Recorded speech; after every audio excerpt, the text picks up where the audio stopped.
What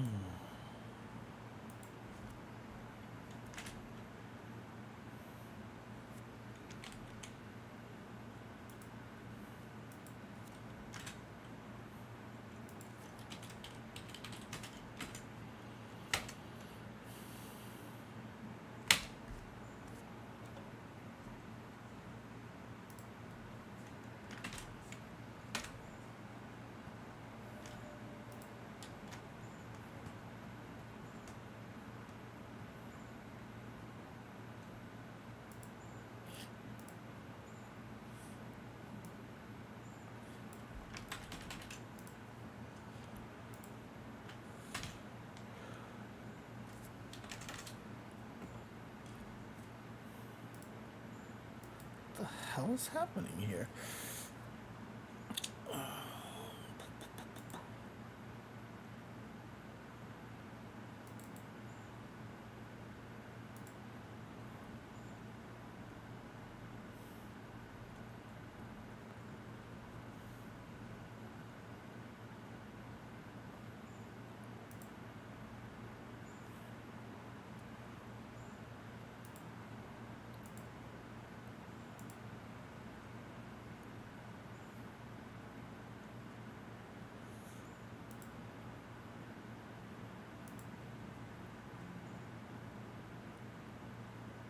Eh? Oh, there we go. Testing, testing, testing, testing. 1, 2, 3. Testing, testing, testing, testing. 1, 2, 3. Can anybody hear me? Can anybody hear me? Hey, what's up, Forrest? All right, perfect, perfect. All right, why is this on that? Marvel Tokon Fighting Souls. So, I guess we're going to try to figure out what the hell is going on with this game here. I did hear that the PC version isn't running particularly well or something like that. That like the PS5 is actually better, but it's easier for me to stream on here. So we're going to do it this way. So let's find out, shall we? Yeah, I know, right? It's a miracle that I've been streaming so often here, but there's so much to do and I need to learn these games. I need to learn these games. So let's do that. Let's turn on Marvel Tokon. Again, this is the first time I've ever played it. I literally have no idea what's going on. Is there actually like a tutorial in the game or anything like that? I wonder. Let's see. Yeah, I just noticed, Zilcho. I got it. Right when you said it, I was like, oh shoot, there's that cat camera. Okay, let's go. Okay, let's see what this is all about here.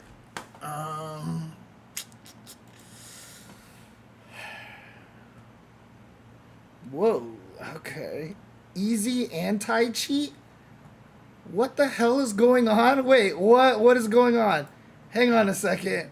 What what what the hell was that? What the hell? Okay. Anybody know what the heck that was about? What am I supposed to install beforehand here?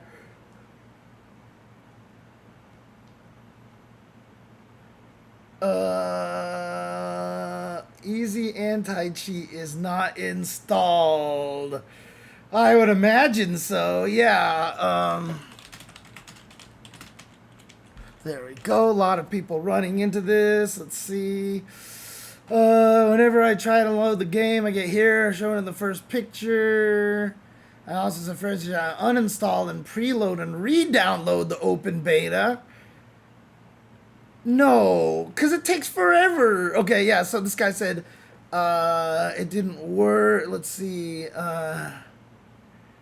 She didn't, and then this got rid of the error code and gave for a text version. What he's saying: open a command prompt window as an admin, copy paste sc stop winrig and hit enter.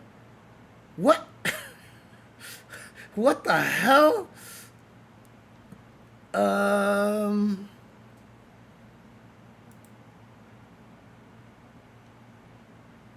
Stop WinRing? Oh my god, really?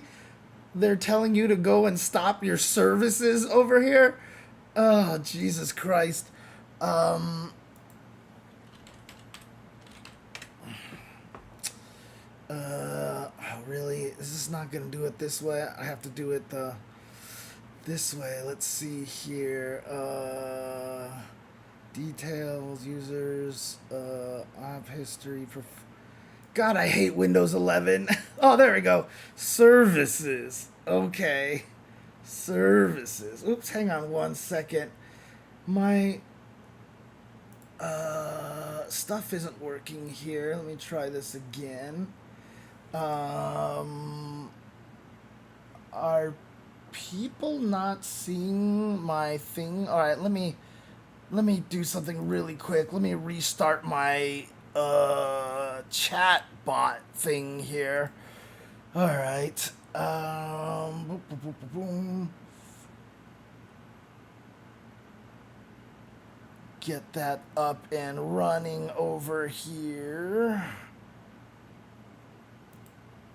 Is it on? Oh, there it is. Okay. Okay. Okay, let's try connecting here. Ah, there we go. So if I did test, do I get all the messages now here? Yes, okay, that's working. Perfect. Okay. Yeah, right? I mean, again, this is where I go PC gaming, ladies and gentlemen. Let's see if this thing works over here. Okay, description, name. Well, what available columns do I have here? I want to add more columns to this. They don't let me do that, huh? Oh, I see. I can do it here. Let's see.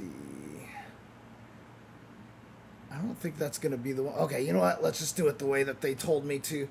All right, give me 1 second, guys. Give me 1 second. Let me see if I can actually make this work.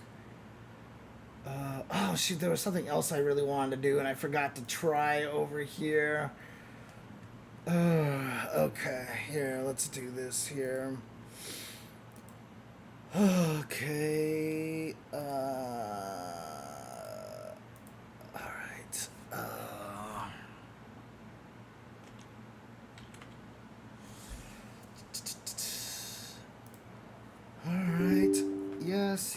yes, please let me do this. Alright, let's do this. Oops, okay.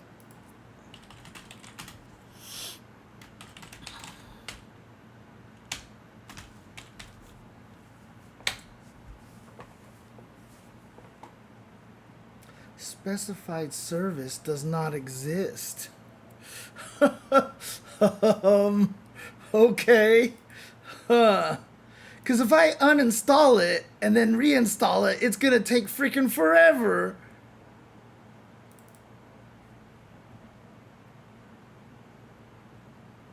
Oh, come on. Easy anti-cheat is not installed. Oh, well, let's try that one instead, I guess.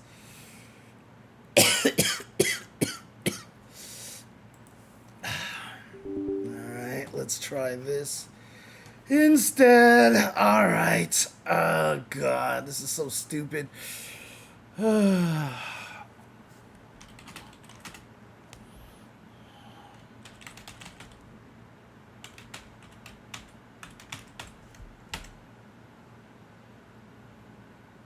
Specified service does not exist.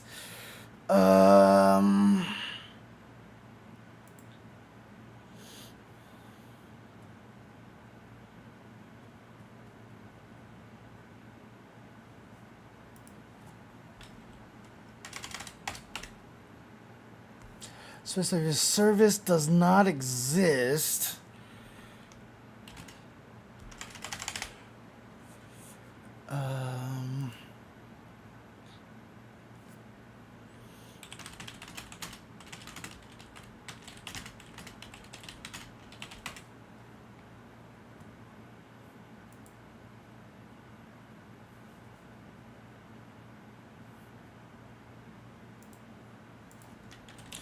I really, really hate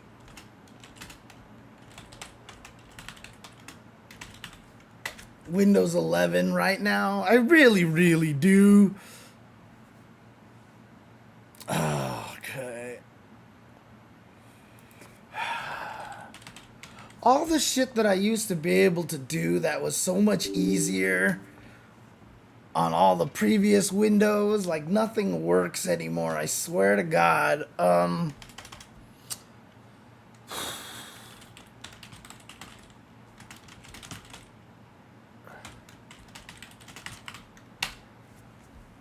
there we go. Let's see. Do I have anything that's even remotely called WinRing? I don't see anything that's called WinRing here on my machine. Ugh.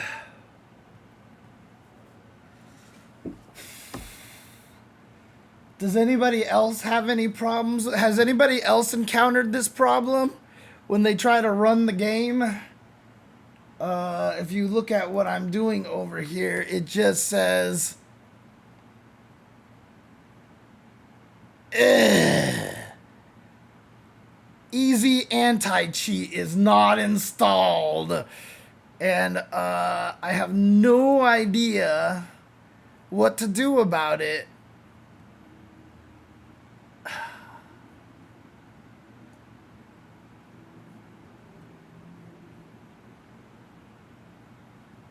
Repairing, did that work for some people?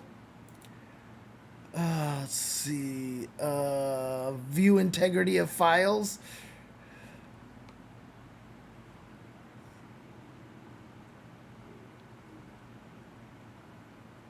You had to uninstall and reinstall, huh? You actually had to do it.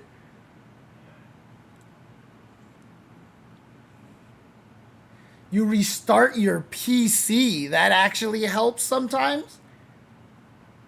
Dude, does anybody know why? So every time I try to download a game, if it's on Sony or if it's on Steam, my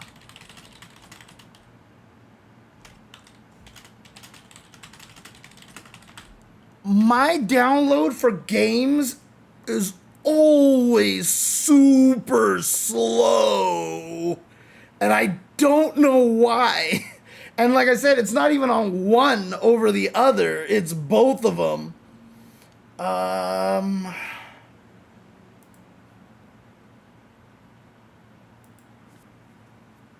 Because it happens to me on Steam as well.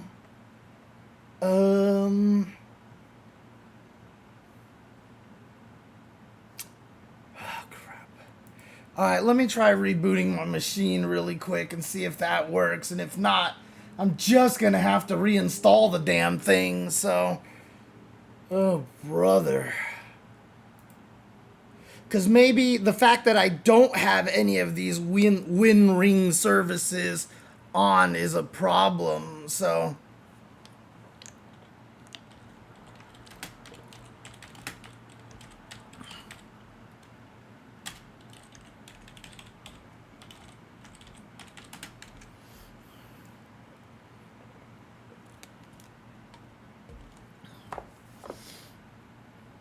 Yeah, troubleshooting, right?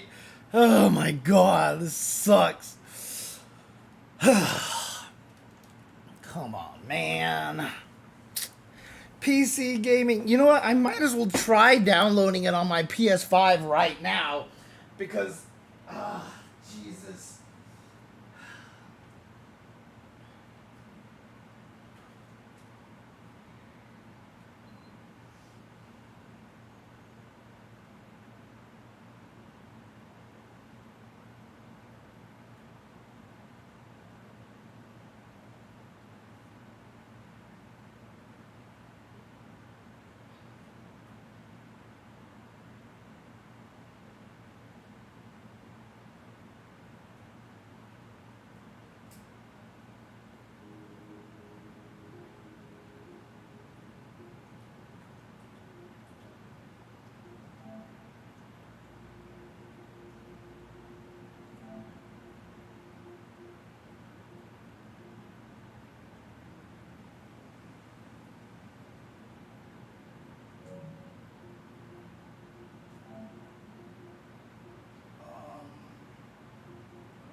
Yes, it's weird. I mean, I guess it's not as bad as I thought it was gonna be, but it's like literally 25 minutes to download, and it's 13 gigs, which isn't really that many gigs, you know? Um,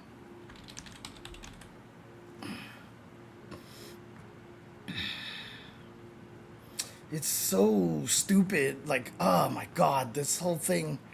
Freaking PC gaming, dude. PC gaming.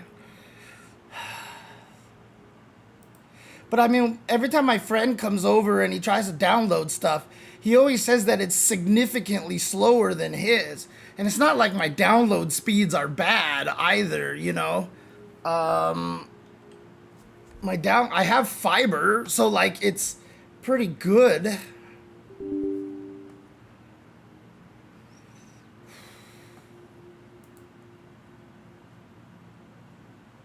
Come on. Easy cheat, anti-cheat. Oh, it's loading much slower now. It's loading much slower, so this is promising. The anti-cheat is loading super slow now.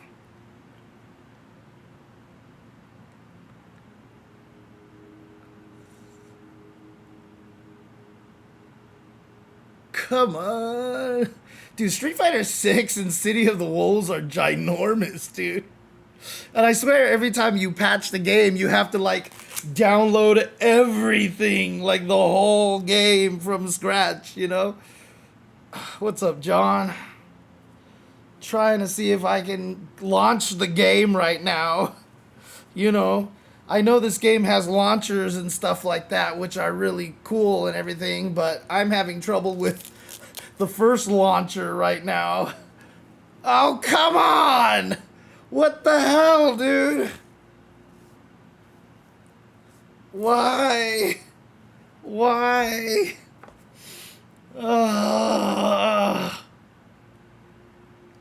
And why was it so slow? No, I did not. I did not play the last beta.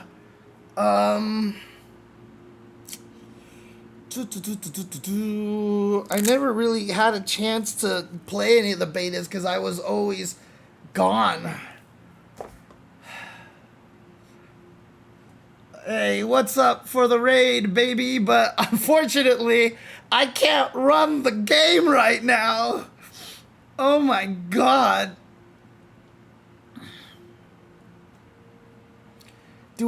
I mean, if I actually have to uninstall this to reinstall it to play, like, that's just not happening. All right, hang on. Let me try some other stuff over here. Ugh, God. PC gaming. PC gaming. Why are you like this?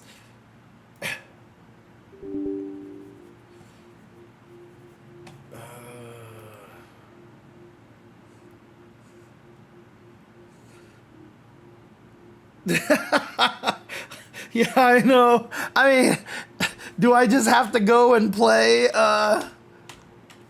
what do you call it? Avatar instead or something? Thanks for the follow, baby. Thanks for the follow, baby. Yeah. Oh, wait. Oh, hang on. Hang on. Progress, perhaps? That time me stopping the service actually worked. So... Oh, God, I got baited. I thought it worked. Damn it.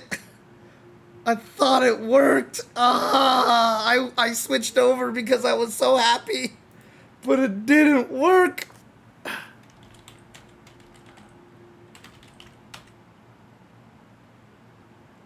Oh, God.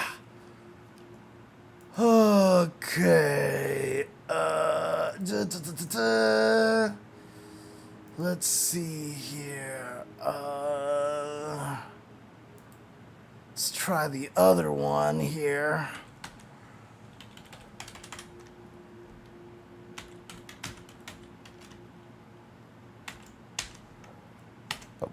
Okay, that seems to have worked, or maybe not. Will this actually achieve anything? Or does this not work? I mean, it should. This is why you have betas, though. Oh, really? Which file do they say to delete?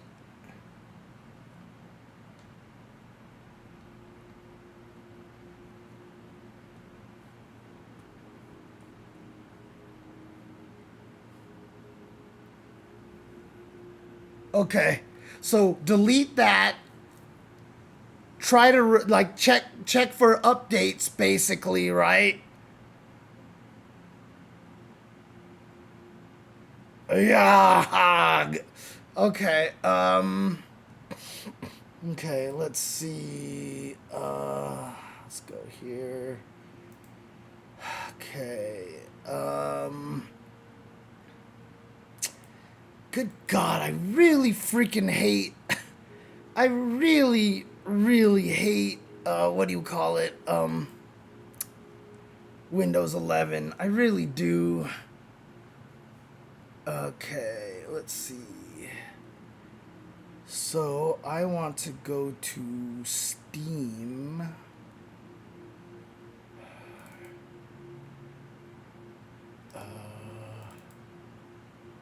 Steam apps, common, Microsoft. Oh wait, no. Marvel Tokon Fighting Souls is what that is. I thought that was actually an abbreviation for what the hell? Hang on a second. What the heck?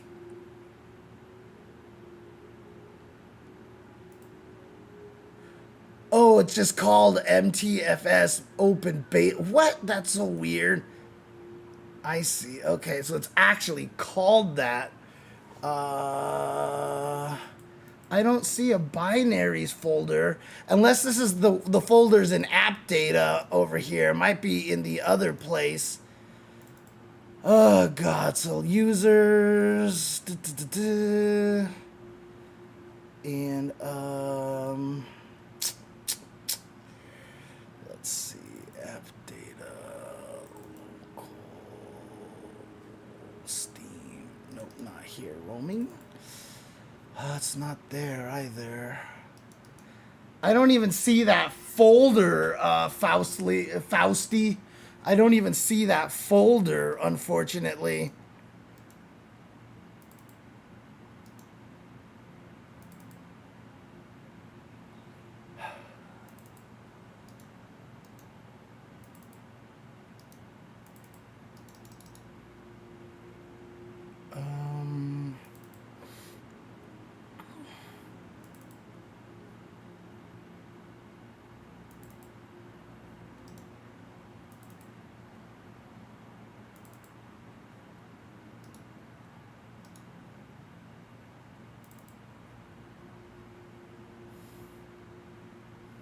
So I go to the Steam app folders. Let's see if I can just find that file name, actually.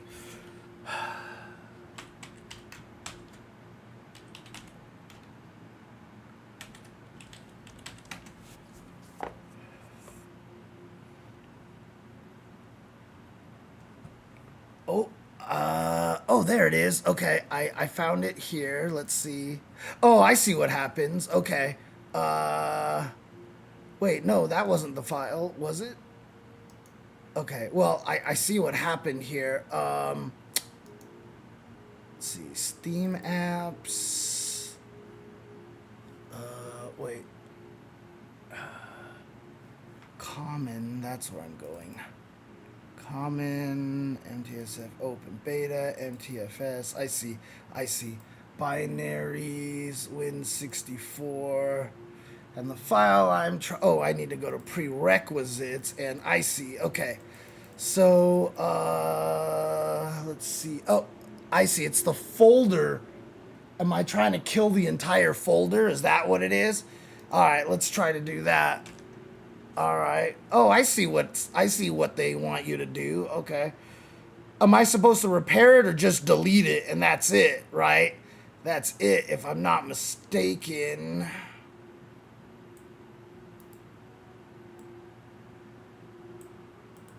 Oh, come on.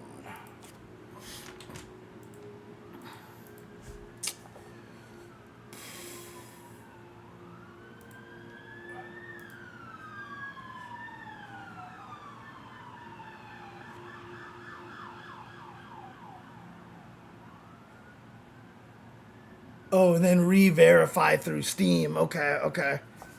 Well, I deleted it, and it seems like... Did it recreate it here? Let's see. Not yet. I'm trying to run the game. Seriously, the PS5 one's gonna be finished pretty soon. The PS5 one is gonna be ready to go sooner than I can figure out how to get this to work on PC, dude. Yay, PC gaming. PC Master Race, baby. Look, I know there's a lot of good advantages of PCs, but Jesus Christ, it's annoying.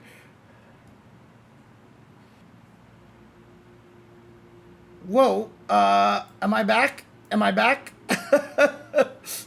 Am I back? Because it just told me my OBS disconnected. Okay, cool, cool, cool, cool. Cheater Chen, yes, exactly. Taiga?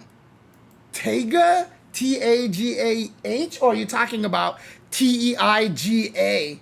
My next Avatar stream will be after this beta ends, so potentially Monday, maybe? Because this beta is supposed to run through Sunday, if I'm not mistaken. Okay, validation's completed. So now let's run this again.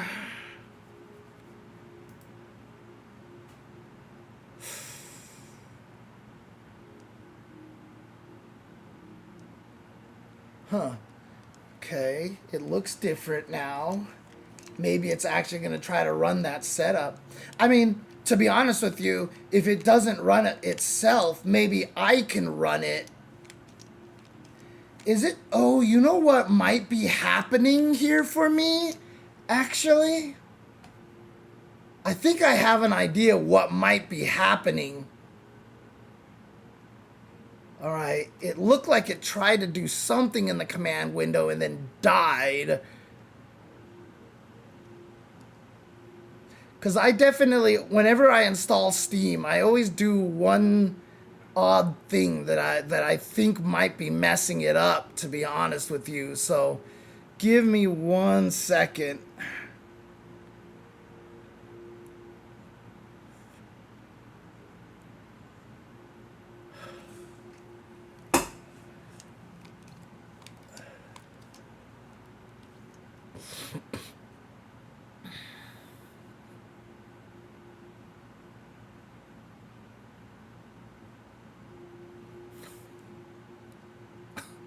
Just waiting for this. It's just so slow. Why is this early anti-cheat window thing going so slow? Holy crap. Holy crap, it's slow. Okay, 100. Initializing.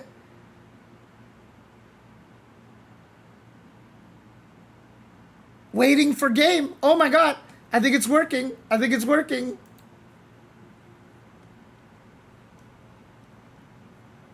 Waiting for game. Oh, this is ridiculous.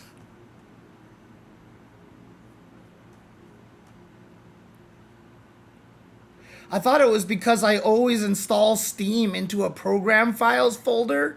And when I do that, program files has a space in the name. And I've actually run into problems on other games and stuff like that when that's actually happened.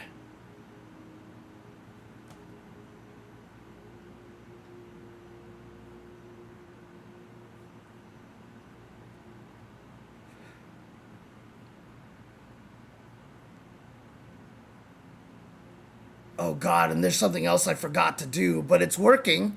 It's theoretically working. Oh my god. Oh my god. Sony logo. Slowness. Holy crap.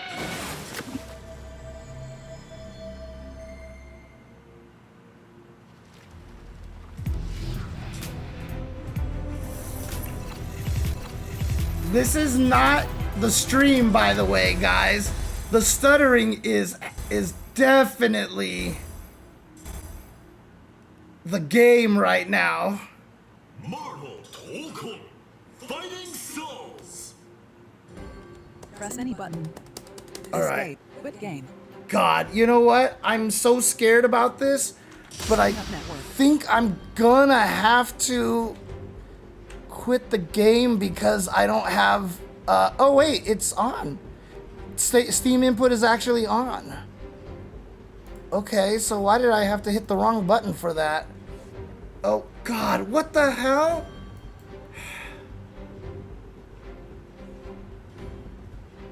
Oh, that's right. I have to do this. That's right. That's right. That's right. Okay, hang on 1 second, guys. Hang on 1 second, guys.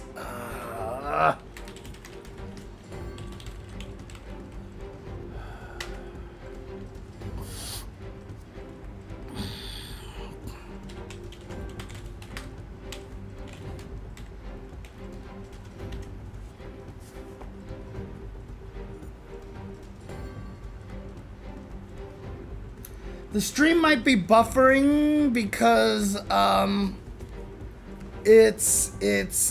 downloading Tokon on the other thing right now. Okay. Oh, come on.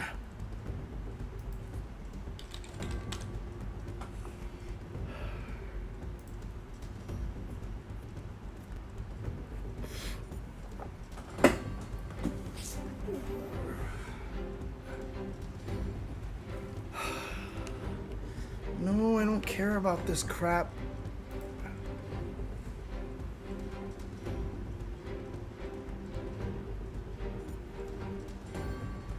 Setting up network. Confirmation. Your Steam account must be linked to your registered player data and an account for PlayStation registered trademark to access online features. Once your accounts are linked, no, / yes, / down, move cursor, enter, confirm. What the hell is going on? Player name. When playing online, each player will be identified with a player name. Player names can use up to 16 characters including letters, numbers, and underscores. You can change your player name from your profile at any time. Tokon player. Confirm. / confirmation. Yes. Confirmation. No. Yes.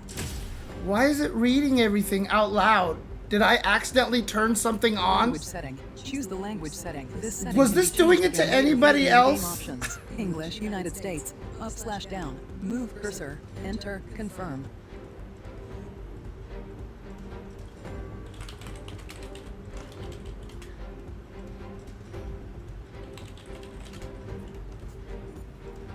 Oh, this is just the default? This is just what it's doing? United Okay. States. Yes. / down.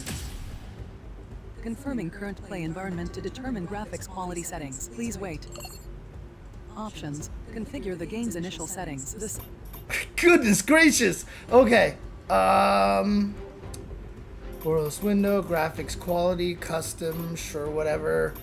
But I don't actually get to, as you guys said, I don't actually get to choose compiling the shaders and stuff like that yet, right?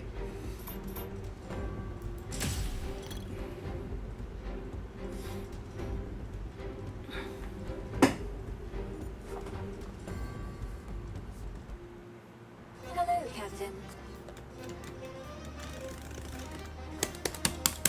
Why doesn't it detect my joystick? Tony Stark's AI assistant. It is now time to test out your new suit. Let's start with a basic operations check. Just follow my lead.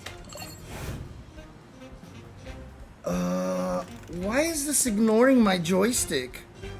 Like, it doesn't detect my stick at all.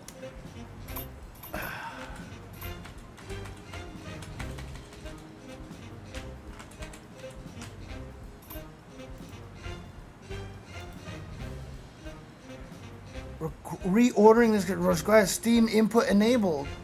It is Steam input enabled. Oh, is it on? Oh, it's on the other controllers. That's why. Okay, okay. There we go. And so I want this one here. Yeah, see, I can't use it unless I quit the game anyway. How do I get the shaders to compile? And how do I... So you said to quit and then I gotta compile the shaders to prevent stuttering. So, oh, is it in the options menu after all this? So basically, skip this basic section. Oh, come on.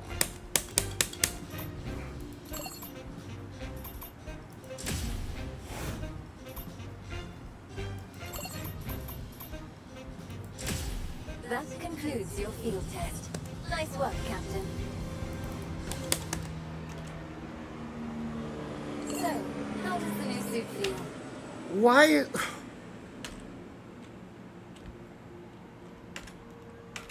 The fuck is even happening over here?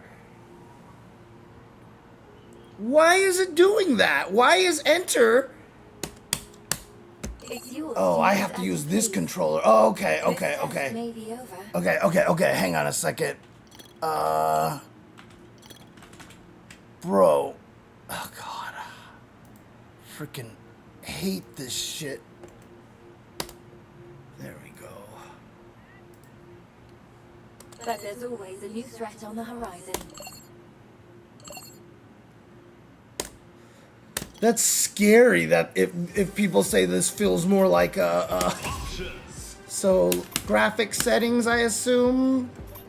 Execute shader warm up here.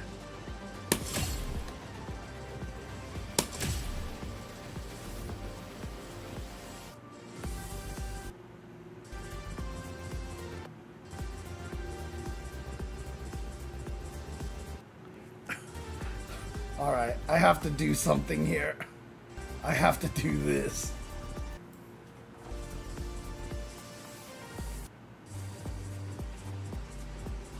Holy crap, dude. Oh my God.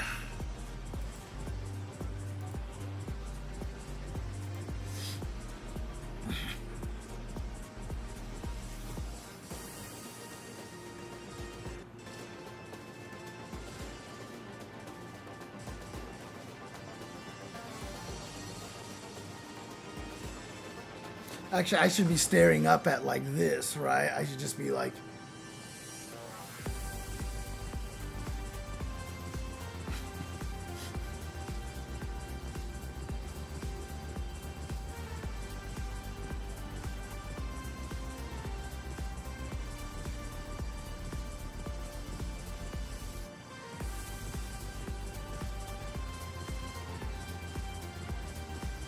And then when it gets to 50%, I have to be like...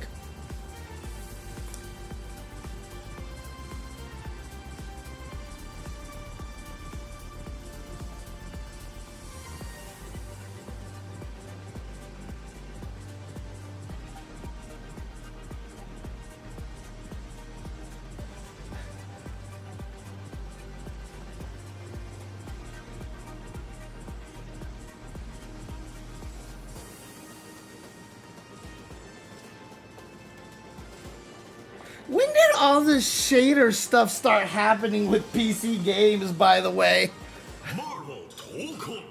Fighting Souls.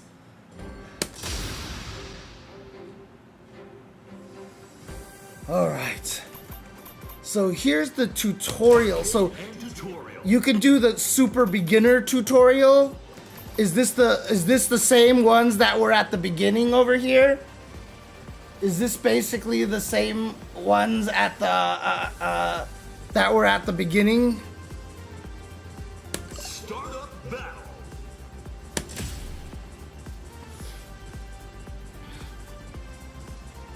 I should probably set my buttons first, actually. Hello, Captain. I am Friday. It is now time to test out your new... Let's start with the basic operation. Brace yourself. Why would they make you hit the back button to do that?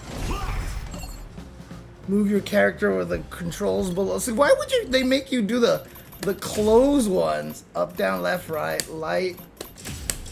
Whoops. Oh my god, they put delays in there. That's terrible.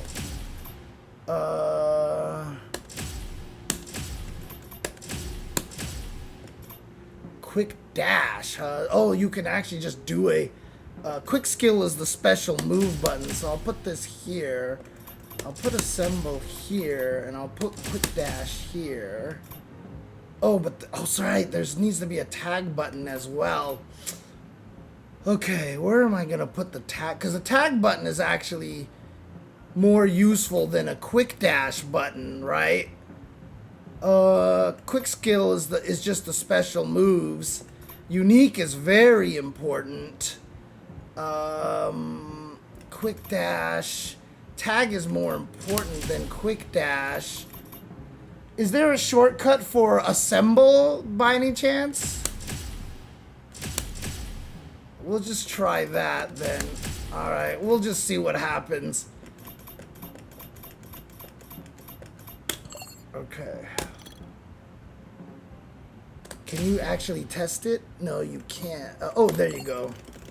So light, medium, heavy, unique. Wow, they actually have assemble as more of an important button then, huh? But the tag, okay, and then tag button I have here.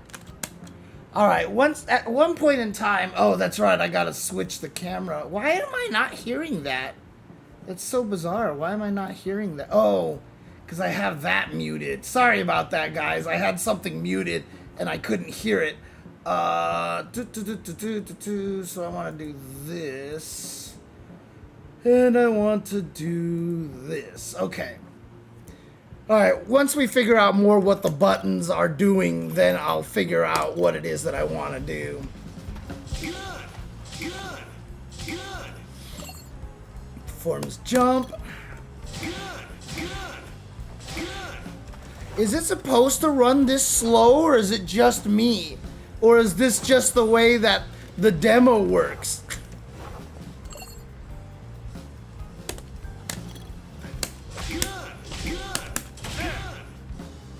Because it looks very laggy right now. Holy crap.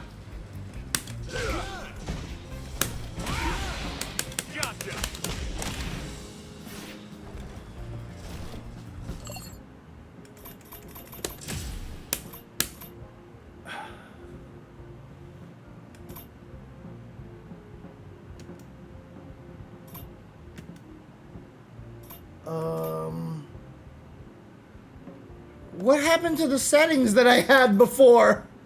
I had all those like options to change. I guess if I'm in the middle of a match, I can't change them. Let's see.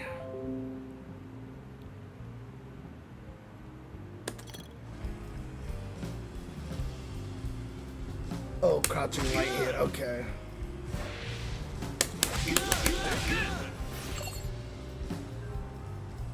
Oh, that's the auto combo, right? Okay. Freedom charge. Shield shock. Shield shock. There. Freedom charge. Oh, I see. That's what they wanted me to do. Okay. Now. Freedom charge. As soon as I get through this thing, I'm gonna stop it. Freedom charge.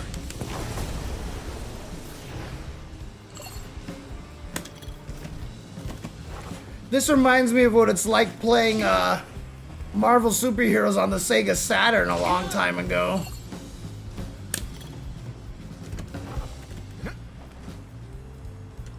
Oh, aerial dash, right. Okay.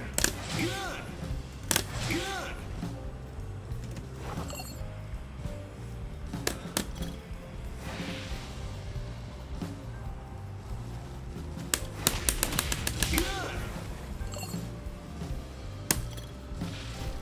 Okay, so this is the launcher. Oops. Let's settle this. There. It's so slow. There. Gotcha. There. Good. Good.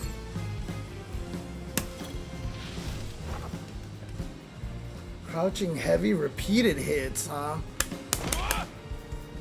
Oh, I see. They want me to do. Oh, okay, okay. Into homing jump? Oh, they just call jump cancel homing jump.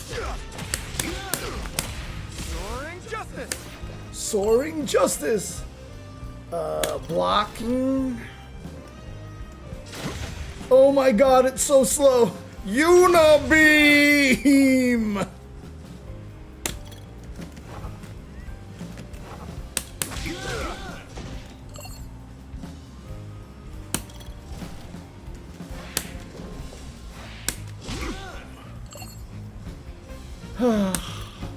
Triangle plus R1, you have to throw with these two buttons?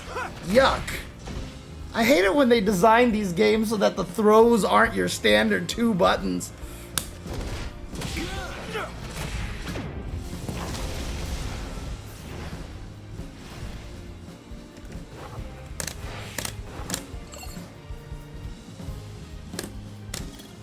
This is the Shield strike. skill attack here. Shield strike. Shield shock. Shield shock. Shield shock. Oh, there was the... Shield strike. Soaring justice. Soaring justice. Soaring justice. Freedom charge. Freedom charge. God. R2, R1 plus L2? Oh, I see what they want me to do. They want me to do this, then this, Strike. and then this. Shield strike. I see, okay. Shield strike. Shield strike. Shield strike. Shield strike. After time lets you rebound it. Okay, right, but I mean, Dodge this. Here. Catch. wait. Why am I not able to? Dodge this.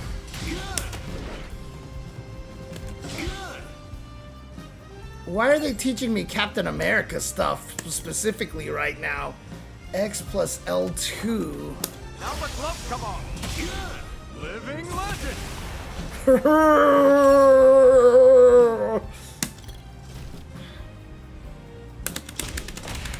Shield shot. Now the gloves come on. Living legend. Living legend. Living legend.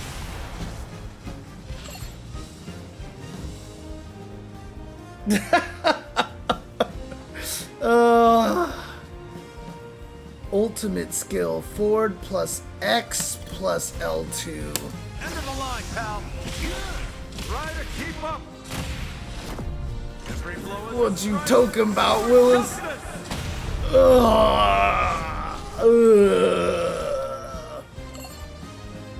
R1 legacy skill ends with the ultimate skill. Freedom charge for the freedom of all. Liberty for all. This is a battle for the American dream.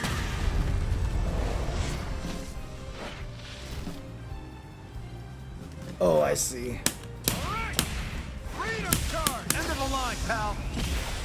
Try to keep up. Every blow Hey, at least I get to see the awesome graphics in slow motion here. Oh my god, what is happening here? Oh, what? Didn't I do that right? Freedom charge for the freedom of all. Liberty for all.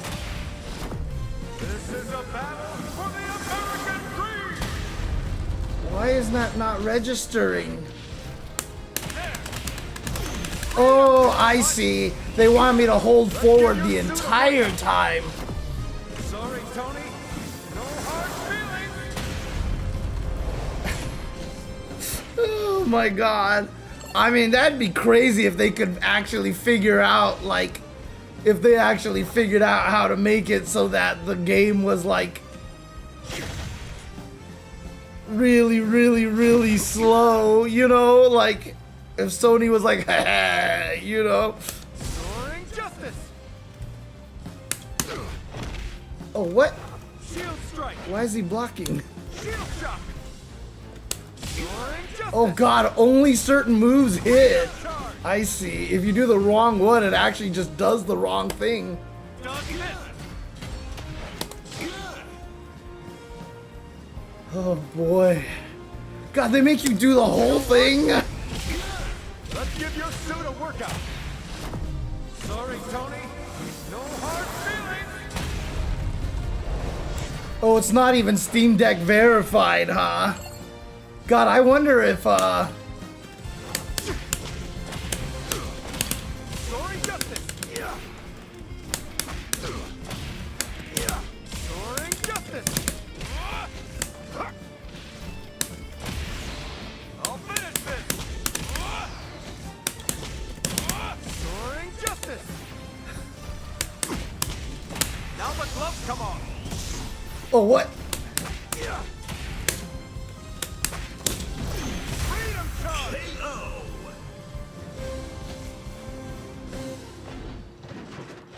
That's one. Don't let your guard down. It looks really pretty. It's just unfortunate that it is going so slow. That concludes your field test. It's your risk, but there's always... Holy crap. Okay. So, Options.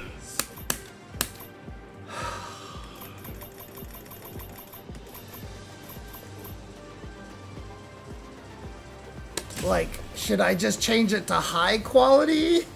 Would this actually make it go faster? Should I make... I mean, what was custom about the quality?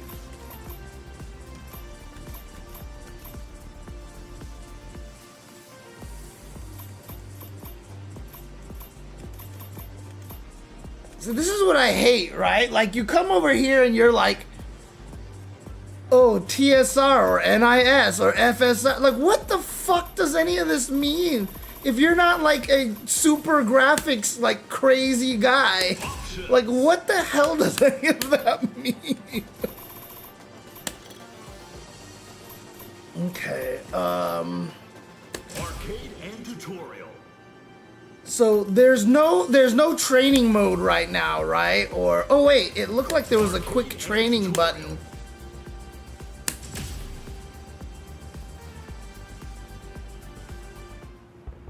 We've got a high-profile match coming up. In the orange corner, with Captain America. At the lead, the Tokon Heroes. In the blue corner, with Captain America.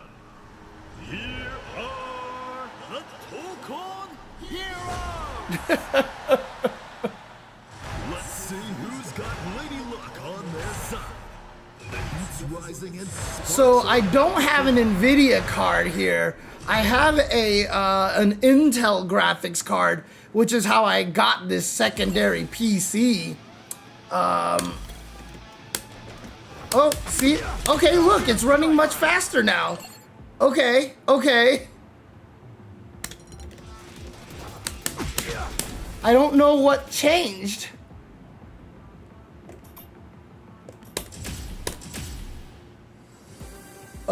Press battle, and then you can go to training. What's where you talking about battle settings, battle setting. or are you just talking about oh, this is the wrong screen, that's why.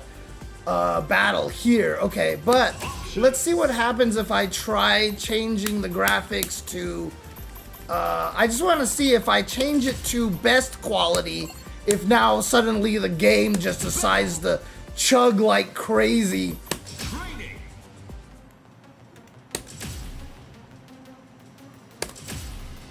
Select your Captain America. Oh, I see. I was like, what's going on? Okay, Captain America, Ghost Rider, let's try Penny, and then I wasn't sure who I wanted to be a fourth character here just yet. Oh no, that wasn't Penny. This is Penny.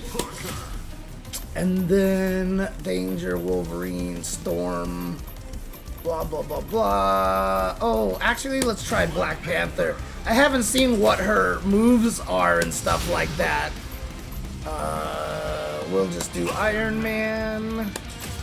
We'll beat up on Storm, Wolverine, and Doctor Doom. Yeah, sure. Okay. Now. Genius Flyers? The hell?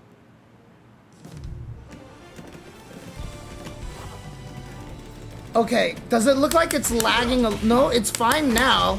It looked like it was lagging for a second there, but what was in the custom settings that made it so bad, you know? I'm here. Robbie! So wait, tag automatically changes characters? Whatever. You still with me? Everything okay? I'm here. Alright, I'm gonna have to go through the... Okay, let's go through the other tutorials and see what happens here. If the card is Intel, maybe try the XESS for the shader. Alright, I will do so. Options. You're talking about this thing right here, right? Anti-aliasing, ultra quality plus, ultra quality. Which one should I go? Wait, it's 900? Oh my god, why is it like that? How do I get that off of this?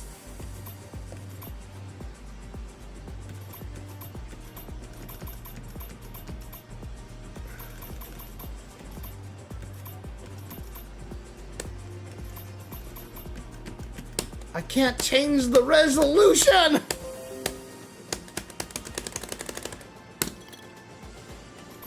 Options.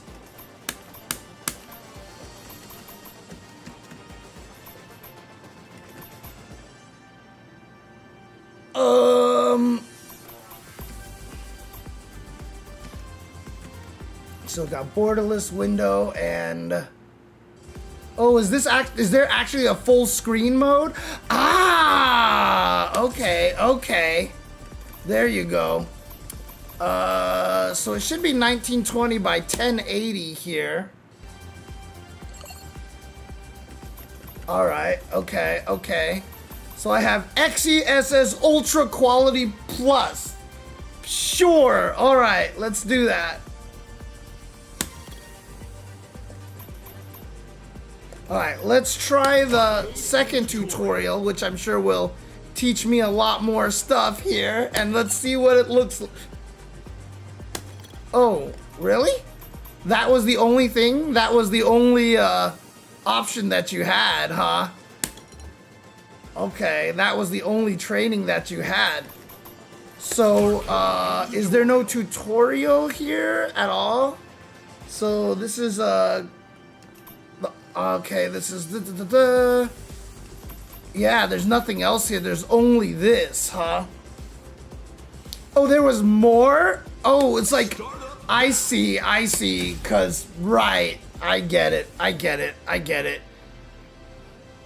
thought the go to the next chapter was a different thing. I see. Okay, so I want to start this. Okay, use dashes. Okay. Performs the assist shooter attack. It summons the character from the inner icon slot. This attack can hit opponents even at a distance. Right? Okay. Sorry to keep you waiting. Be Captain America. Okay, why do I keep tagging? I'm here. Ms. Marvel! Why am I tagging right away? I'm not like... Sorry to keep you waiting. Be Captain America. Why does it keep making me tag? Leave this to me, Ms. Marvel. Is my button's not on, it doesn't have a... Oh, am I using the wrong button?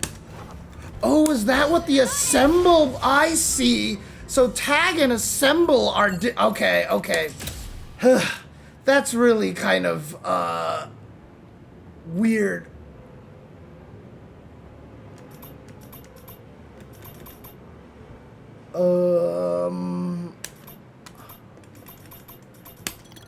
Oh, button settings. There we go. Okay, okay. So assemble. So this is the actual tag button. The other one is actually tag. I see. So let's do this, and tag then will be this button here. Okay.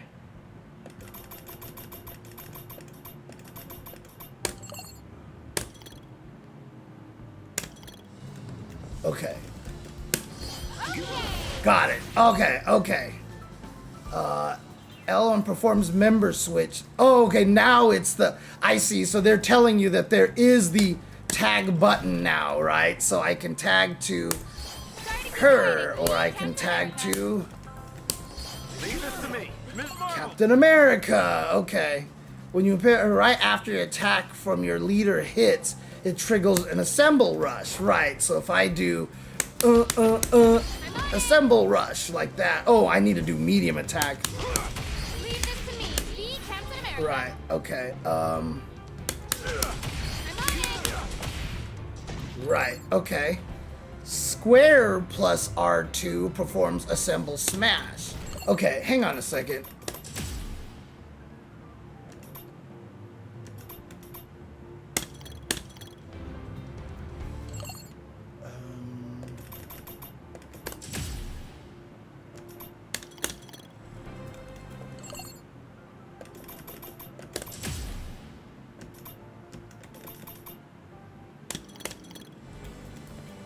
I can't make the button icons over there on the left be the actual, like, in-game mechanics. Oh, this is what, oh, God, I was looking at the wrong one. Shit, okay. Oh, God, I'm an idiot. There we go. Okay. There we go. Okay, so light plus assemble is the assemble smash. Right. Okay, so assemble smash. It's over. Okay, okay, okay. I'm ready. I mean, it feels like I'm gonna have to see what all the shortcuts are. Okay. Wow, it's really easy to do an instant air dash. Holy crap. Down and assemble does that one. Yep, that makes sense. And then I can press tag to switch to storm like this, right? Sorry to keep you waiting. Okay. Storm. Alright. Back L plus A. So back L plus A. Oh, I see. Shouldn't have done that. Interesting. So what is assemble? We pulled it off. I see. Interesting. It's starting to slow down again, by the way, I feel like. Or is just that's just how that move from Iron Man looks. One more. Oh, L plus A while blocking, I see. On your shield. They don't really explain what these are, like what the difference between all these here. So L plus A in response, the opponent's crossover performs a crossover reflect. Okay, so this is the anti. And then you actually beat them, right? When you gain more allies, you'll gain access to follow up A with your assemble smash on hits. Alright, so, interesting, okay. Okay, use dashes and aerial dashes to approach Iron Man, but I want to switch to... Oh, are they not going to let me call? Okay, they're not going to let me call anyone right now. Automatically calls out an ally. Okay.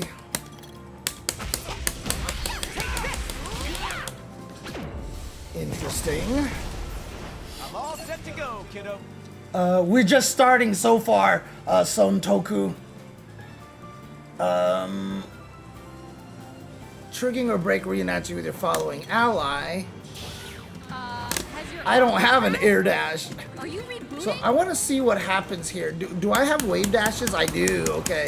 You can wave dash in this game. Back and assemble performs the assemble assist attack here, which is him. And then tag to the opponent.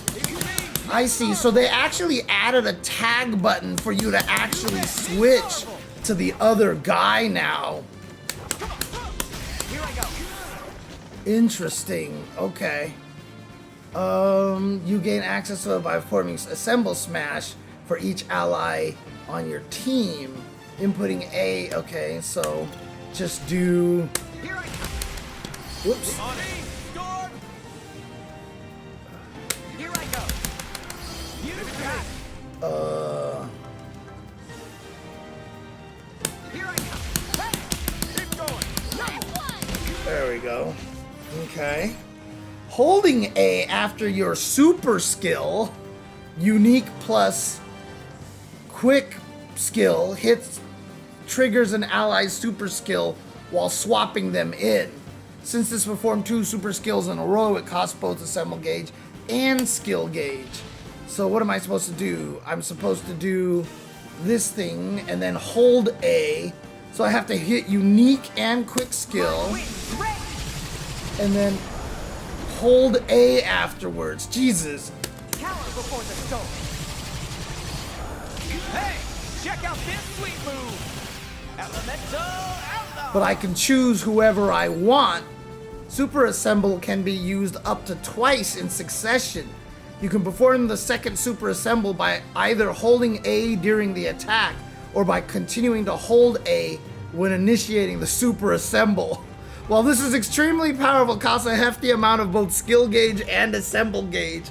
This tutorial is not particularly clear on a lot of things, but you know what? We'll just work with this for now. Too long.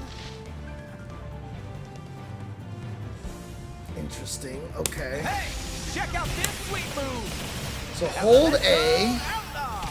By the goddess.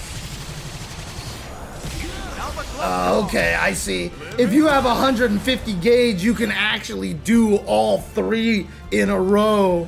And then assemble plus quick activates the Tokon assemble.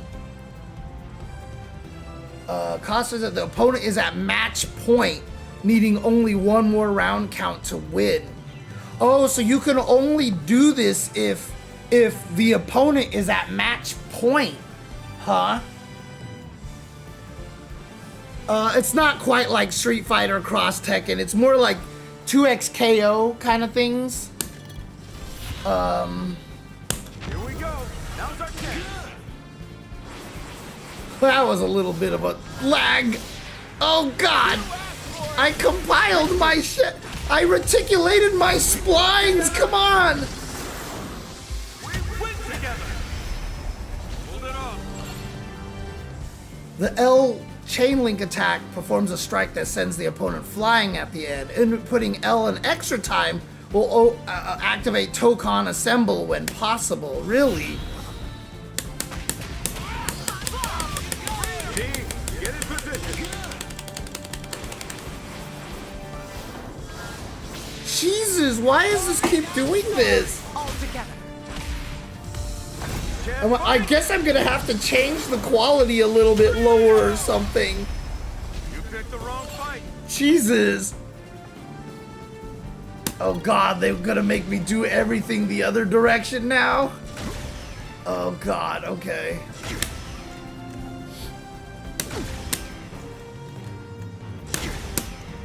Am I hitting the right buttons?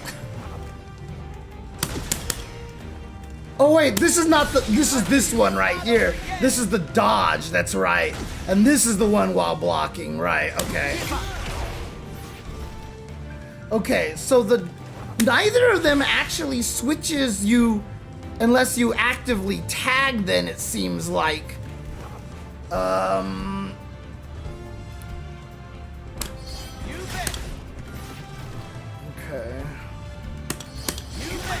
Oh, that's right, I can do all of them at the same time. I forgot about that.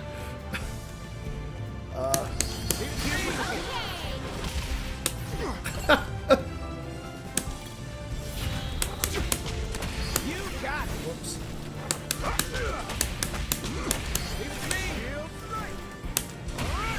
Let's settle this. Now, I'll finish this. You got it.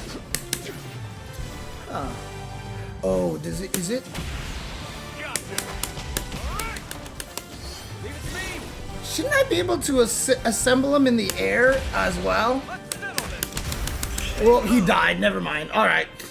I'm gonna have to go to trading mode and really figure out what the hell is going on with all these different inputs and stuff, and figure out exactly what the difference is between them of them. Now let's see how it performs for the following test. You will face an Tony's not inside, so no need to pull your punches. I don't think Captain America would pull his punches even if Tony was inside.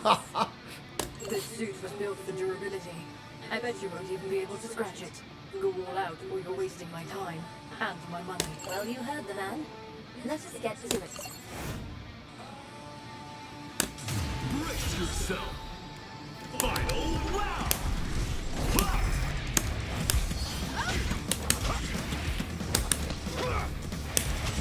Getting started.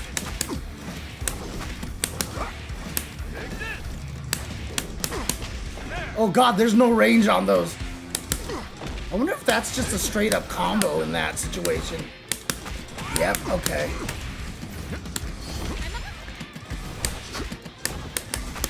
I'm here. Ow. That's not a throw. This is the throw. Ugh. Getting started. I'm trying to get you to the corner over here. Oh, that's not throw. Stop getting out of the corner. Alright.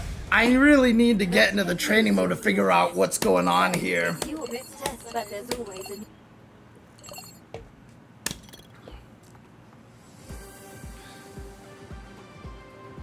So do they actually have that other one there available? No, there's nothing. Okay. Yeah, that's not available during the test. So let's just go to training mode and figure out what the hell is going on over here with all these different things here. Okay. I'm just gonna start with Captain America because he's simple. Ghost Rider. Peggy Parker. Black Panther. And then I'll beat up on Iron Man and Wolverine. And let's beat up on Doctor Doom and Magneto. There we go. Alright. What's up, David? We've got a high-profile match. I'm trying to learn this game. This game is, who's my favorite Marvel characters in general? It's an interesting question. Like, it's hard for me to say, really, even though I'm, like, really, I love the MCU. But, like, in general, I would say, like, I've always been a fan of Doctor Strange for some reason. So Doctor Strange for sure. Okay, so let me see something here.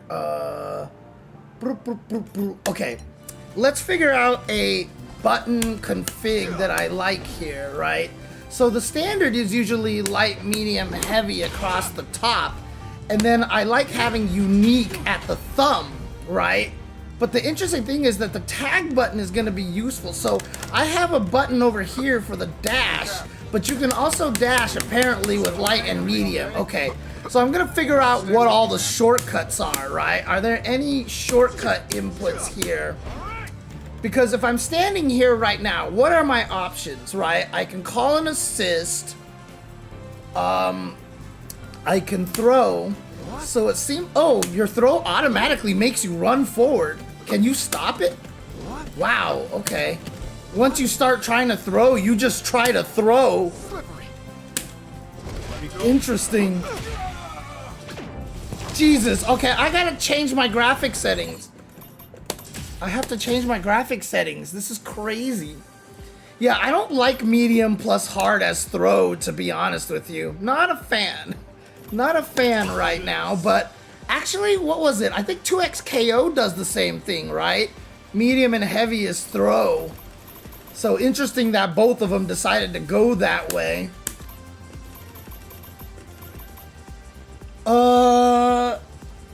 What were you saying, J and V, about the graphic stuff? FSR requires an AMD or later, blah, blah, blah, blah. Let's see. How do I turn on the Steam overlay again? How do I turn on Steam overlay? Look, I apologize, because, like, I'm just not a PC gamer here. So someone let me know how that works. So, okay, let's not do ultra quality. Let's do ultra performance, and let's see what happens. Let's see what happens if I choose ultra performance and see what happens.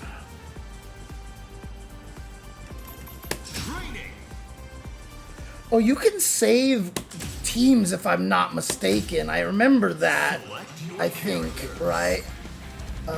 Or I could have swore there was a way you could save a team, and then that way you could just go blam, blam, blam, you know. But even going through this menu is kind of well, it was laggy for a second. Okay. Alt tab for overlay.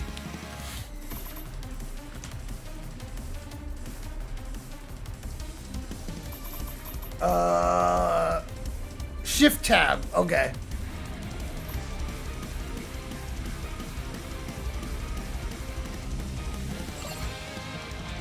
Doesn't seem to be doing that. Tab is player menu for some reason. Steam settings in-game. Enable overlay. So actually just go out then. Oh god, that's not what I did. Ugh. Okay. Steam settings. In-game. Enable overlay. Okay.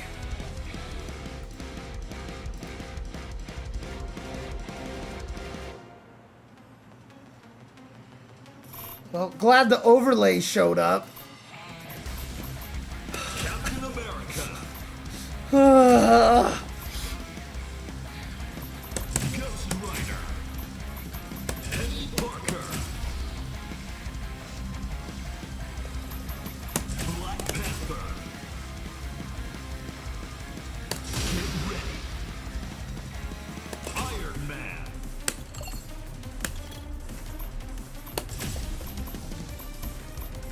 Wolverine. Doctor Doom. Magneto. Get ready. Now for today. Geniuses. Geniuses is awesome. Oh god. They definitely do not look as nice as they were looking before when I have the anti-aliasing to performance. Wait, why? Oh, okay.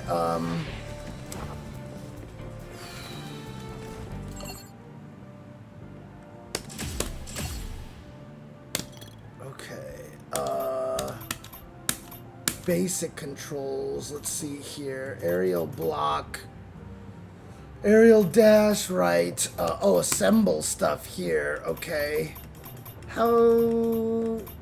Like, is there...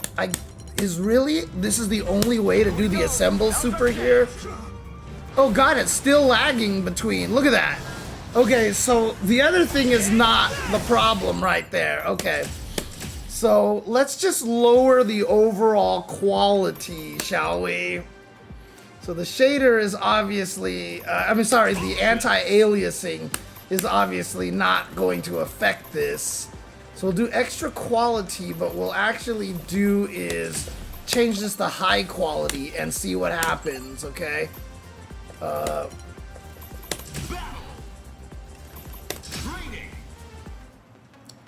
God, having to pick this team over and over and over again is like, come on. And you can't just go select, select, select, select. Oh, I guess you can. Okay. See? See how, like, I hit it really fast? Like, 1-1. Nothing. Right? You have to delay the second one a little.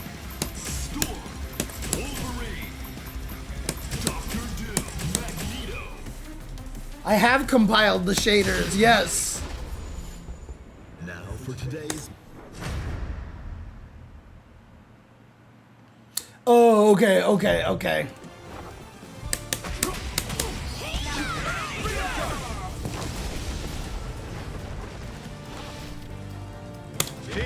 Get in position. Aha! High quality causes no delays. There we go. Alright, okay. This is a little more promising here. So if I just go to high settings, I don't have those little staggers in the middle like that. Okay. I think we'll just go with this right now. We'll just go with this. And then what I'm gonna do over here. Alright.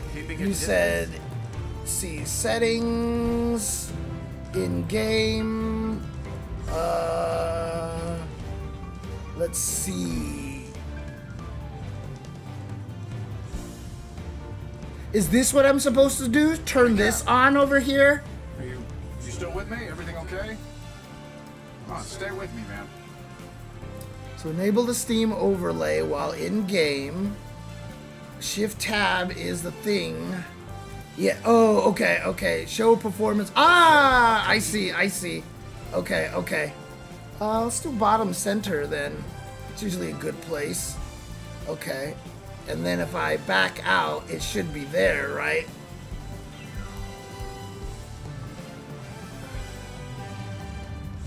Okay, it is definitely not there.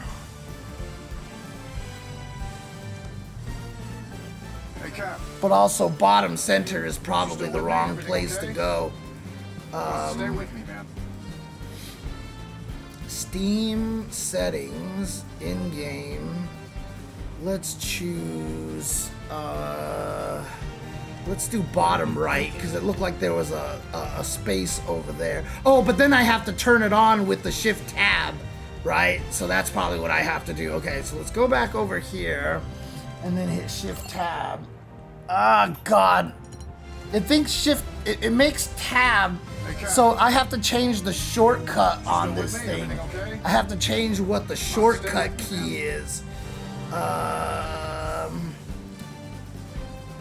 Why don't I change it to,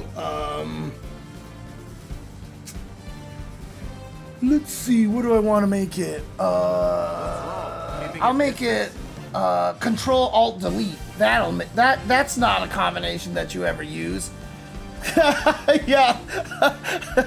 I just kind of, said the same thing there, so let's try Control Backspace over here. Or do they use backspace, I wonder? Let's do Control Backslash. There you go. That's gotta be unused.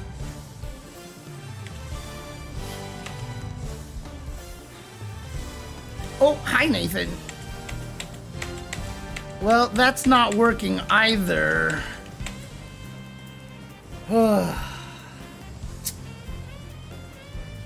Well, okay, whatever. Let's figure out how I want to configure my buttons. Because Avatar uses has a dash button. It's going to be very useful. And I feel like if I put the dash button in two different places for these two games, it's going to mess me up. Now, I'm just wondering, is there alternate inputs for like some of these assemble stuff, right? So, for example, it's always L plus assemble or quick assemble while blocking. Oh, you can use this quick assemble button to do stuff. That's right. Which is, no, that's the tag button. This is my quick assemble button over here. So in other words, I can do, wait a second.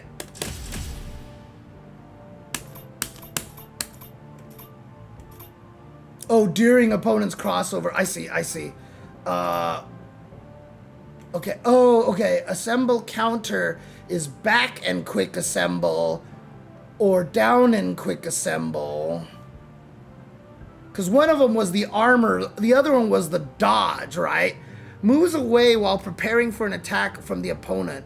Upon successfully guarding against an attack at the start of the move, performs a counterattack followed up by an ally. You can select the ally character who appears with back, down, or forward. A member switch can be performed if this lands. So wait. Oh,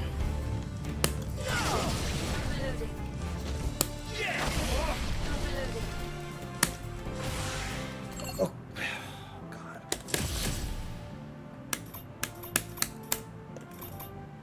L plus A slash QA. Oh, I see. I'm using QS. That's not what I have. Like, there's another thing called QA. Jesus Christ. Holy crap. So you can just do a lot of these button combinations here. You've got a lot of things here. Oh, you have to set it in borderless window. Okay, don't worry. We won't worry about it right now. Okay, so I don't plan to use the quick skill button, okay? I really don't plan to use the quick skill button. But I think putting tag next to the assemble button is a good idea. No? Wait, no, because quick skill is how you do the level 3 super, right? So if I don't have this assigned, what do I actually... Okay, so let's say I do this, right? Okay. So now, how do I actually perform the Tokon assemble? See, if you don't assign a quick skill button, is there literally no way to do this? Oh, half circle back forward plus all attacks? Oh, okay. That's level 3. How do you do the level 1? Is that half circle forward back in all 3 buttons? Or how do you do the, switch input display? Oh, there we go. All right. Okay. Here we go. Okay. So calling all the assists. So assemble smash is this. And then if I go to the skill down here, Tokon assemble is fireball L plus A. Or I can do the ultimate skill. So I see one of them is fireball. The other is half circle back forward in these two. And then the last one, the Tokon assemble is L plus A. So I can do that, basically. Oops. Y'all better get in here! Handle this! No!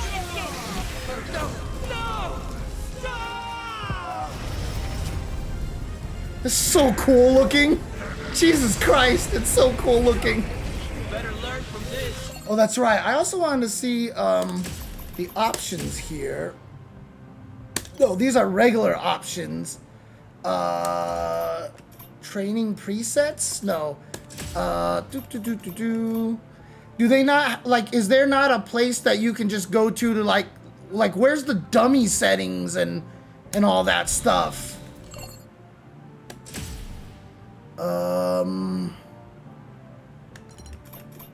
Is it here? Oh no, I see. Those are things here. Oh, Oh, okay. Oh, wait, no. Oh, yeah. Here we go. Okay. There's 2 menu types, and then there's technical. Jesus, why is it like this? What? I mean, I guess if you're like hiding things, you know.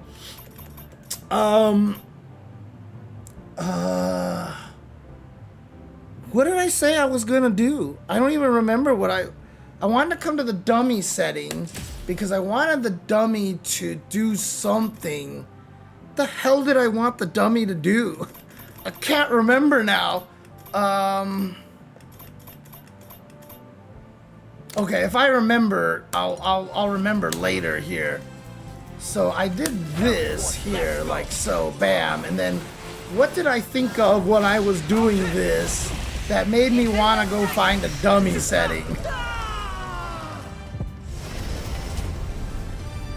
Okay, and then also, okay, reset position is what? This, so select button. Okay. Oh, there's no diagonals on this one. Oh, it's up back or? Oh, up switches positions. I see. Up is a position switch. And then left and right is what side you're on. Okay. That makes sense. Okay. All right. All right. That's okay. So my buttons here. Let's see. So if I have, so this is the quick assemble button. So I can do these things here because normally to do those is L plus A. And the problem with it is right now, the way I have it set up, my A button is in a weird place. So the way that I have my buttons set up right now, which seems kind of awkward, is I have light, medium, heavy, unique, and I have A over here. So L plus A is this, which is really weird. But if I put quick assemble over here, I can use this to do all of those things. And if I have tag over here, so this is assemble and this is tag. So if I want to switch, I can do this and then tag like this, right? Did I just call 2 guys somehow? Yeah, there we go. So now I'm Captain America again. So I can use this one. Hey, what's up, Iron God? How's it going? So this button I can have set to the quickest. So if I want to do like the, I'm assuming that that's just a shortcut like that. Hang on a second. There's something far more interesting here than me. So let's just do that. Okay. So can I do quarter circle forward plus quick assist to get no? So I can't do, so I still have to use L plus A to do the assemble here. Everyone, assemble! Right? But I can't use the quick assemble button for that. No matter what. So the quick assemble button doesn't count as a button shortcut, basically, is what it is. Oh, I wanted to see what these were. That's right. Okay, yeah. Record and playback would be over here, right? So this is okay, this is recording. Hey, Cap. This is recording here, and this is playback. Okay, got it. All right. Stay with me, man. Do I want it that way or do I want it the other way? I don't remember how I have it set up in Guilty Gear, but in any case, yeah, I haven't seen you do playing a lot of fighting games, but then again, you were always a Marvel 3 guy, so, you know. I'm just trying to figure out a good button setting for the joystick right now. The problem is, where medium kick normally is, I have set to dash, because, oops. Because that's where I have dash set in Avatar, and I don't want to put dash buttons in 2 different places, and I think that'll mess me up.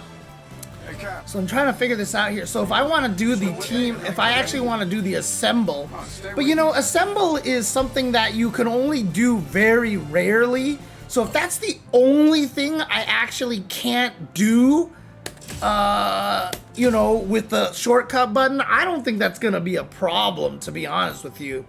And then I could just do these supers manually here. I don't think I'm gonna have any problem with that. So I can use this quick assemble button for the dodge, and I can still even do it like this.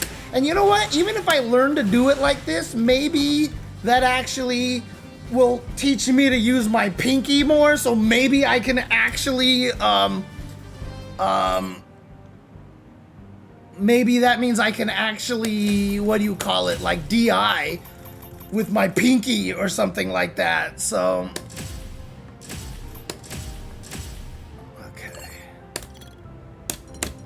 Alright, so if I record him to do...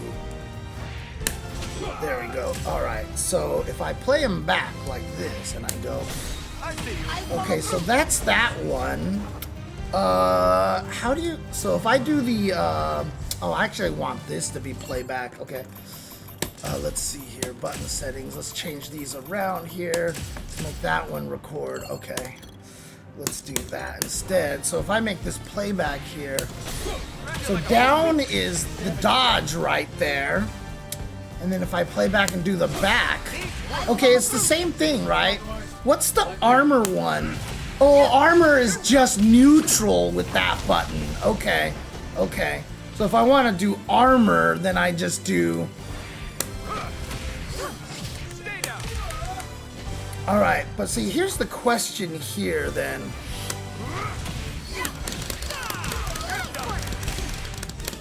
Damage check. Here's the question here, though. What's the difference between these two? What's the difference between using the armor version and the dodge version? They look... And then also,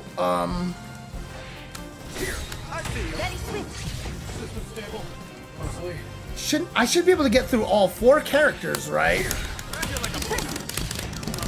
But see, I only get 2 characters like that. Why am I only getting 2 characters instead of all 4 of them? Interesting.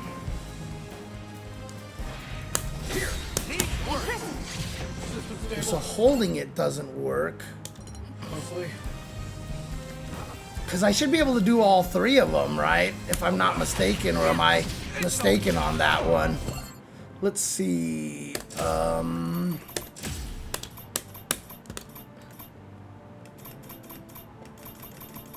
So the dodges. No, I guess it's just... Oh, this is the one that you pick the ally. That's right. So the armor one... So the assemble smash here, an attack that hits overhead from startup till midway through the action, the attack will continue even if hit by the opponent. On hit, an ally appears and performs a follow-up. Additional inputs can trigger more allies to appear and extend the follow-up. You can select the ally character who appears with these directions. So basically, if I get it to trigger like so, I can actually pick which ally afterwards, right? Okay, yeah, see, I picked Penny that way. Dude, this thing is like crazy right now. The menu UI is okay. Well, the way it looks is awesome, but the organization to it is a little odd right now. Whoops, wrong one. Because even the dodgy one, you have to hold the button after, I guess, it triggers. So if I do this, then I have to hold back to get that, yeah. So, oh, do I actually have to like hold different directions and mash assemble? Is that what I have to do if I want to do these things here?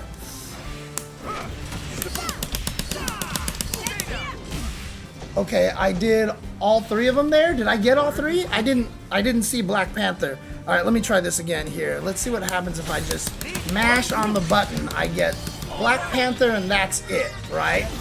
So let's actually try to do this in order, shall we? Okay, you have to hold the direction for all the characters on this. So there's tech to getting the perfect counter on the crossover. Oh, you're talking about when they try to cross over you and then you cross over back at them, right? Is that what you're talking about? Is there a perfect counter version to not just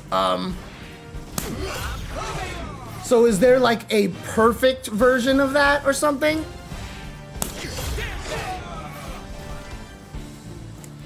So let's see here. There's definitely a lot of mechanics in this thing here. While blocking. Okay, so during the you can pick who you use. The funny thing about this is that, I mean, I guess if you want to change characters, this... Yeah, because I'm holding down already. So I see when I block, I can pick which character I want like this. Okay. Oh, you take away their assists? Wait, what am I supposed to do? If I hit what during the Monet crossover tech? Are you talking about these ones, or are you talking about the alpha counter one? Okay, so when it fills up, what do I do? Do I hit? What do I hit when it fills up? You still with me? Everything okay? Come on, stay with me now. Whoops.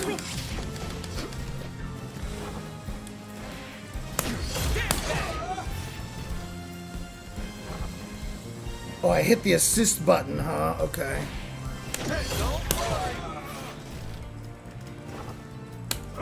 Whoops. Ooh, I don't like having to use this many buttons.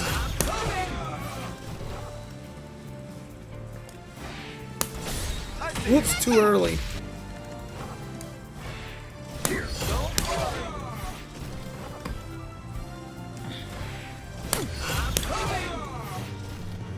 How can you tell when you do it? How can you tell when you do it right? Is the question.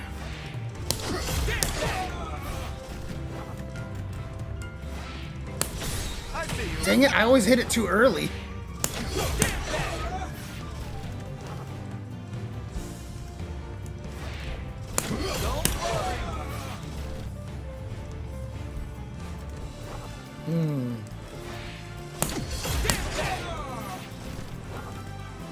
Like, what's it supposed to look like when it actually triggers? Alright, I'm gonna try one more thing here. Oops.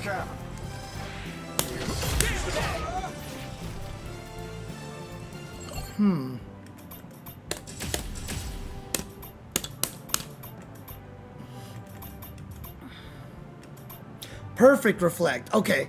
Performed when input right before the opponent's crossover attack would land. Your ally intercepts the counter attack. Oh, it has to be the counter to their counter to get a perfect reflect. So you can only do it with a perfect reflect. I see. Okay. So this one is just you crossover reflect any time, right? But this one, like you said, that if you time it so that you do it when it fills up, just like it shows in that graphic, you get the perfect counter like that. Okay, okay. You know what's cool about this is that this prevents you from being able to like mash it and stuff like that, right? So they want, well, it doesn't prevent you from mashing it, it just gives you a reason not to mash it, right? So normally you get this and pow, and see how you reflect and nothing happens. So like you don't get to do much, but if you get the perfect reflect, it looks like a parry, and now like your assist hits them both. Is that what happens here? Because normally you see that and you see how they just deflect each other. So normally when you deflect it, you just prevent them from, prevent yourself from getting hit, it looks like.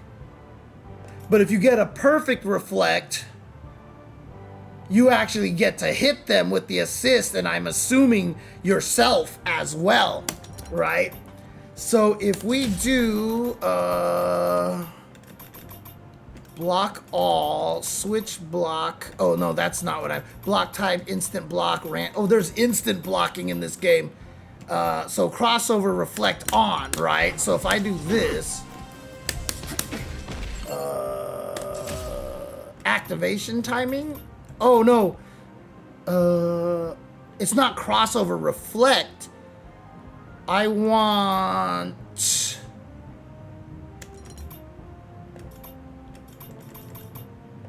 oh, that's right. I want to look at this frame data. Yes. Input history. Yes. Okay. On. Invulnerability. What does that mean?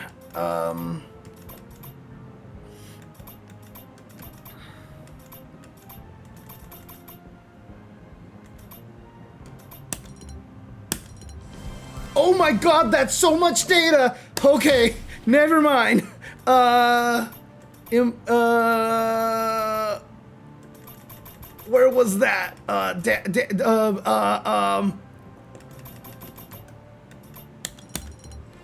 I see.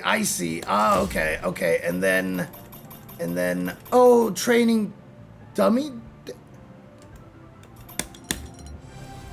No.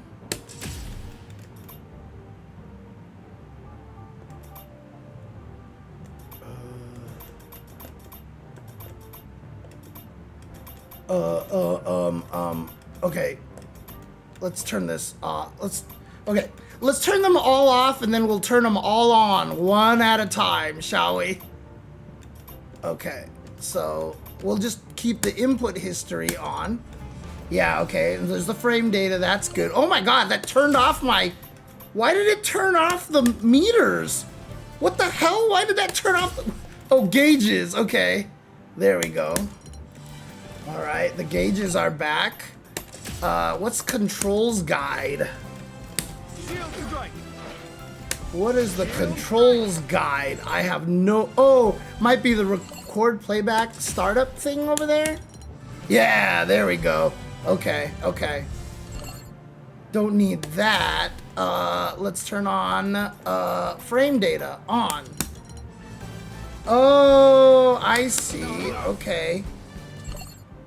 Oh, so that's frame data. Damage data is the upper box. I see.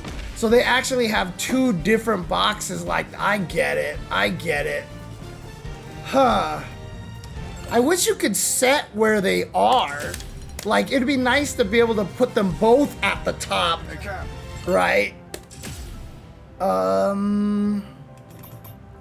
Let's not worry about the frame data for now. So training dummy data, right? So if we turn this on, that actually, why did that not do anything? Weird. Okay, controls guide, invulnerability, don't know what that means.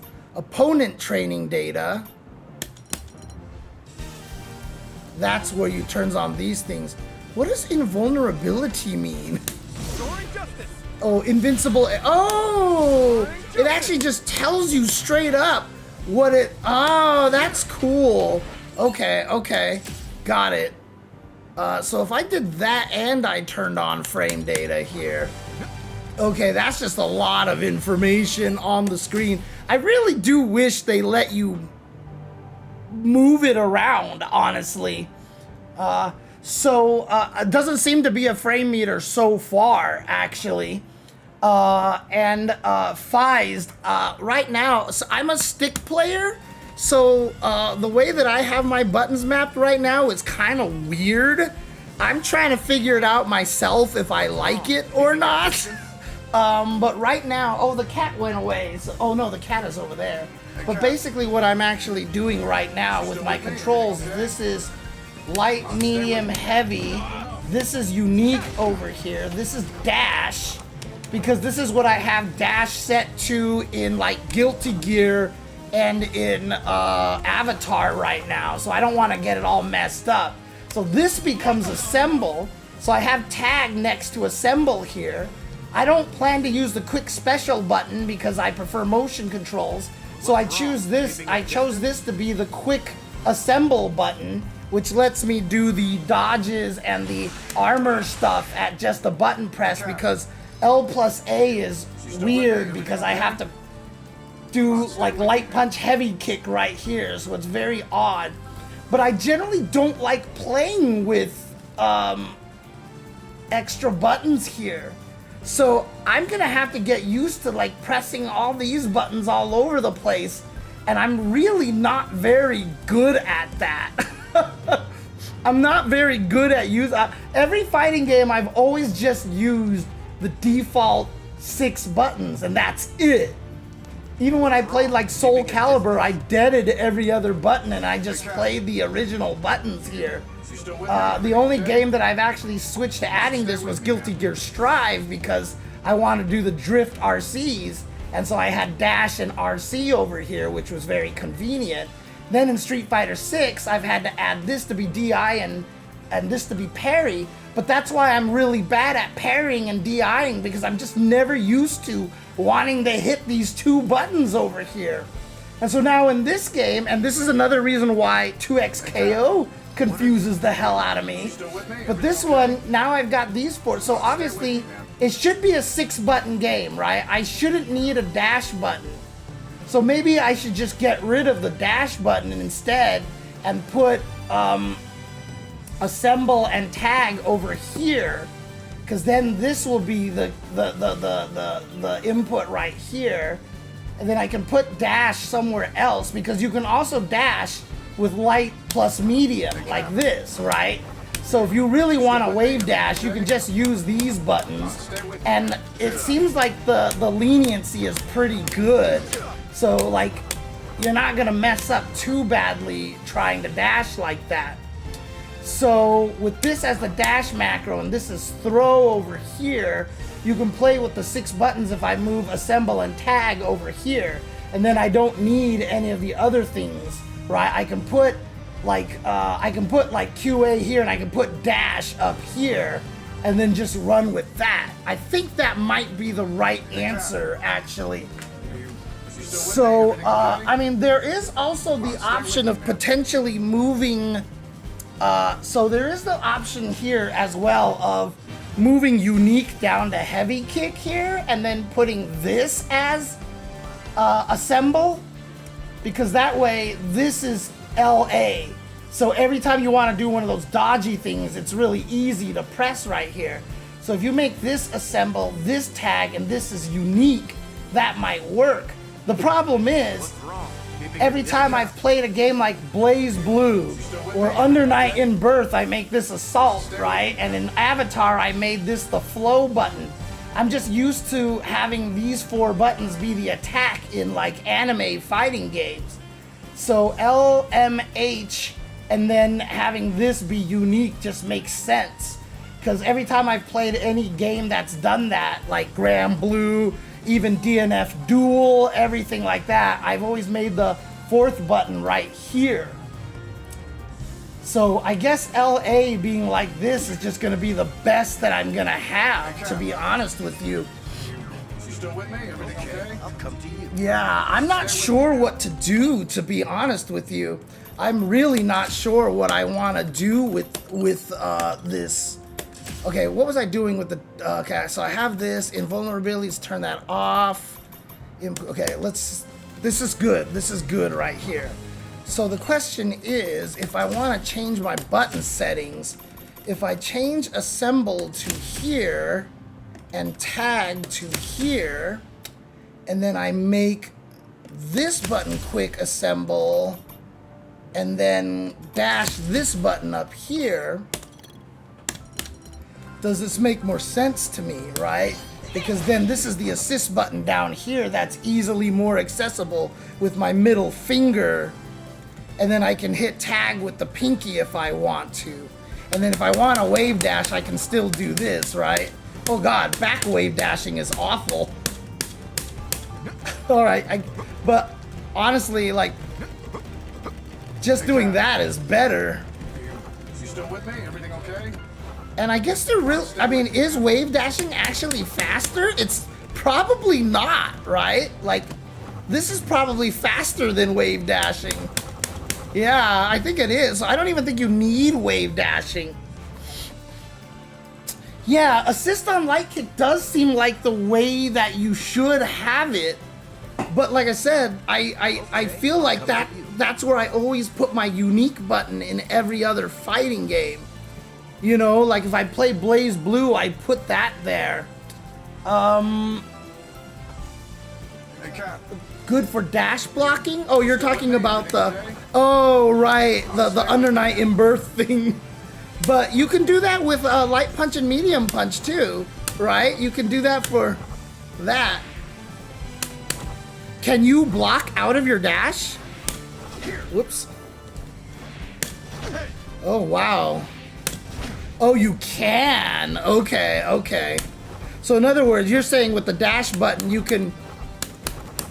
It's a little hard, but you can dash block with, you know, Hey, Cap. with the two buttons into block like this as well. So that works too. So that's the thing, is being able to have, because like if I want to do the armor attack or whatever like that, it's not even the drill claw input, so it's really awkward. So I'm not sure. Oh God, I really am not sure what to do with these buttons here. Oops. So if I did tag over here, and then I made unique over here, like my unique button being heavy kick, I guess I can get used to that, you know. Done this. Here. Hey, Cap. Here. No. Catch. Here. Yeah, I guess I can get used to it this way. No, that's definitely what they did. They wanted the assemble to the light and assemble to be easy to press, like with the throw input. That's definitely what they wanted. Okay. I'm just like a little concerned because I'm so used to hitting that button for like Marvel, right? That's my S button. I usually have my S button there. And then in Blaze Blue, when I played it, I had the drive button there. In Avatar, I have the flow state there and stuff. But I think I'm just gonna have to get used to it, because it feels like to me that if I try to do that, it's gonna be a disaster. Done this. Here. How come I'm not hitting the shield back? Oh, because it has to hit the opponent. Right? No, it works if they block it too, if I'm not mistaken. Huh. Well, oh, wait, but attack plus assemble doesn't do anything though, right? Oh, does it choose a different character? Wait, so medium plus assemble picks the front guy. Heavy plus assemble. Oh no, it's not. Okay. I do have to hold the directions to do it. Okay. Understood. Wait.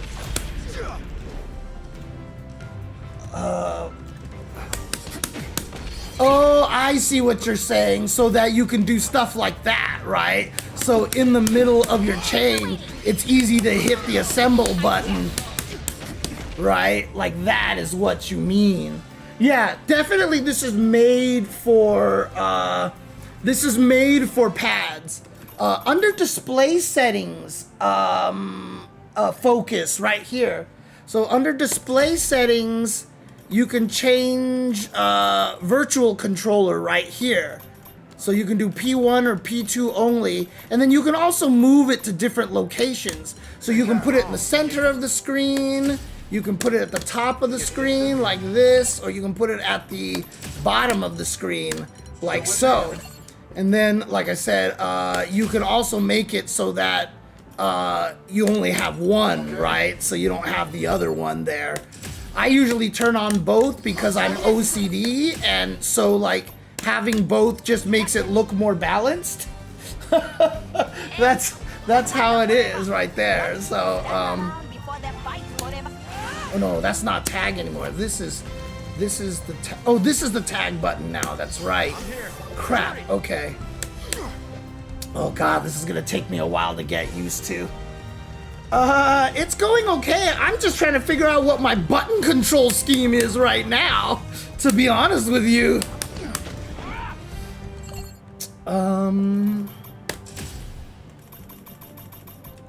You know, I gotta tell you something. Street Fighter 6 has just completely spoiled me. The shortcut buttons in that game are so good. I'm here. Shuri. Take care. Backup systems go. Soaring justice. Oops. Soaring justice. Systems go. Soaring justice. Systems compromised. So does she always, so if I jump, she does that, but if I'm at a certain height, she comes out with that one right there. I can also call, him to do that one right there. But if I just jump and do this, I see they do the ground one. So the air one only comes out at a certain height. Do they not have the combo one anymore? Because like there's the combo. They used to have it so the air one was just a combo extender, if I'm not mistaken. Oh, I hit the wrong button. Let's settle this. Backup systems go. Oh, I'm hitting the tag button.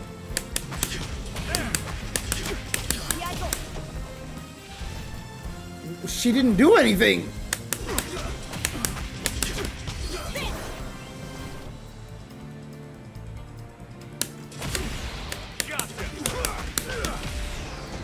Interesting. So, do I have to do something like...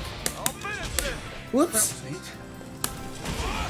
I don't want to do that one. I just want to do the regular... The crappier launch. Oh, I missed. Okay, okay, where is she appearing? Ah, god damn it.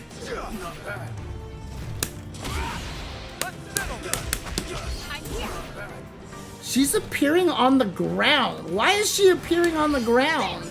Shouldn't she be doing that? Yeah, because I'm getting that one. Why is she appearing on the ground? There was a... Oh, oh wait, do I have to do, No. I thought maybe it would do the air... Can you not call the air one when you're in the air like that? I thought that was one of the things that they specifically changed because people were complaining about that.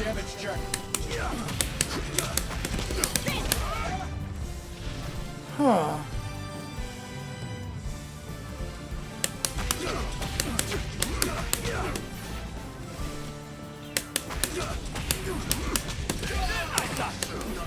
Oh, see, that was the air one right there.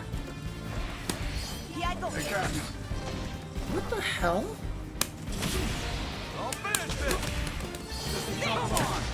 Okay, so that one did the air one.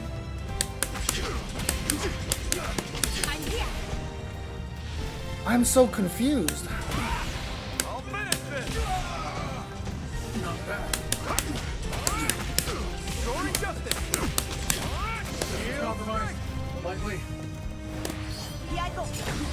So it's just that if they're in a combo, god damn it! I never want to do that. I just want to do the weak launcher. You always get the ground one if you're doing this.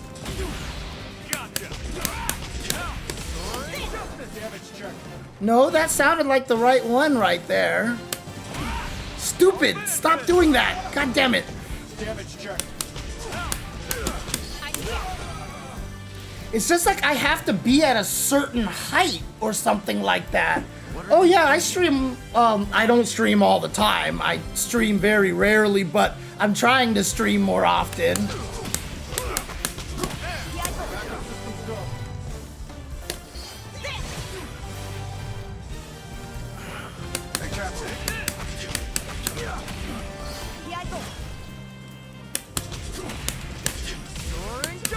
Oops. Soaring Justice. Shield strike. Soaring Justice. Shield strike. Shield strike. Ah, come on. Soaring Justice.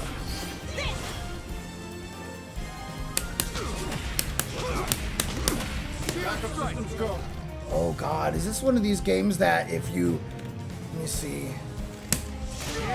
Yeah, Fireball takes precedence over the DP, so you have to make sure that when you actually do the DP motion, you have to be clean at leaving your controller at down forward.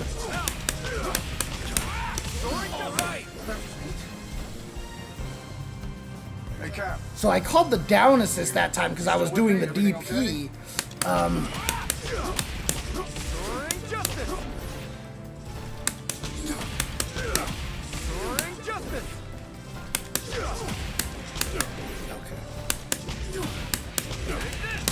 Soaring Justice. I'm here. Yeah, see, she keeps doing the ground one. It's really weird.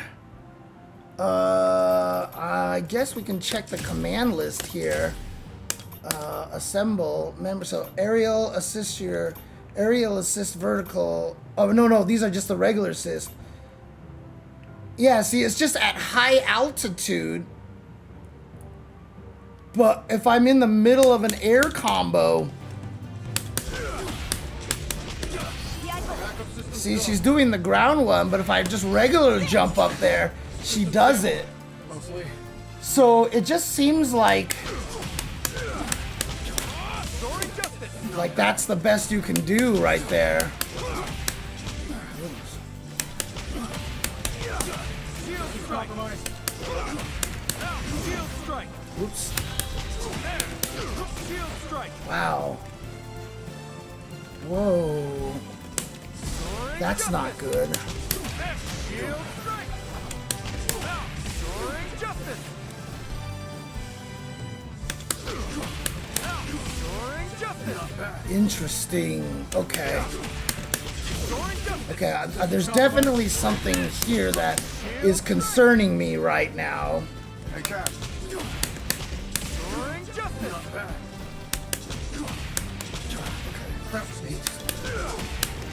Soaring Justice. Oops. Soaring Justice.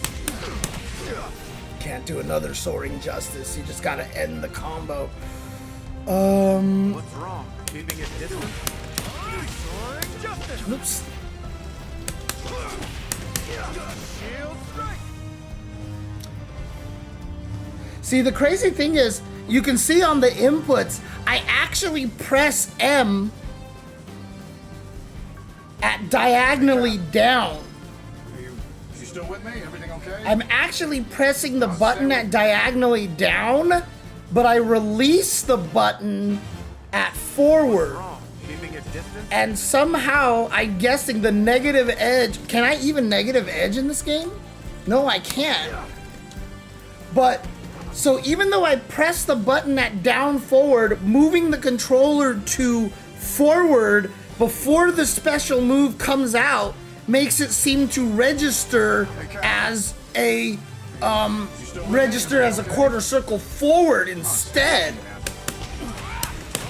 Soaring Justice. System stable. Soaring Justice. Backup system. So let's see here. Soaring Justice. Backup system. No, it worked fine that time. Soaring Justice.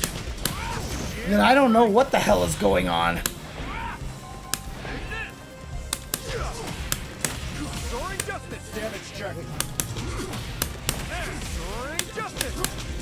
Shield Whoops. strike. I just want to do Nope, not that.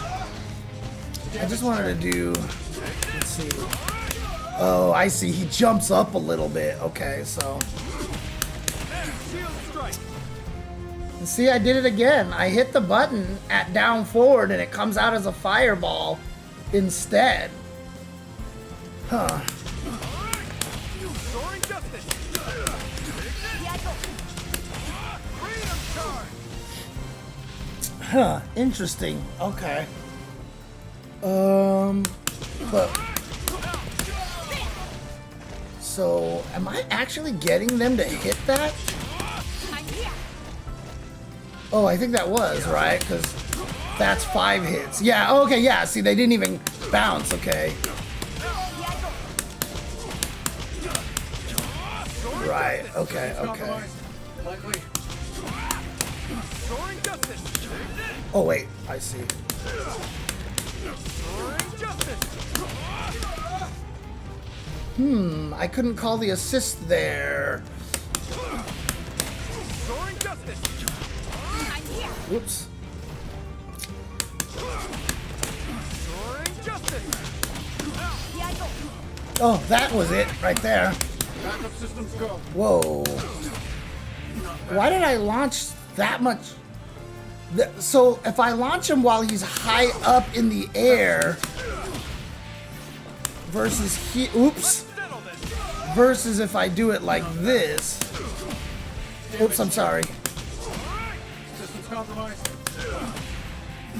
It tracks because I hold straight up and Captain America is like going forward. So when I juggled him really high out of the air,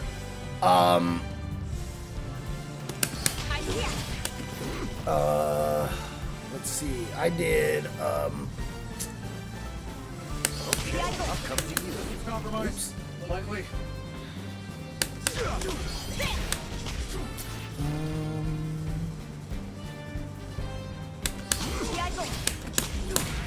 see how I super jump way higher and way faster? You saw that, right? I super jumped higher and faster.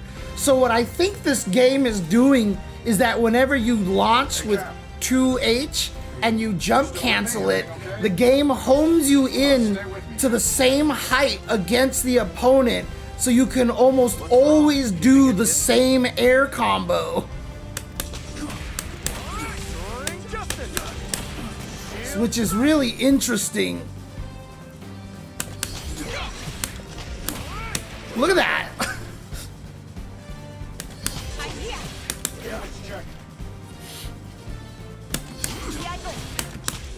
Oh, why am I doing that? I want to do that is what I want to do.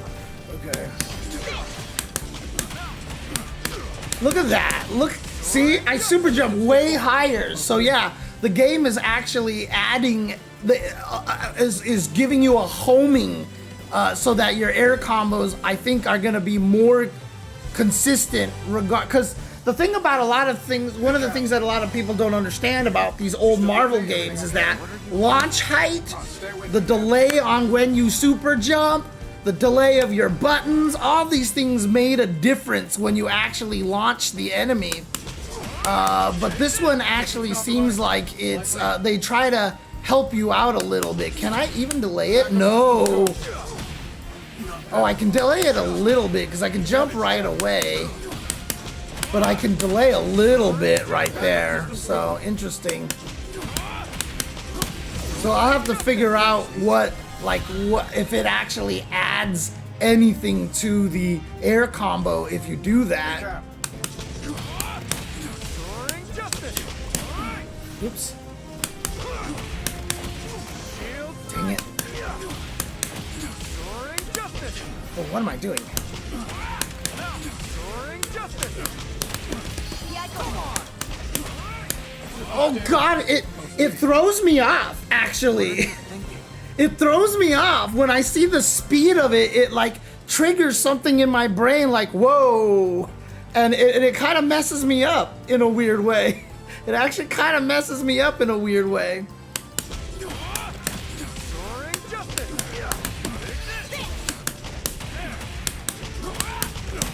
Soaring justice. That was neat. Okay.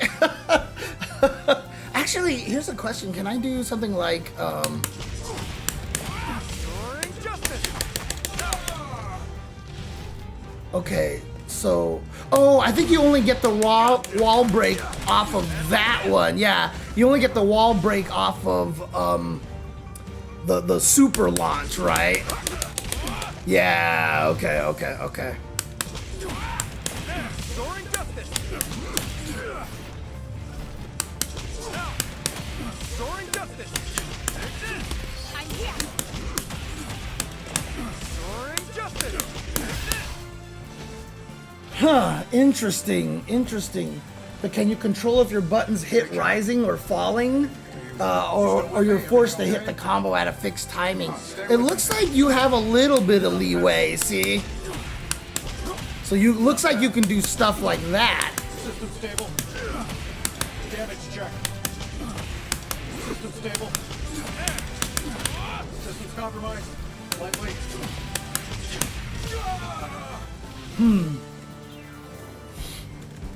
Okay. Interesting. Not bad.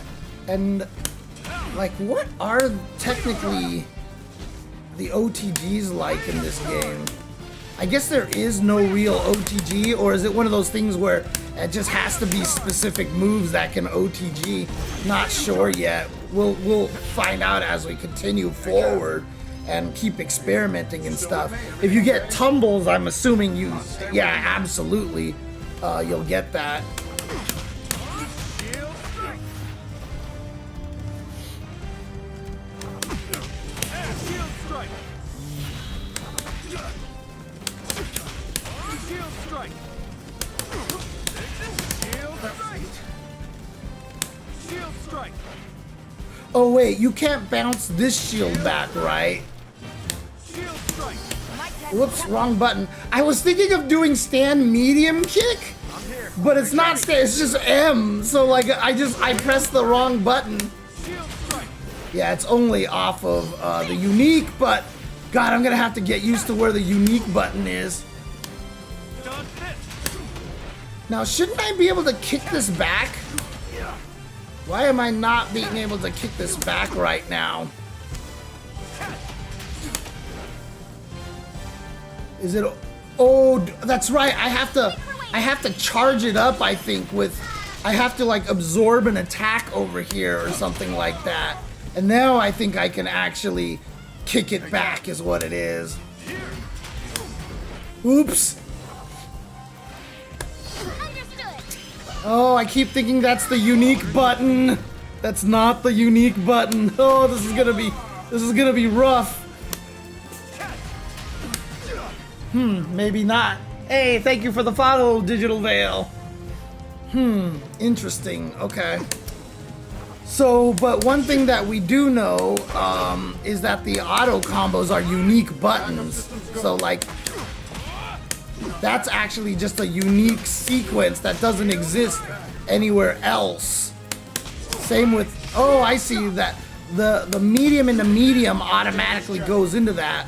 But I can do light, light, light, and it goes into it. So I can go light, light, medium. Oh, I can.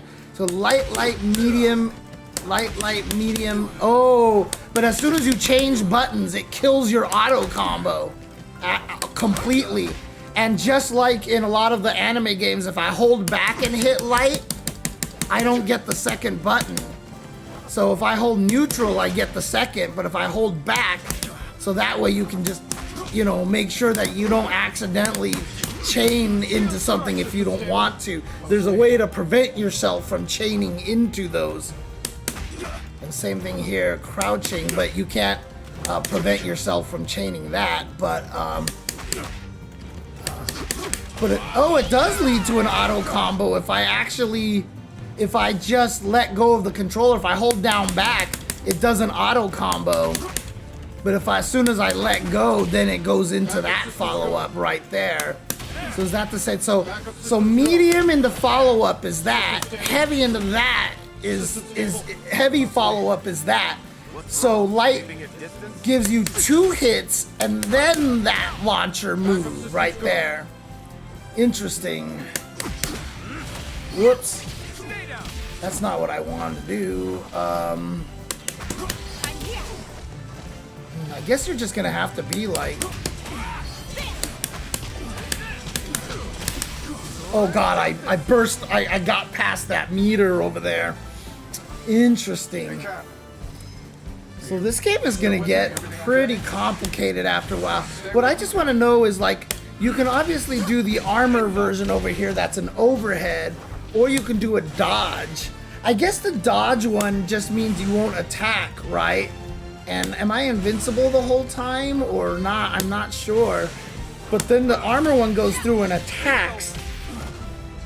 The question actually is, if I come over here and you know what I'm gonna do? I gotta move my chair up because it's hurting. It's hurting my arm because I'm playing too low than what I usually play at, the height that I usually play at. Ugh.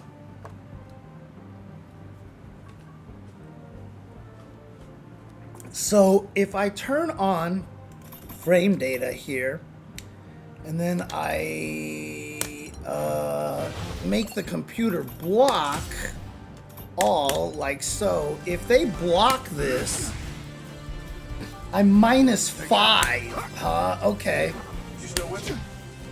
So 6 frames, 7 frames.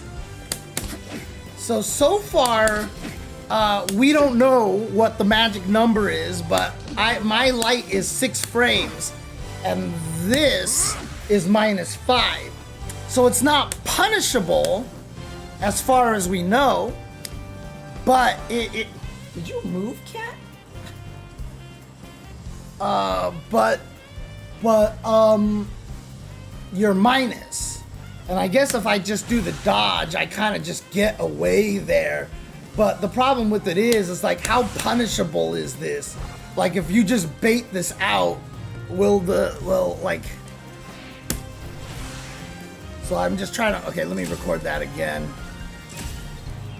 Okay, I'll come to you. So I hold down back the whole time. Yep, it's super punishable. And it counts as a counter hit. Oh, wait, I guess that was too fast then, huh? Yeah, you can just wait and blow him up. So, what is the advantage of doing the dodge over doing the armor then? Is the question for me. I don't know what the advantage, like, it feels like this is a better idea, but maybe it's just, you know, if someone's above your head or something, because this one just triggers the attack. Like, if someone's flying and triggers, like, the follow, or like, hits you, maybe you don't hit him out of the air, right? So, if I do something like this, whoops, that's the wrong button. If I did something like, oh god, I keep hitting the wrong button. I want to kick, so my brain is trying to make me hit a kick button. Oh god. Actually, do I have a better jumping? Oh yeah, this. Okay, this is a good button right there. Okay, so if I do... Whoops. Oh, I see. I have to hold until I see it start up. What's wrong? Like that. Oh, but as soon as I attack, do I come out of flight automatically? Here you go. Yeah, okay. That's one of the things right there. But let's try this anyway.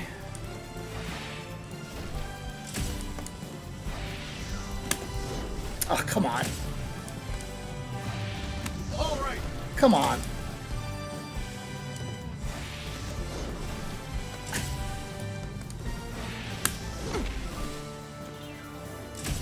I wanted to block too. Oops.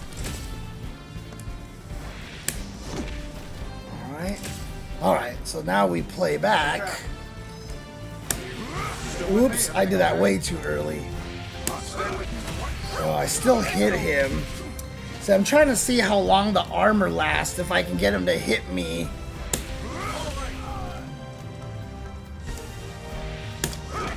No, that's good right there.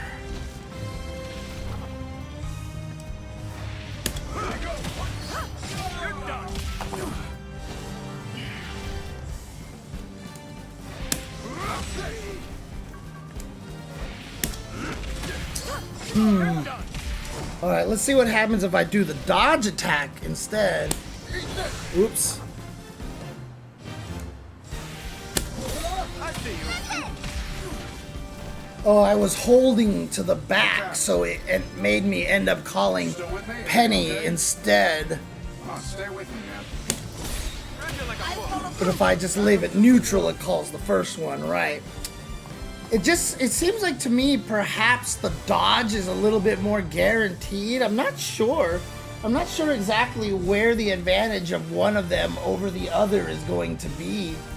I think that's just going to be something that I'm just going to have to watch some matches and see what turns out to be better, and why you would use the armor or why you would use the dodge, right? Stay with me, man. And then if you assemble somebody in a combo like this, you just hit tag and you switch over. Now I thought you could actually tag over to them before they attacked, but like anytime you wanted to. Leave it to me. But it seems like I can only do it. Why was that so late? I know when I played at Evo one time, when I called my assist, I was able to tag instantaneously, but I guess they don't let you do that anymore, huh? And it has to be neutral tag, it looks like. Leave it to me. Like if I'm holding a direction, see, it doesn't ever tag. But if I call them out again, Shuri. oh, I hit the wrong button. I hit the wrong button. So if I do this and I hold backwards, let's see, assemble. Oh, what the hell? Oh, I see. It's because I'm holding forward and hitting the tag button. It's trying to manually tag me in the Captain America. But Captain America isn't there, basically. So when I call the assist and I hit forward and tag, I can't manually tag into Captain America is what's happening. So if you want to tag into your buddy over here, yeah, you actually have to do a neutral. So active tagging to your assist has to be done at neutral. Like so. But what's weird about that is that it's really late. See? Like, I guess at the Evo build that I played like a couple of years ago, since then, they changed how it works. So I guess you can't tag right away then? But if I start a move like so, right? Like if I do this move, and then I hit the tag button here. Oh, that doesn't work? Can I do,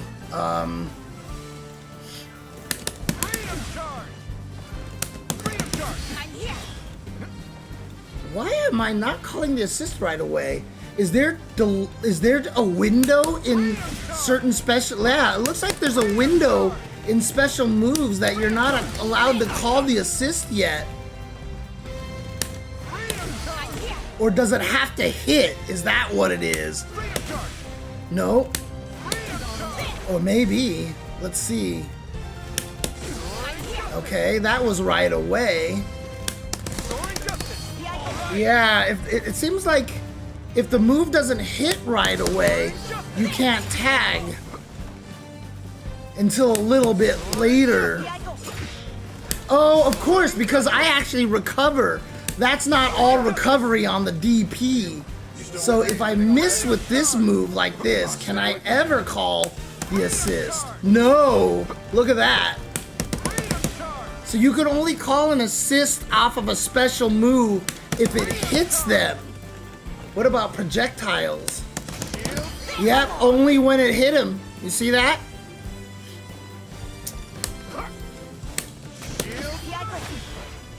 And if I hold the assist button, can I make her start up? Nope, they're always gonna start up at the fixed specific distance here. Interesting, okay. So for special moves, so what about normals? Can I just do... Oh. So I can only call an assist in neutral or after a move hits them. Now, after the move hits him, it looks like I can call it at all sorts of different timings. I'm not restricted to when it hits them, but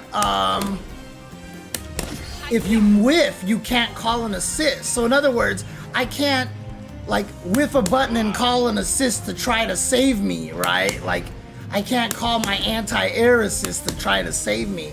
I have to commit to it like that by doing the assist first. And then you can't switch to them until that meter shows up, it looks like now. So I can't tag to them until that meter shows up. So they actually really restricted how the tag system works compared to a version that I played a couple of years ago at EVO, because before I would call an assist and then tag to them right away. Now you can't switch to them until that meter actually shows up. Leave this to me. Shuri. Interesting. Interesting. Okay. Oh, keeping it distant. Huh. Do you really think you can win? I'm here. Shuri. Interesting. And so you can only tag into assist when the move hits. Shield strike. Shield strike. Shield strike. Yeah.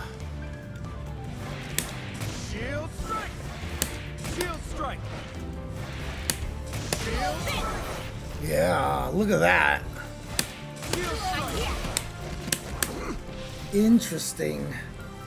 And also when I'm comboing them and I call the assist, that's just the standard assist, but can't I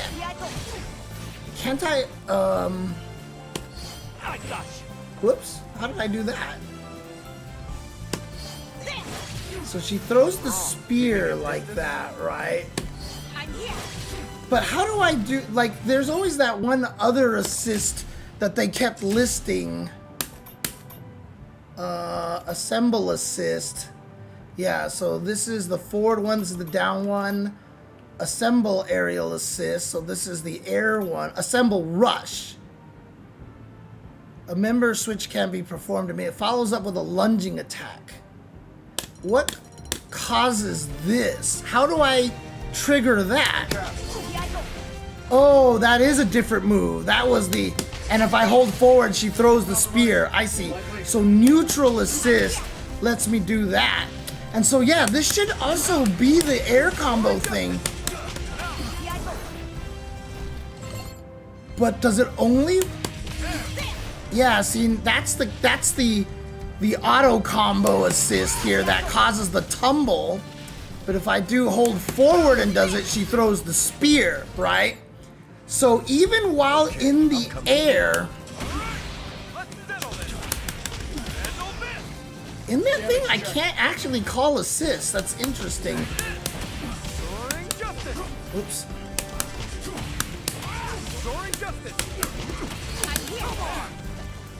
Yeah, see, you can't. The even though it says air OK, it's still the ground one, no matter what. Doing super skill hit. Oh, that's right. This is if you hit him with the super, then you continue into another super, and then you can pick which ones afterwards. Oh, what's up, DR? Dyer? How are you doing? How you doing? So it is a 6-button game. You still with me? And it's just that it requires some interesting button settings here. Dude, Nathan keeps escaping the camera. So the way that I play Blaze Blue and then, or DNF Duel or even Avatar or even, you know, a bunch of these games, I always have light, medium, and heavy, and then I have this button be like the drive button or the unique button or something like that. But there is a lot of L plus this plus assemble. So originally I had assemble and tag in these two buttons over here. But I'm so used to having this just be a regular attack button over here. Ignore the white part over there. That's an extra. That's one of those combo extension buttons here. But I'm used to doing this button right here. But so many things require you to hit these two buttons at the same time, and not a throw, by the way, that it feels like putting assemble here is the better option. And assemble is just call your assist. Tag is I want to switch to the other character, so you hit tag for that. And then I have unique over here. So I have unique over here, which is really awkward to me. I keep hitting this button to do my unique because that's just how my brain is wired. However, if you actually set it up this way, what's up, King 6 Gaming? Thank you for the raid. Appreciate you. But this makes LA easier, so you can do all these dodge attacks and alpha counters. Now you can set a button to be a macro for that. So I have this button to be a macro. But the Team Gather super, which is the Assemble super, which has to be done with L+A like this, right? Doesn't work with the macro. The macro is just quick assemble, and it's not it's not L+A. The macro is labeled quick assemble, and it makes you do like this dodge attack or this armor attack, which can be done with L+A. But for some reason, quarter circle forward plus that doesn't trigger the assemble combo, because it doesn't technically count as L+A. So the assemble combo can only be done with L+A like this, which is crazy. So, hey, thank you for the gift sub to Dyer. So it's very bizarre. It's very bizarre. So I think in general you have to do it the way that the game feels like they want you to do it. I mean, even if you look at the controller display on the screen, if you think of it as a pad and those other buttons as the trigger, they actually want the assemble button more accessible to you than the unique button, which is really interesting. So the way that I have to play is I have to think of the unique button maybe as the dust button. Like if I think of it as a dust button, I'll actually be able to get more used to using it over there. The other thing too is I have the QD is quick dash, so you can do that, but quick dash is technically also the two light plus medium. So light plus medium does the quick dash as well. The nice thing about quick dash, the quick dash button, as you can see, I can hit it as many times as I want, and as a result, I won't come out with like accidental buttons, right? But if I use this quick dash, see if I do it too fast, I cancel my dash into buttons, right? So having this as a quick dash is useful. However, you can still do dash blocking with these two buttons, right? Wave dashing doesn't seem to be useful because it looks like running is just faster, right? Unless you want to wave dash block like this, right? You can do that, but would probably be easier with the dash button here. Oh, I can't dash at down forward. Interesting. So, but the point being is that having a dash button is not like critical.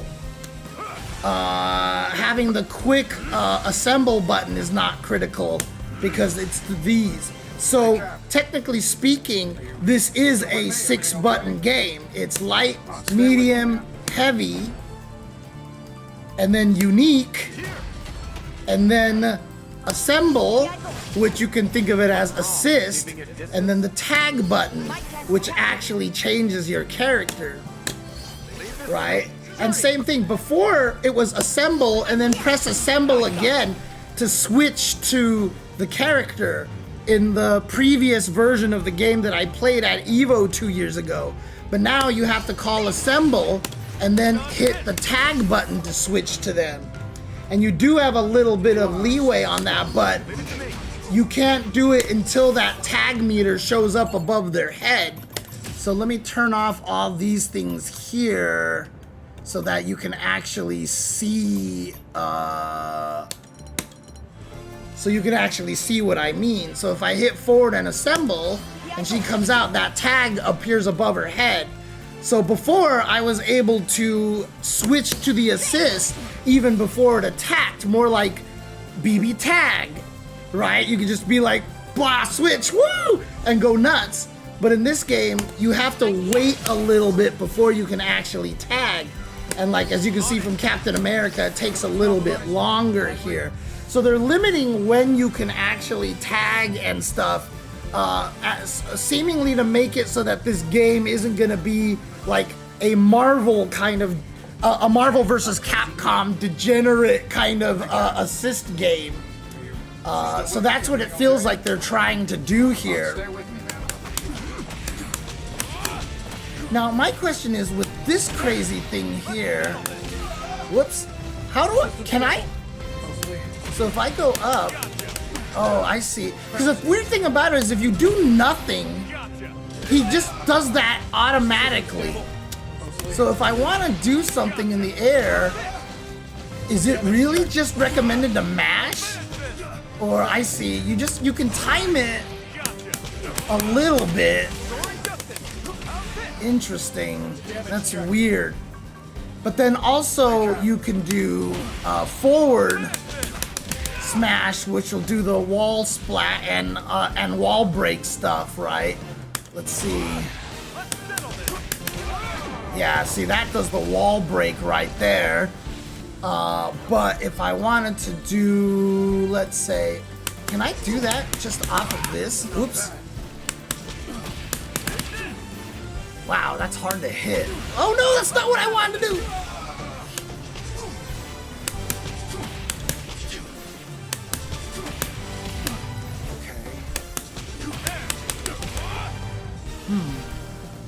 I guess I'd have to double jump on that one then.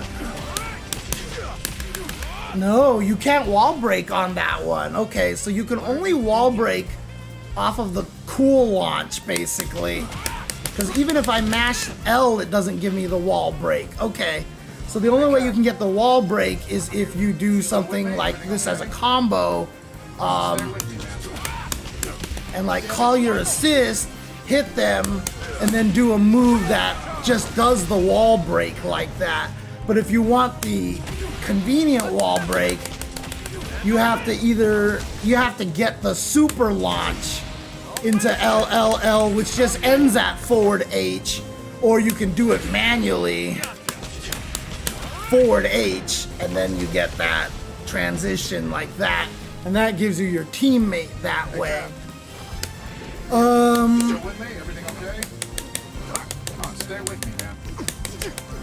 Okay, so the light can't be done on whiff. And also, the regular launchers, if you're not running, like, tend to not have a lot of good range. So, like, if you're, like, right here, like, see? Oops. Yeah, so, like, if you hit him with the tip of that, you don't get the launch here. Oh, and that doesn't even combo. So if you do that, I guess you just gotta do something like that.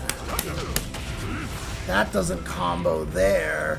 So you would just have to do like an assault like that and then keep the combo going that way.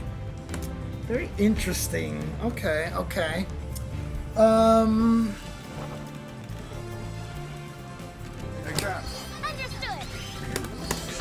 yeah, you can call your assist whenever you dang well feel like it, as well. What is Black Panther's assist here? So what I can do is I can do a super, and then hold the assemble button and hold forward, and that switches to that. Then I can hold back, and that should switch to Penny here, like that. Yep. Okay, so now I have Black Panther at the back, and I can tag to Captain America here. And so what's Black Panther's assist?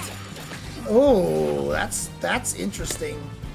I'm not gonna say I feel like it's better than some of the other ones that are out there, but it's not terrible. But yeah, like Captain Captain America, how do I make it so that I can kick my shield back at them? Ricochet volley. Oh, I have to hit you. It's not just the, I have to hit you. It's not, whoops. That's not the unique button. Oh my God, that's gonna kill me so badly. I see, when your shield is not with you, unique just turns into a kick. I see.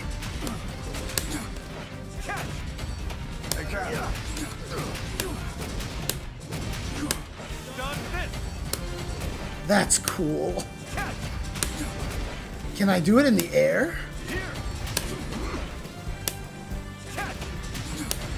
I can. Oh, but I caught it right away. Interesting. That's interesting. It just bounces back right away.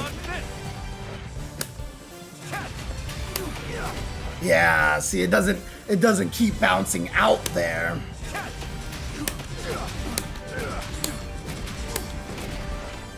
Interesting. It doesn't seem like there's a lot of different, like you can't do this in different directions. You've either got the jumping one or the grounded one, and that's it. But the question is, does it track the opponent, right? That's gonna be the interesting part right there. Oops. Player, CP note, training dummy. There we go. Jumping.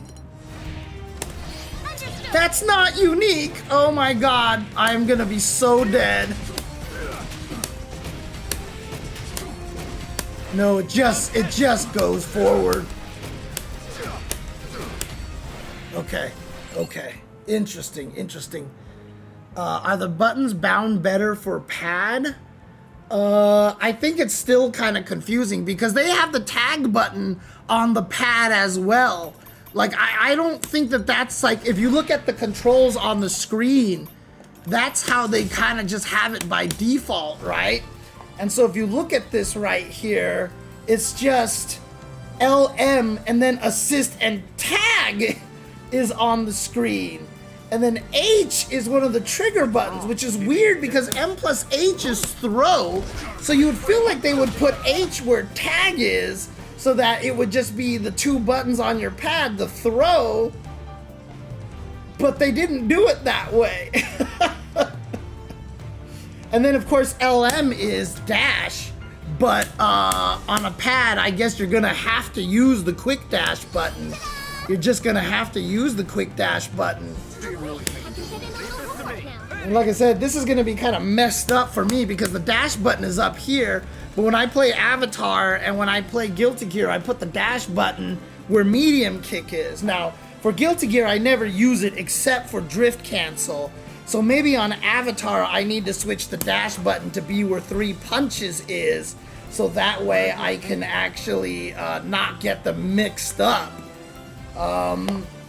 But yeah, what's hard about this is what you discover about tag fighters a lot of the time is that based off of the way that tag fighters work, they end up having to have a lot of buttons, right? I mean, when Marvel 3 first decided to go light, medium, heavy, special, assist 1, and assist 2, like, a lot of people were mad, right? Because they liked having light punch, light kick, and then heavy punch, heavy kick in MVC 2. But the thing about it was, when MVC 2 came out, everybody was pissed because we wanted having jab, short, strong, forward, fierce, roundhouse, and instead we got 4 buttons with 2 assist buttons. And we were like, dude, we can't pull out our medium buttons on demand. Like, we can only get our medium buttons if we go jab, jab, or whatever in a combo. We're like, this is the worst decision ever. This game's gonna suck. But we got used to it.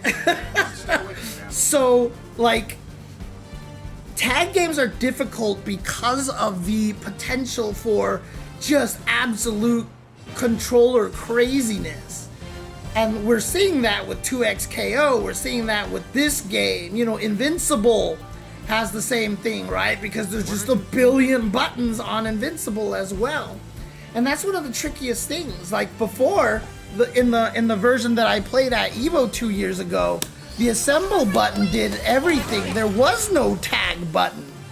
Like I think you tagged by doing the hold button and the direction, and then like if I called the assist, then I would hit the assist button again, and that would switch me over to the other character on the screen.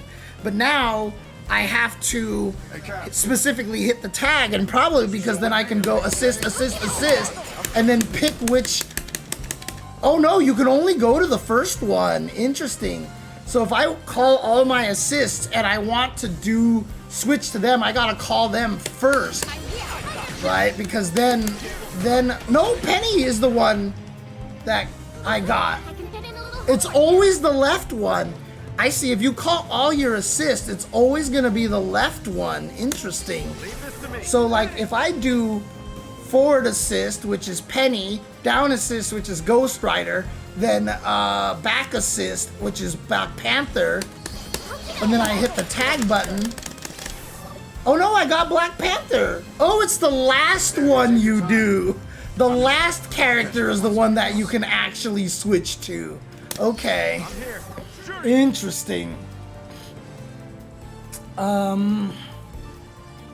Pad by default has triangle and circle as throw? No, Super Mecha Koopa. Because the throw is medium plus heavy. And if you look, medium plus heavy apparently is gonna be, you're gonna wanna squeeze your fingers like this. You wanna hit triangle and then R1. You wanna do that for the throw. That's actually gonna be throw, which is triangle and R1 up there. That's how you throw. Because throw is medium plus heavy, right? And as you can see on the button display at the bottom, by default they have heavy at R1. So default on controller heavy is circle? Oh, okay. So is it just all messed up like that because of how I switch the buttons? I guess so. So let me go to button settings and switch this to default like this and see what the control settings look like. Oh, yeah, there you go. That's my bad. That's my bad. They actually change it on that display for you. Interesting. Okay. Then I was wrong. Then yes, throw is actually by default triangle and circle. Like that. Okay, okay. Okay, so they do it that way. Okay, thank goodness. Where is unique? What the hell is unique? Where's the unique button? Oh, it's up here? Oh my god. Oh god, that is terrible for joystick settings right there.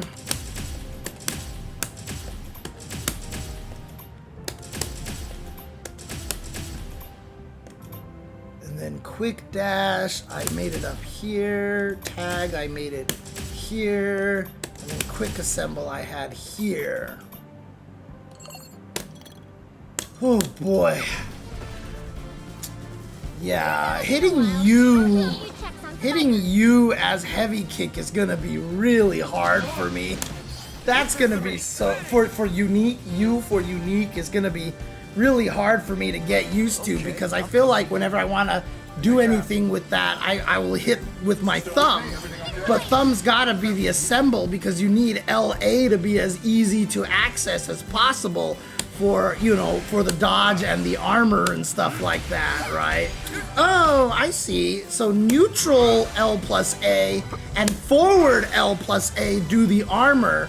Down L plus A and back L plus A make you do the dodge. Interesting.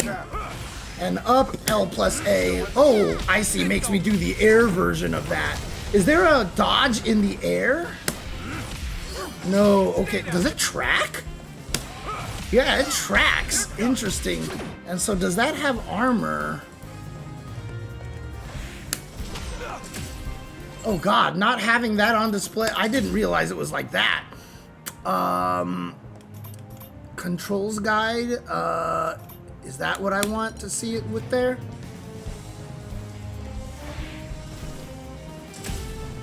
No, that's not what I want. I want... what is it that I want here? Training dummy data, that's what I want. There it is. Okay, so I can see what I'm doing with the record here. So if I play this back, do I get armor? Oh god, this is... Let's see. I just missed. Alright, let's record him to do something else here, like that. Okay.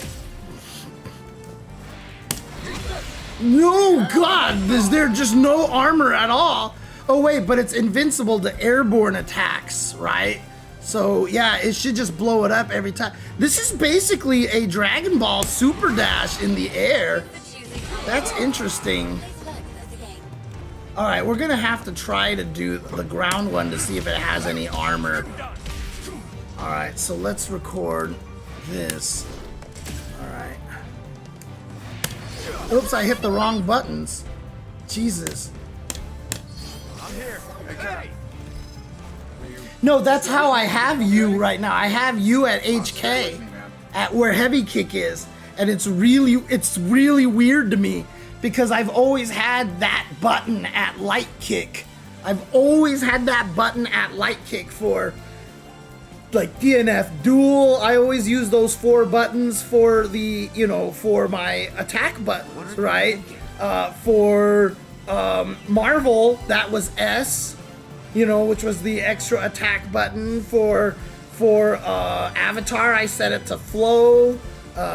You know, for Blaze Blue, it's the drive button. I've always had that thumb button set to something else like that. So, and I don't have that now.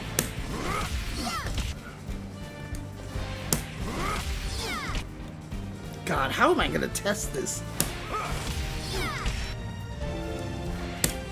Oh, there we go. I can just do it really low to the ground like that. Yep, okay, no, it looks like there's not really any armor. Okay, the air one has no armor. Good to know. Yeah, look at that. You just get kicked. You just get kicked. Yep. Okay, the air one has no armor. Got it. One thing that I've been wondering if Arc Systemers will make Blade have a lot of Nagoriyuki references. I have no idea. I don't think he does, but Ghost Rider feels more like Nagoriyuki than anything because he's got that gauge. He's got an extra gauge that behaves a lot like the blood meter. So right there, you see the zone buttons right there. If I do special moves, I build up. But the thing about it is, if I can build it up enough to get to zone 3, my moves become stronger. Like so. Now my moves are, like, I have super strong moves, but then if I overheat, I basically die. Like, I become vulnerable for a while. However, if you do buttons with unique, and I hit the wrong button again, if you do stuff with unique, you can actually drain your gauge, right? So if I build it up like this,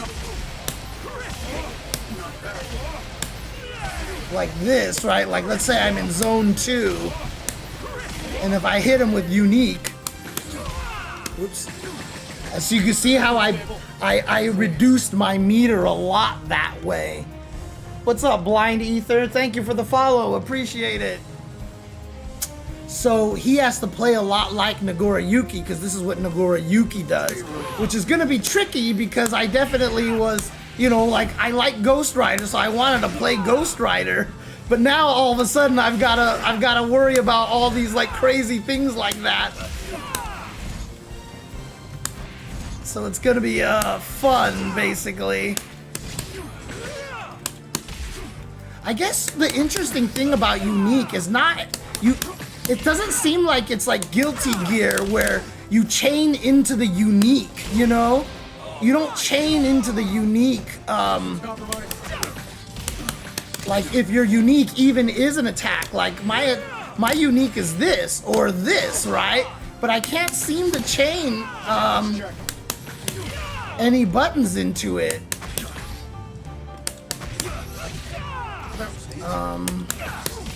Yeah, I can't chain any buttons into it. So you have to consider unique as something different, basically.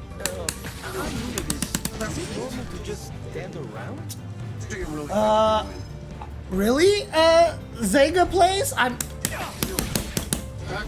not getting anything here.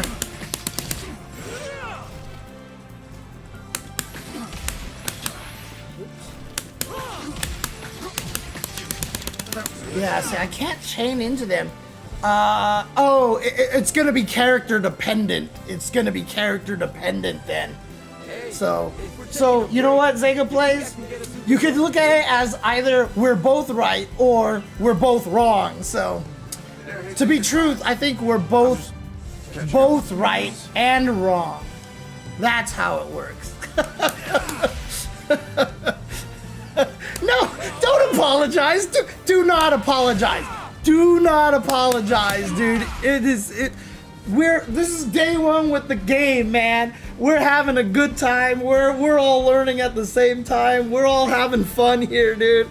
Sorry, I didn't mean to make it sound like I was actually angry or anything like that. We're all having a good time here, so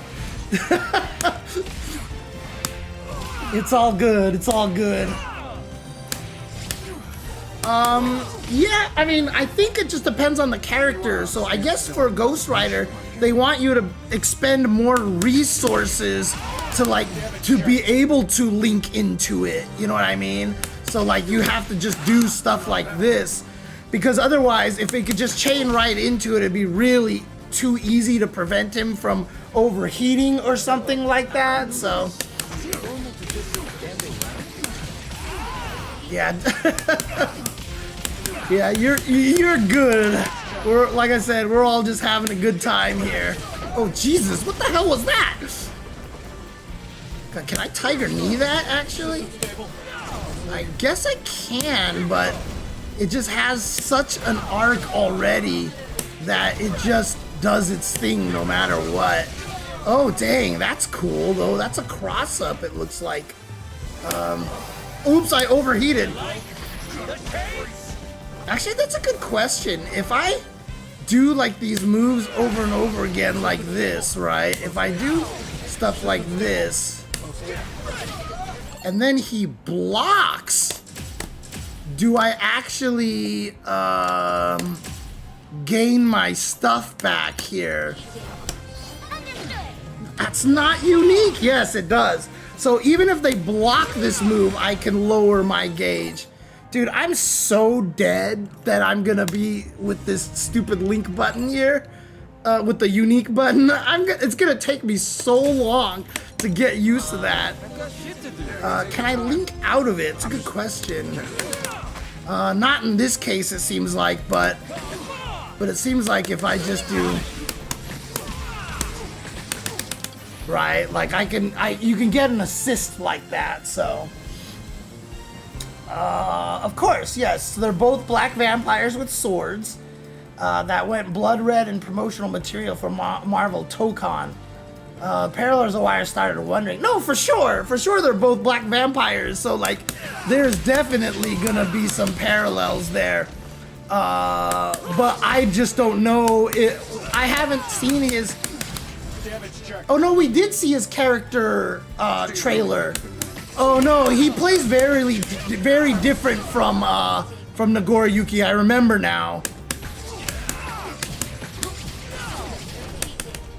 Ooh, that's a wall break there. I see. Do I ride the gate when I do motions? No. That's one of the things that you learn quickly if you switch from American sticks to Japanese sticks. Because the gates of your controller are a square gate, riding the edges is not a recommended thing. You actually just move the joystick yourself inside the gate.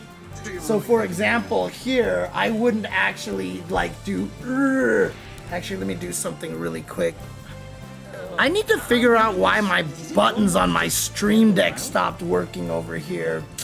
Yeah, I gotta do this manually over here. Hang on a second.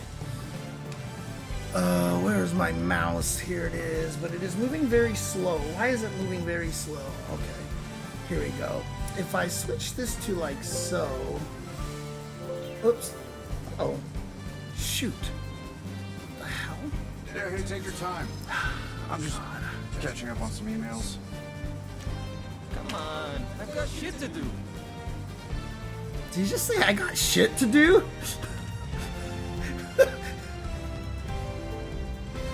Oops. There we go. Probably doesn't matter if I do this or not. But if I do this, let's see. Yeah, there we go. Do you want to stand still and let me push you, okay? Let's do that. There we go. So if you look at the controller over here, because there's a square, there's a corner in each corner because it's square gate, right? So you know that it's like the square gate. Yeah, it definitely helps for the DP because you can always make sure you're holding down forward, and it helps because you know you're always holding down back.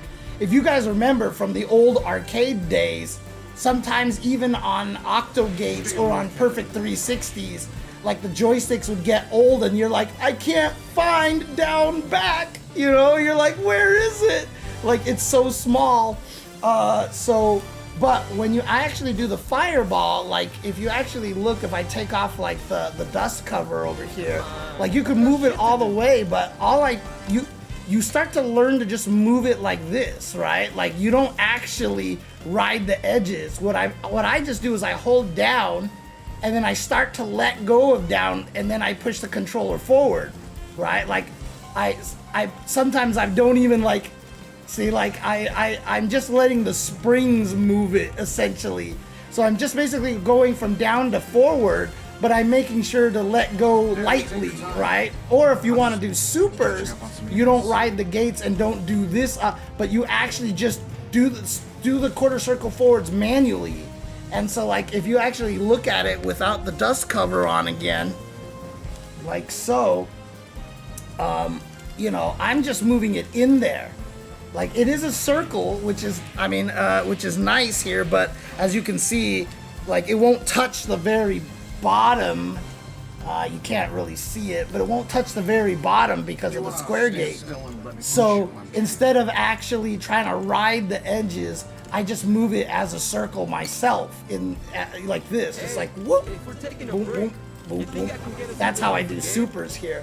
You actually just kind of move it yourself inside, and if you listen to this, I don't think you can hear it, but the cherry switches trigger really fast, right? They trigger really fast. So like this is moving it all the way, but the thing is, it triggered right there. And I see, like, it's only halfway. Like, it's already triggered, and I can still move the controller a little bit. See? Right? So, you don't have to necessarily ride the edges. You could just go, and that's it. And you'll get the quarter circle forward motion. You could even see it on the game screen over there, on the little virtual joystick. I'm getting the 2 quarter circle forwards, even though I'm barely moving the joystick. I'm just doing tiny circles.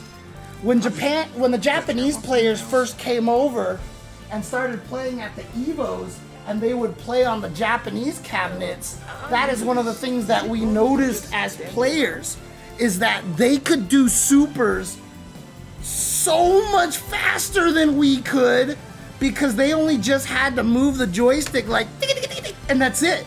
And so we were like, holy crap, no wonder they do that. And I remember, even when I wasn't used to the square gate, I actually tried to use the square gate and see if I could replicate them doing the super really fast like that, and it worked, and I was like, holy crap, I was like, oh my god, I can do the super so fast. So, you know, it actually was better that way. Yes, Guts. Yes, Guts. This is Nathan. This is Nathan. Do you really think you can win?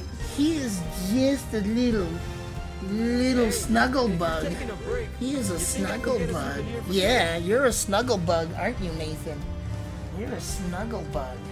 You get the scratches now, because you like your cheeks being scratched. Look at you. Look at you. Oh, you like the cheeks being scratched. You like that, but you're hairy and it's hot. So it is actually, you're getting a little sheddy here. So let's go ahead and Yeah, do hey, take your this time. scratch here. I'm just catching up. Oh, on look something at him. else. Yeah, he's like, nope, get my cheeks, please. Get the I'm new to cheeks. this. Is Get it the normal to cheeks. just stand around? Yeah. Good boy. Good boy. Yeah, my boy Nathan here is not one of those cats that if you touch his belly, he attacks. He is perfectly used to it, and he doesn't mind. He is a good boy. Oh, hang on a second. Oh, don't run away, Nathan. He's like, You wanna stop stand still parading and me let on me shoot, stream. okay? Oh.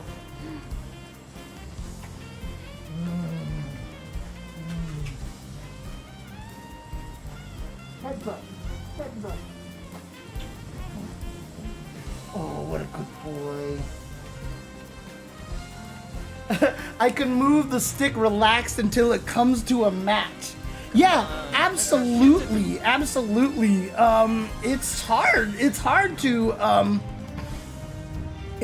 to be consistent with it. Oh, now you're being cute again, Nathan. Hi. Hi. Yeah, he is. So apparently, he's half Burmese and he's half Siamese. And apparently that means he's Tonkinese. So technically Nathan is a Tonkinese cat. Do you really think But I guess Tonkinese cat came from Burmese and Siamese. And according to my ex, who was like, please let's adopt cats, and that's how I ended up with my 2 cats, says that Burmese cats are like the dogs of cats in that they become very, very attached to their humans. And both of my cats are half, they're half Burmese, and so if what she said is true, these two Hey, take your time. are not escaping the allegations, because Nathan is, and unfortunately Jasmine was, very, very affectionate and very attached. Although Jasmine, it took a while. She didn't trust me at first, which makes sense because I got shit to do. she was like adopted and then returned, and she was born in the wild and all these things like that until I finally adopted her. And it took a couple of years, but she eventually started to trust me, and then like we formed just like the craziest bond, Jasmine and I. So she unfortunately passed away earlier this year. So it's been rough. It's been a rough year. So I did get custody of the cats. So my ex was supposed to get Nathan, but Nathan had become so attached to me. Like Nathan had just become so attached to me that like I was like, I don't know if I can, give away take your Nathan time. at this point. But okay, catching up on like some emails? that was the agreement. You can take him. And I was really scared, and I was like looking around to see if I could find another second cat or something like that. But the new apartment that she moved in with a coworker, and their coworker had a cat as well.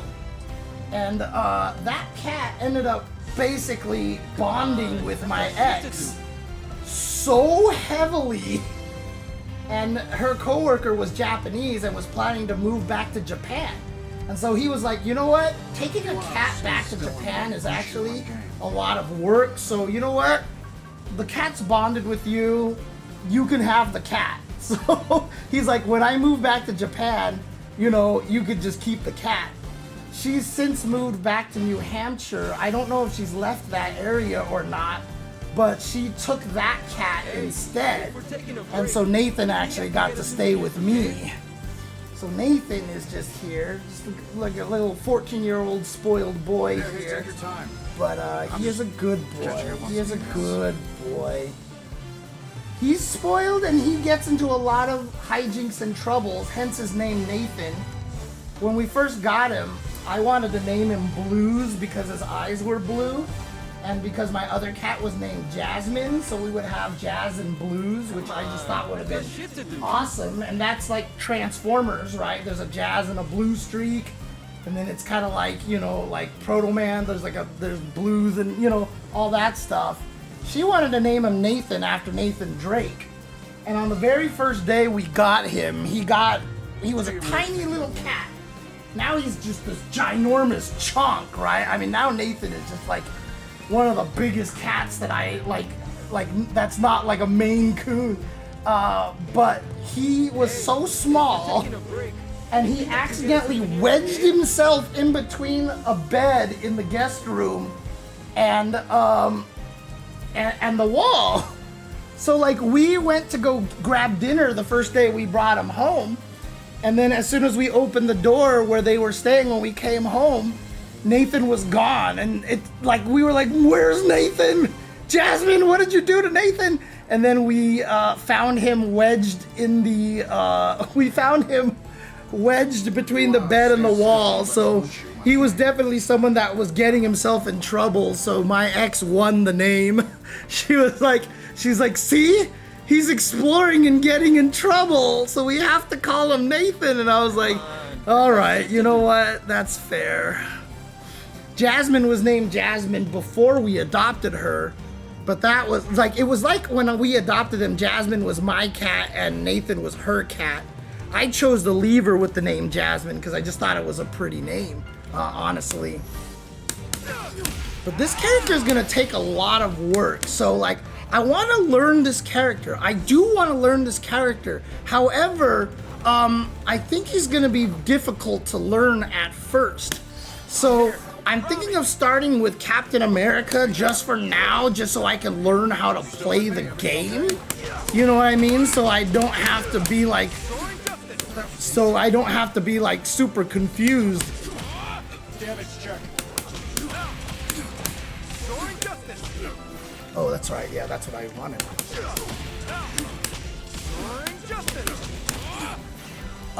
So I might learn him first, and then maybe, I don't know how Black Panther plays, so I'm gonna test out Black Panther in a bit.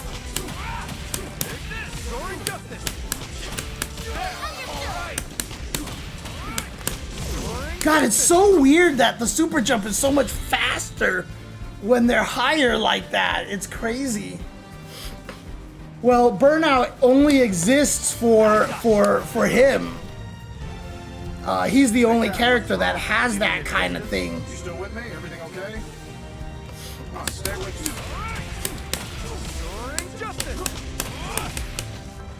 So basically, a basic combo for him really is just. Ooh, that doesn't reach too far. Whoops. Actually, will this work in the middle of the screen? Whoops, I didn't want to do that. Okay.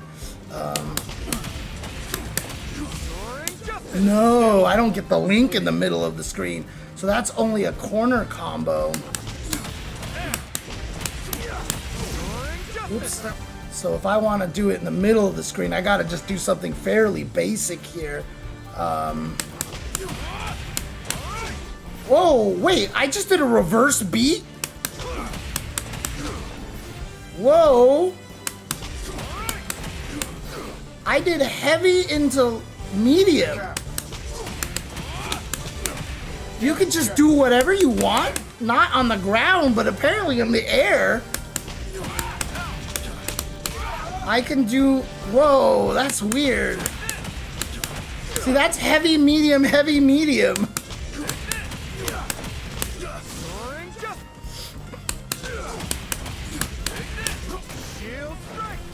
I guess that should be able to hit. Let's see. No, it doesn't. I have to be significantly higher than them. Like so, but it doesn't actually hit him on the way back. So, I guess I have to hold down to make it do the other thing here. Oh no, I see. I would just hit medium again. Interesting. Since I'm doing heavy, medium, to get the air combo ender, I'd have to hit medium at the end. So I would do like that. Yeah, okay, so then I can do... And then I have to get the dash afterwards. Whoops. Oops, I have Penny there.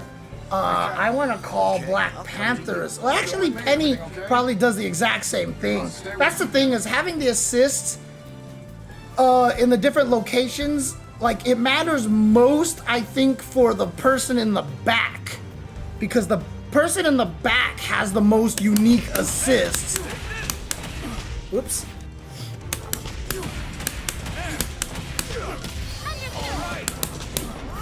Oh god, that missed. Oops. God damn it. My muscle memory is killing me.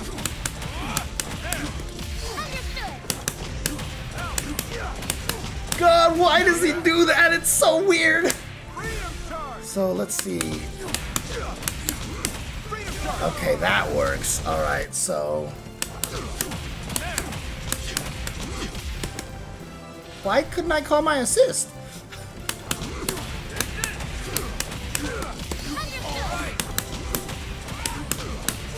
God, it's so weird. Oh wow, can I actually do that? Let's see. Oh god, he's so high up that way? Okay.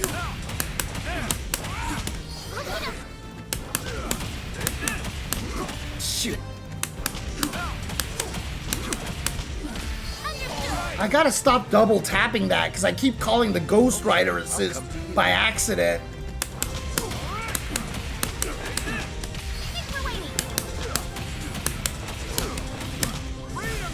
Oh god, it didn't hit there. Does it have to be a heavy? Is that what it is? Whoops. Whoops.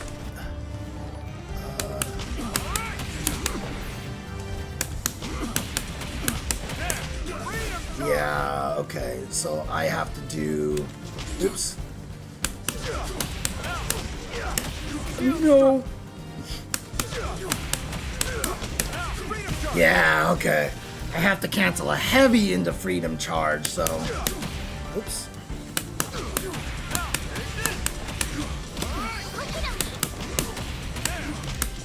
Oops. Now I'm getting like all this Avatar and Marvel Tokon getting crossed in my head right now.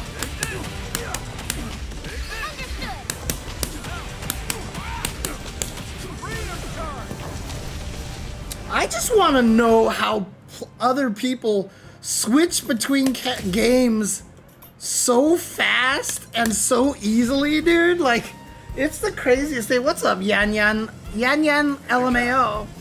Do you plan on trying to commentate Avatar Legends or Marvel Tokon? Yes! Yes! I want to try to commentate both of these games, so I'm pretty determined to, like, learn these games.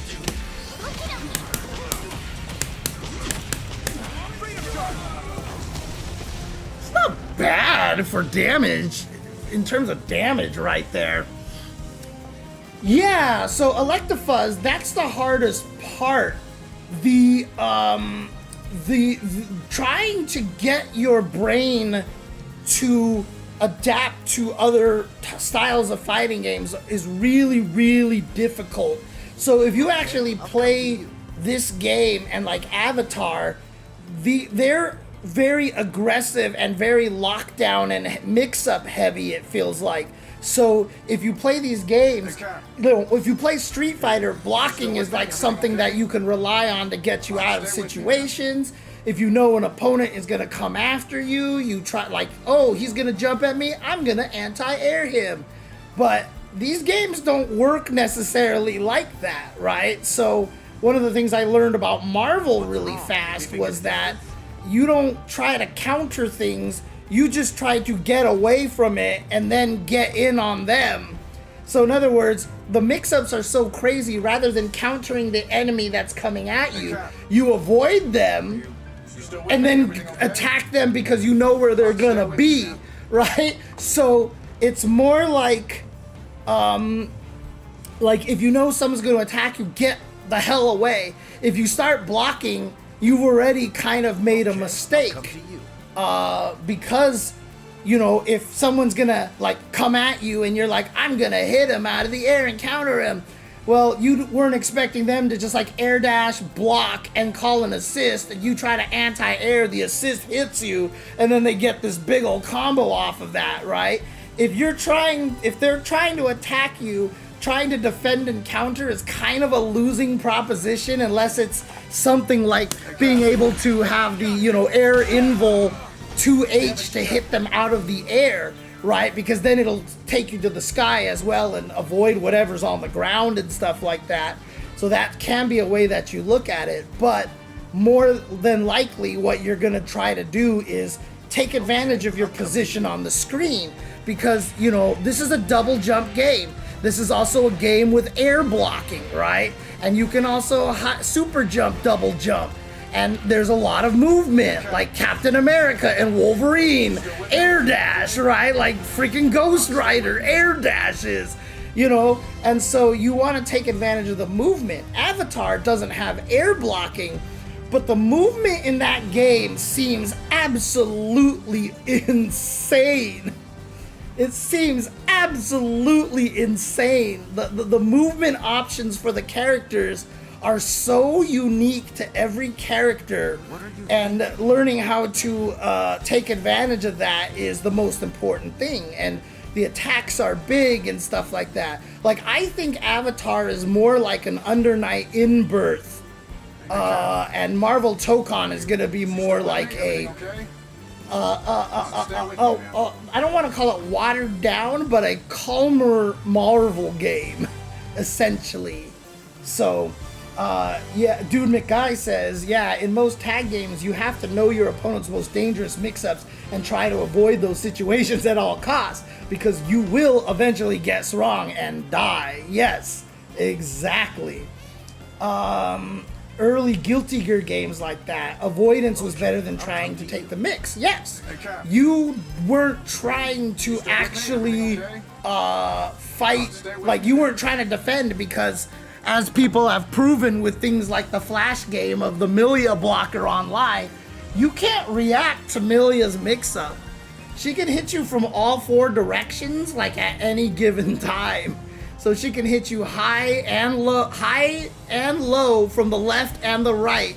Basically, like if she knocks you down and she jumps up, you have to guess now, because you also have a disc on top of you, and you can't react.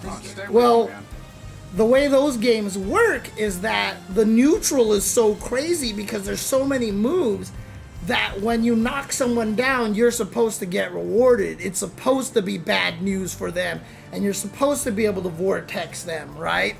And so it's not about like, you know, this careful neutral game. It's just like I'm throwing shit across the screen and like all this other stuff. Still with me? Everything okay? And in Street Fighter, the neutral is like here, but then like you get knocked down by a DP when you jump. But like the enemy is not supposed to be rewarded so drastically with just like this super deadly mix-up. That's actually one of the reasons why people complain about Street Fighter 6. Actually, is that when you're knocked down, the attack throw shimmy mix-up is really strong. It's really strong right now. Whereas like in a lot of other games, like, oh sure, if I DP'd you with Ken and Super Turbo, I'm plus like 783, I don't care, I can get a cross up, I can attack you from the front, whatever. But it didn't matter as much because you had throw invulnerability when you got up. Almost everybody had a wake up invincible DP. You know, cross-ups were very clear on how to block. And that's an interesting thing about ST. It was also very few characters, not counting Vega's wall dive, but like if they jumped at you, they could switch a button or timing to hit you left or right. It didn't happen in games like Super Turbo and Hyper Fighting as much because for a lot of the characters, the distance that's supposed to be ambiguous on whether it's left or right if you woke up with a light DP, you just hit them out of the air. Like, it was really hard to make wake up DPs miss unless you were clearly doing a cross up. And if you were clearly doing a cross up, then the opponent would just block, right? And you're not at that ambiguous distance for left and right. If you jump at an ambiguous left-right distance and I woke up with a light DP, I just hit you. The only way that you can make the DP whiff is getting so far behind that there's no ambiguity anymore. Still with me? Everything okay? You just know to block cross up. Like, that's how it worked in like a lot of the older games and stuff. So, you know, it's just every game is just gonna how you want to play the Oki, and the what advantages you get when you knock down are different. So in some games like Guilty Gear, you have to understand that when you get knocked down like that, it's just shitty, right? Like in Exerd, every time they buffed the character, they made it so there was a way to put a projectile on you With me? Everything okay? and then get a mix-up, Stay with me, man. right? So that's like when they wanted to buff Potemkin, they made it so his little flaming Trishula, if you Roman canceled it, the flame would just keep going even though he Roman canceled, so we could get meaties on you and fight you. So if you play a game like Guilty Gear, you just have to accept the fact that you have to hold that when you get knocked down and now you're in a mix-up situation. It sucks for you. However, you know, different fighting games will be like you get knocked down, but you can rely on your own defense, such as City of the Wolves, right? Because City of the Wolves is a fighting game where everybody knocks you down and ends up being plus 100,000 again. Like every knockdown, the opponent can get right next to you and do a mix-up. But you have Just Defend. So many characters have invincible DPs. You can also Just Defend into guard cancel. You know, Wake Up Light beats all meaty throws because your throw-in vol window is longer than a light button. So nobody can truly meaty throw you. You have level 1 supers that can get you out of those situations. In other words, there's just a lot of defensive mechanics that you have in City of the Wolves, so that kind of knockdown isn't too terrible. If it was Street Fighter 6 and every knockdown was like plus 70 like it is in City of the Wolves, it would be a problem because the person getting up is at such a massively distinct disadvantage because there's no invul DPs, and like if you're like the mix-up in Street Fighter 6, the attack throw shimmy mix-up, you know, if you are correct and block against the attack, like that's not great. If you're right and they threw and you teched, you're still in the corner, that's not great. You know, and if you press a button when they shimmied, like you might make them block or something like that, but that's not great. But like every single one of those, if you're wrong, you lose like this ginormous chunk of damage. So the Oki is very strong in Street Fighter 6 and designed intentionally so. And so if you play Street Fighter 6 and you're like, I hate throw loops and I hate the stupid meaty Oki and like it's so like, well, that's how the game is designed. If you want to make that weaker, like if you want to take away throw loops, the problem is, like what a lot of people don't realize is if you take away throw loops, everybody is going to take the throw every single time. Every knockdown is going to lead into a meaty throw.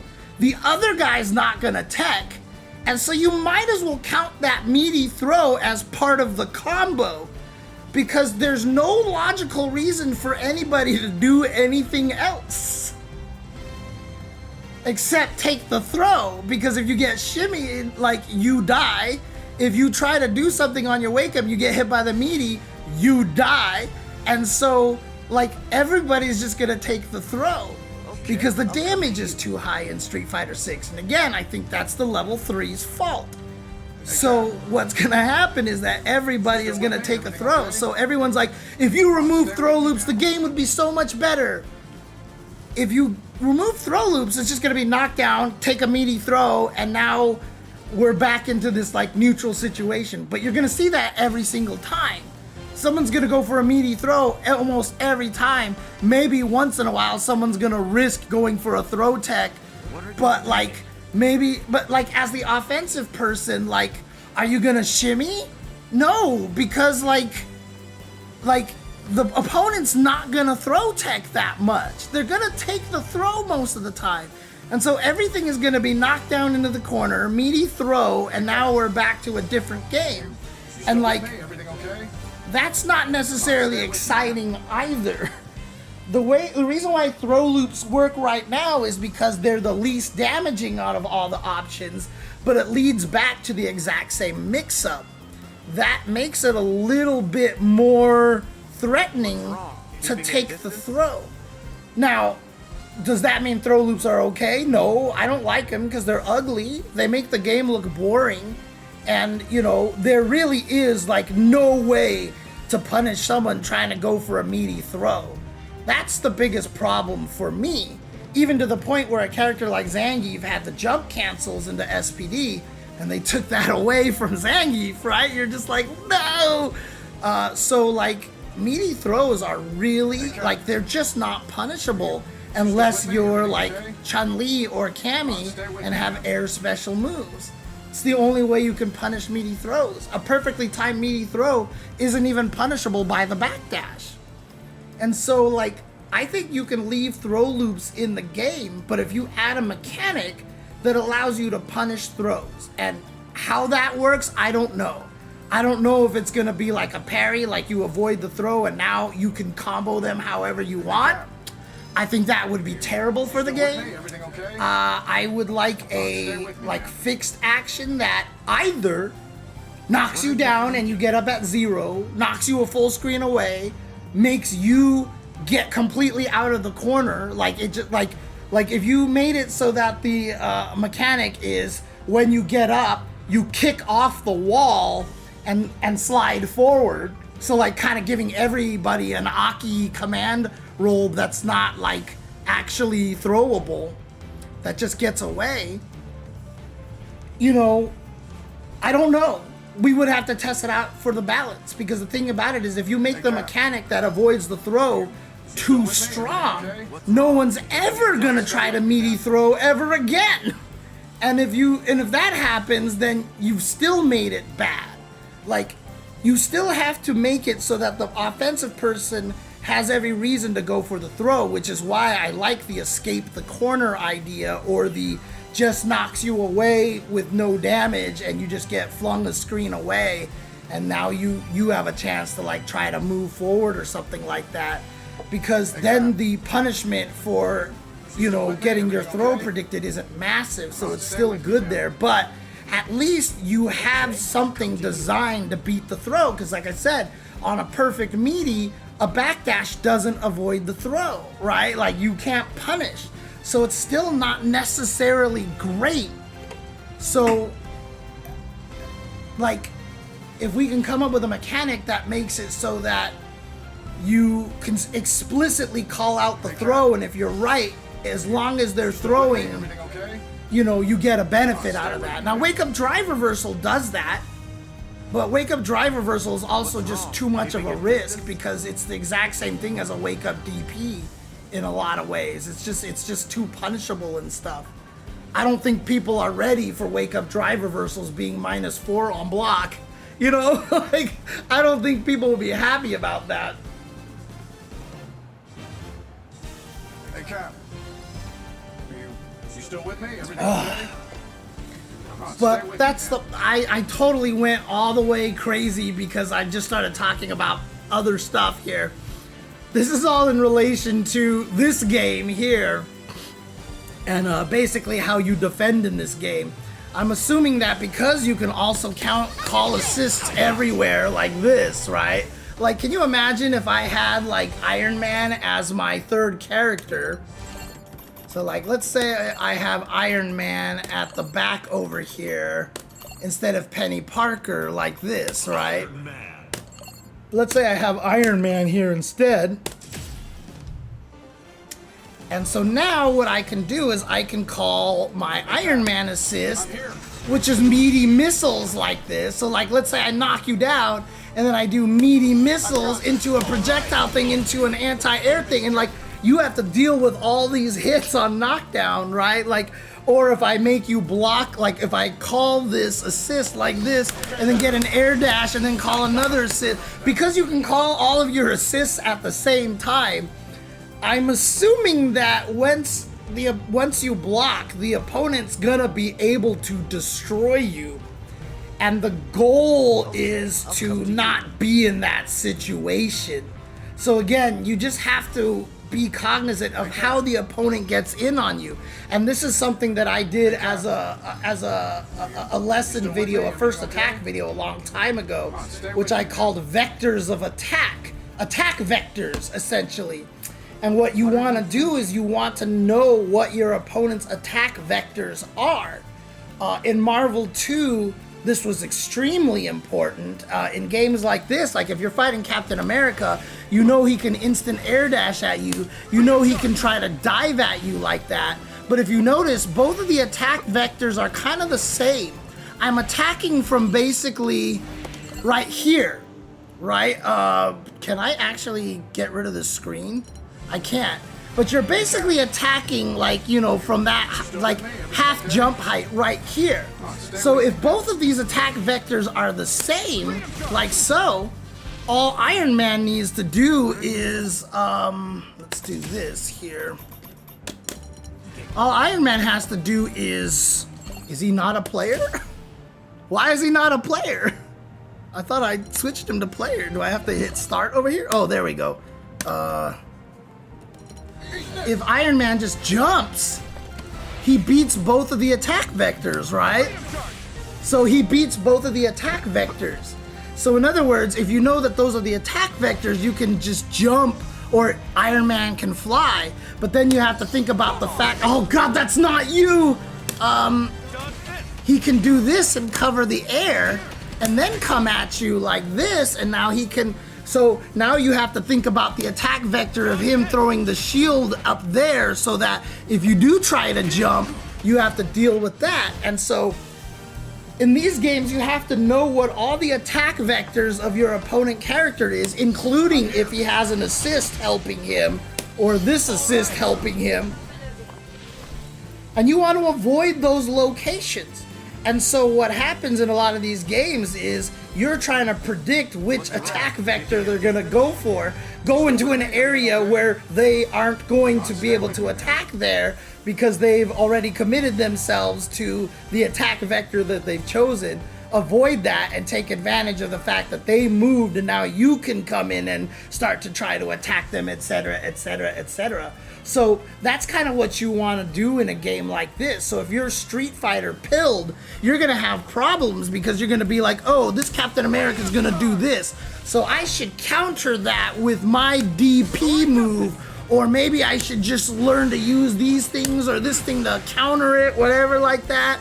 But then, like, I do this and you try to counter it, but you forgot the fact that I called the Iron Man assist.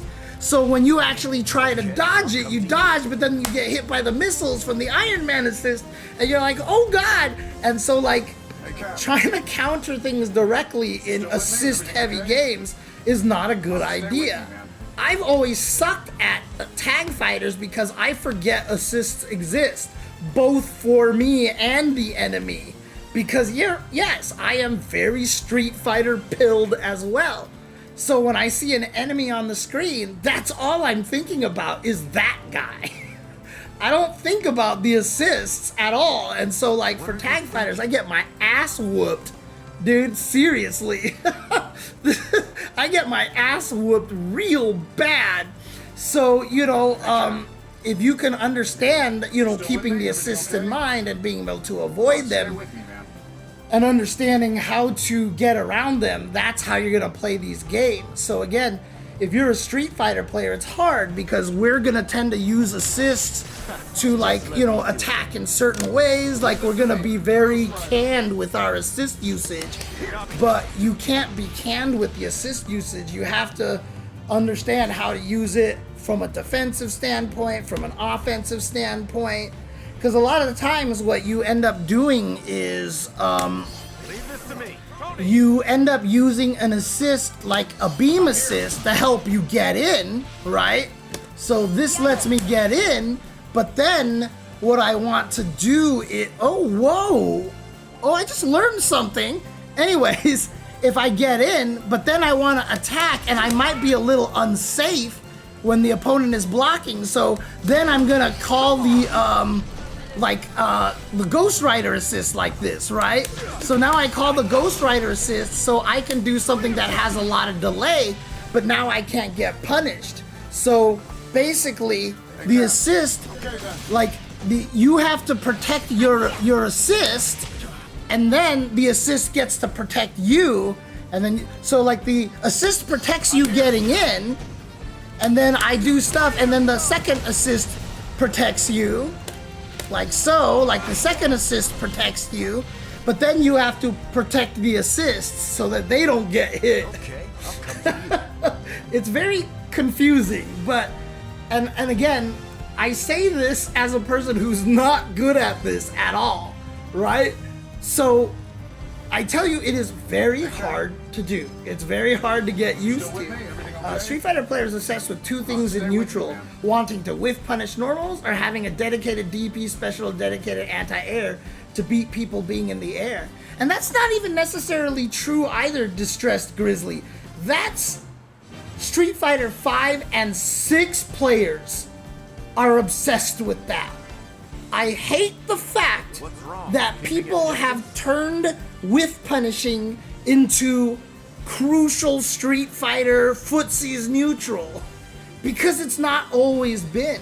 Now, Third Strike has a lot of that, because Third Strike also had laggier normals, which I'm not sure is a result of them wanting the game to play that way, or them just saying, look, we can make these moves animated much nicer. So the moves actually ended up having more recovery frames.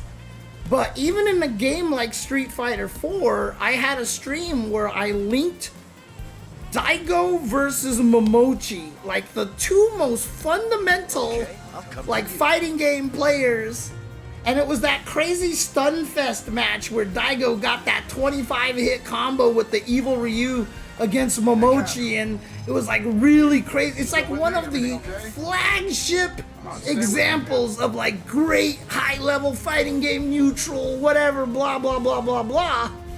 And the crazy thing about it is I watched that match specifically to look at how many whiff punishes there were. The first whiff punish, it was a like 20-minute match. It's a 20-minute match because there's a reset. It's a grand finals. There's a reset in the middle of that. So it's a 20-minute match, and the first whiff punish happens at 4 minutes and 55 seconds, right? And like, even me, I'm like, was that like a true whiff punish, or was that like just fortunate, you know, fortunate timing? And then the next whiff punish, the second whiff punish in that 20-minute long video, the first being at 5 minutes, the second whiff punish never actually happened. It never happened. And more importantly, when you actually watch them play, nobody's even going for whiff punishes. No one's even trying to whiff punish stuff. Because the moves in Street Fighter 4 were ridiculously fast. Still with me? Right? Okay? When Punk dominated Street Fighter 5, he turned it into Whiff Punish Fighter 5. He was the one who made it that way. The single hit confirm / whiff punish monster. I mean, if you listen to the early commentary from me for Street Fighter 5, every time Punk was whiff punishing things, I was like, oh my god, like, how is he doing this? I don't understand. But then that became the norm because that was Street Fighter 5, and now all the Street Fighter 5 players, when they play 6, they're so insistent on whiff punishing being a true indication of neutral. But it's not. It's not even a true indication of neutral. It just depends on the game. If you watch Street Fighter 4, what they're doing is one, they're just trying to focus through things to hit, but even that didn't happen that often. But the main thing is they were trying never to miss the opponent You still with me? Everything okay? so that they could do a cancel into a special move to do chip damage. And this is why I am still upset that we don't have chip damage in the last two modern Street Fighter games. 5 had the gray health and Street Fighter 6 has it on the drive gauge, but the problem with the drive gauge system is that, you know, everything does chip to the drive gauge, not just the special moves.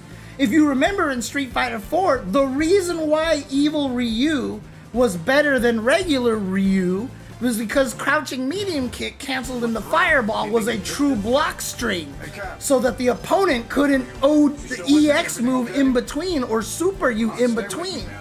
Ryu, his fireball at max range of crouch medium kick was not a true block string even with the heavy one. And that was enough to make Ryu weaker, because in those games your goal was to chip away at life. People were just doing low forward fireball, low forward fireball, low forward fireball. They were using their normal to make you block so that you had to block the fireball so you would take chip damage, and the chip damage was the threat.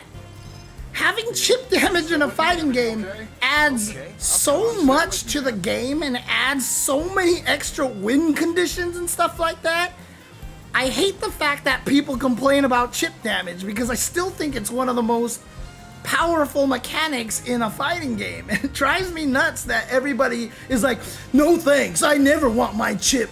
I never want chip damage back. It's so stupid. Or I don't want to get knocked down and have a fireball on top of me and then it's KO. I can't do anything about it.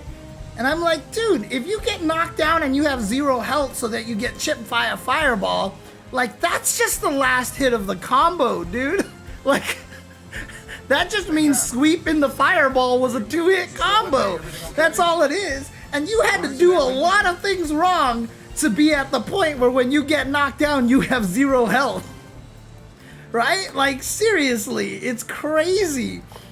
People complaining about chip damage drives me nuts because I really think chip damage is so important to fighting games. I really do. God, is there chip damage in this game?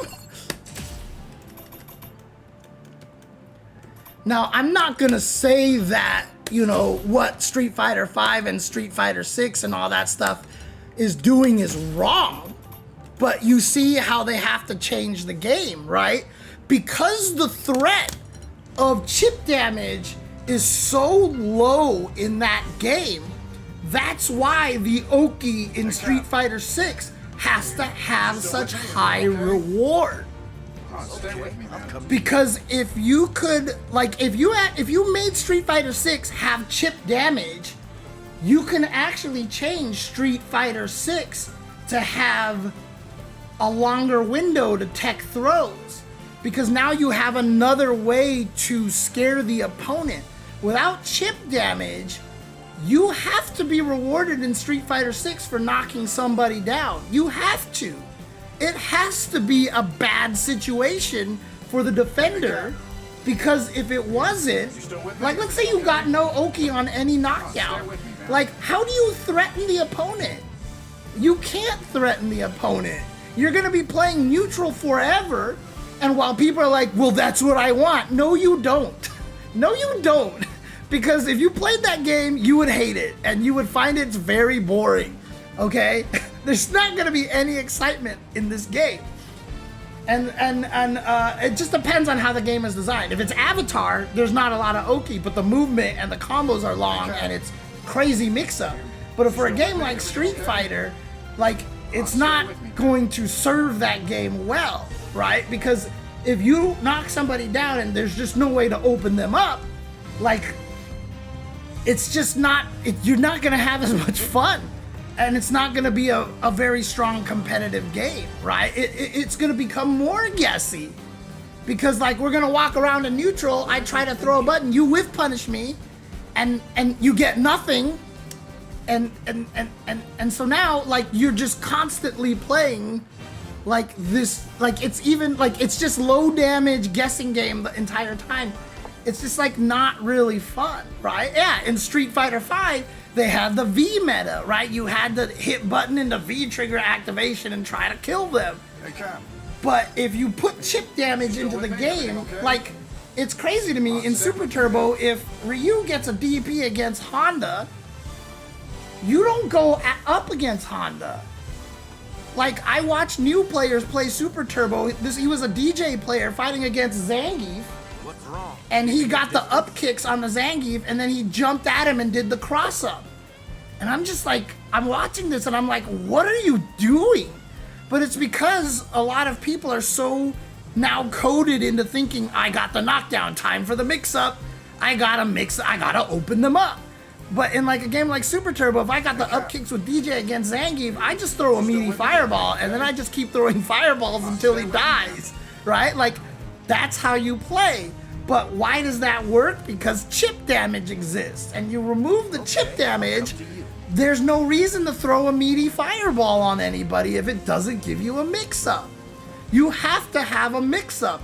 And so that's why the attack throw shimmy exists in Street Fighter 5 and 6. That's why it's so heavily favored for the offensive player, because if it wasn't, you have no reward for winning neutral and you have no way to open people up. And without a way to open people up, like, it's just, the game gets boring. And so that's why the attack throw shimmy mix-up is so strong in 5 and 6. Because there's no real good other ways to win. You don't have a lot of other win conditions. And that's like one of the biggest issues right now that makes it so that I don't think that you can take away throw loops without hurting the game, really. You have to, it has to be more elegant than just taking away throw loops, honestly. Lack of chip also makes matches more defensive and lame. Not necessarily, because lack of chip, if you add chip, it can make other characters more defensive and lame. Like, the problem is if you add chip to Street Fighter 6 right now, it would destroy the game. Like, you can't play the game right now. You can't turn on chip damage and be like, done, let's have fun. Because then, like, Guile becomes top tier in the game. Because his Sonic Boom is just really annoying to deal with, right? And he will be really, really defensive and turtly like he was in all the old Street Fighter 2 games. So having chip can also increase the defensiveness as well. Zoning becomes stronger. Dhalsim instantly jumps up in tier, right? And it's kind of like scary. So, you know, stay with me, man.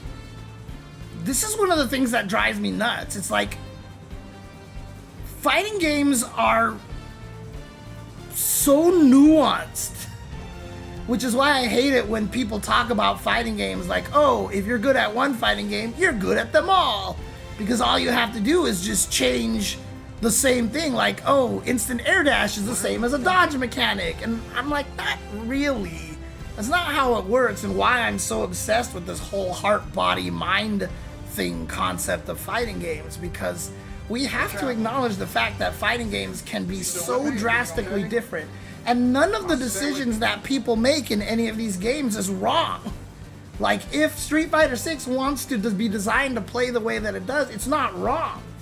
I will complain about lack of chip because I'm old as fuck and I love chip damage and I love what it brings to the table. But that doesn't necessarily mean I'm right, and that doesn't necessarily mean that chip damage makes all fighting games better. All that means is that now the game plays more how I want to play it, right? Still with me? Everything okay? So I will never say the lack of chip damage in Street Fighter 6 is one of the big issues of the game. It's not.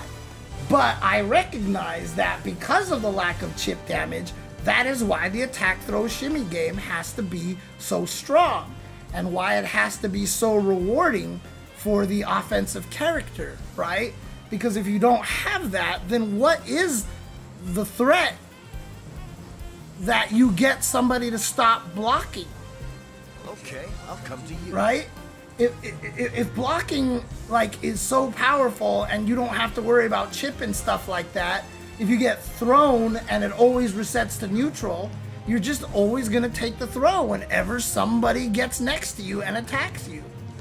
The whole game is going to turn into crouching medium kick, drive rush. Am I going to do a lower overhead? Because drive rush overhead is the only way to open up a down back and actually hurt somebody. Okay?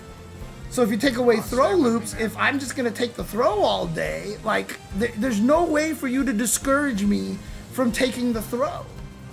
In fact, in Street Fighter V, like what's interesting is that in Street Fighter V, when I played that game, I never, ever tried to tech a throw.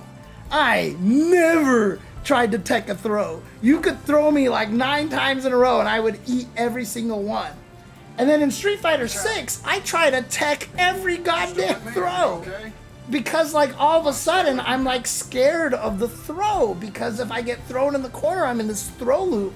And like, I don't want to get thrown. So like, I went from like, I never tried to tech a throw to like, I keep trying to tech a throw because I'm so scared of it, right? And so you can see like how that means that it opens up defense a little bit stronger to have throw loops. Again, I'm not saying throw loops are healthy for Street Fighter 6. Like I said, I would like to design a mechanic that counters throws specifically. And then I would like, or just make it so that no, really, it's just about having something that if you in your heart know they're going to go for a throw, you have an ability to access a mechanic that counters the throw. And I want to make it cost super meters, so that makes it that there's less level 3s available all the time, you know? So most 3D fighters never have chip damage petty, but they have mid attacks. You can't hold down back the entire time. In fact, in 3D fighters, the chip damage is the unreactable low. Everybody describes the chip damage in 3D fighters as the unreactable lows, the down 4, you know, the down, you know, like those moves. That is the chip damage of the game, because without that, you could stand block everything and you're not scared, because if the reactable lows are reactable and you block it and you could punish it, how does somebody open you up? The way they do that is they hit you with unreactable lows enough that you get so annoyed that you do try to low block because it starts to add up. And so now you're going to be playing a much, you know, different defensive game. It serves the exact same purpose as chipping somebody with a special move. I make you block a fireball, you can't do anything about it, you block it, you're scared to keep blocking these things. In Tekken, I keep hitting you with a low. If I'm king, I'm just gonna down 3 and stomp at your ankles all day to try to get you to crouch. Because now when you crouch, I can now hit you with the knee, with a hop kick or something like that, right? Or I can hit you with the down forward 1 and be plus and go for throw mix-ups and stuff like that. So the saying like a game like Tekken doesn't have chip damage is actually not true, because the unreactable low is their version of chip damage. It serves the exact same purpose, which is something that you can't reasonably avoid, but the damage is low so you can get hit by a bunch of them. But the more you get hit by them, the more scared you get, and if you have no health, suddenly getting hit by them is not acceptable anymore. So now your defense is scared. And that's how it works in the 3D games, right? So it's not, so in essence, 3D fighters do have chip damage. It's just the unreactable low, right? Sure, but it makes chip is an essential part of fighting games overreaching of a statement. Yeah, true. No, right. So, like I said, Hey, Cap. I say that, You still with me? Everything okay? and there is definitely a lot of bias towards that, because as I have said, I don't think Street Fighter 6 is doing anything wrong by not having chip damage. I definitely tried to add that in there a little bit more to, you know, emphasize that I am very, very biased. I think, and I hope that I prefaced it that way every time, and I said, I think chip is an essential part of fighting games. I hope I did preface that properly because that was what I meant. I think I prefer it that way, but it's not necessarily what you have to do. Do I think it would make a game like Street Fighter 6 or Street Fighter 5, I'll come to you. you know, feel better? Oh, of course, because I'm old school and I prefer to play it my way. But you, like I said, you can't just inject it into those games right now. And it's like, cool, this game is better because the game will become significantly worse if you added chip damage to those games right now. You would have to do such a big rebalance of the game if you added chip damage like that. So,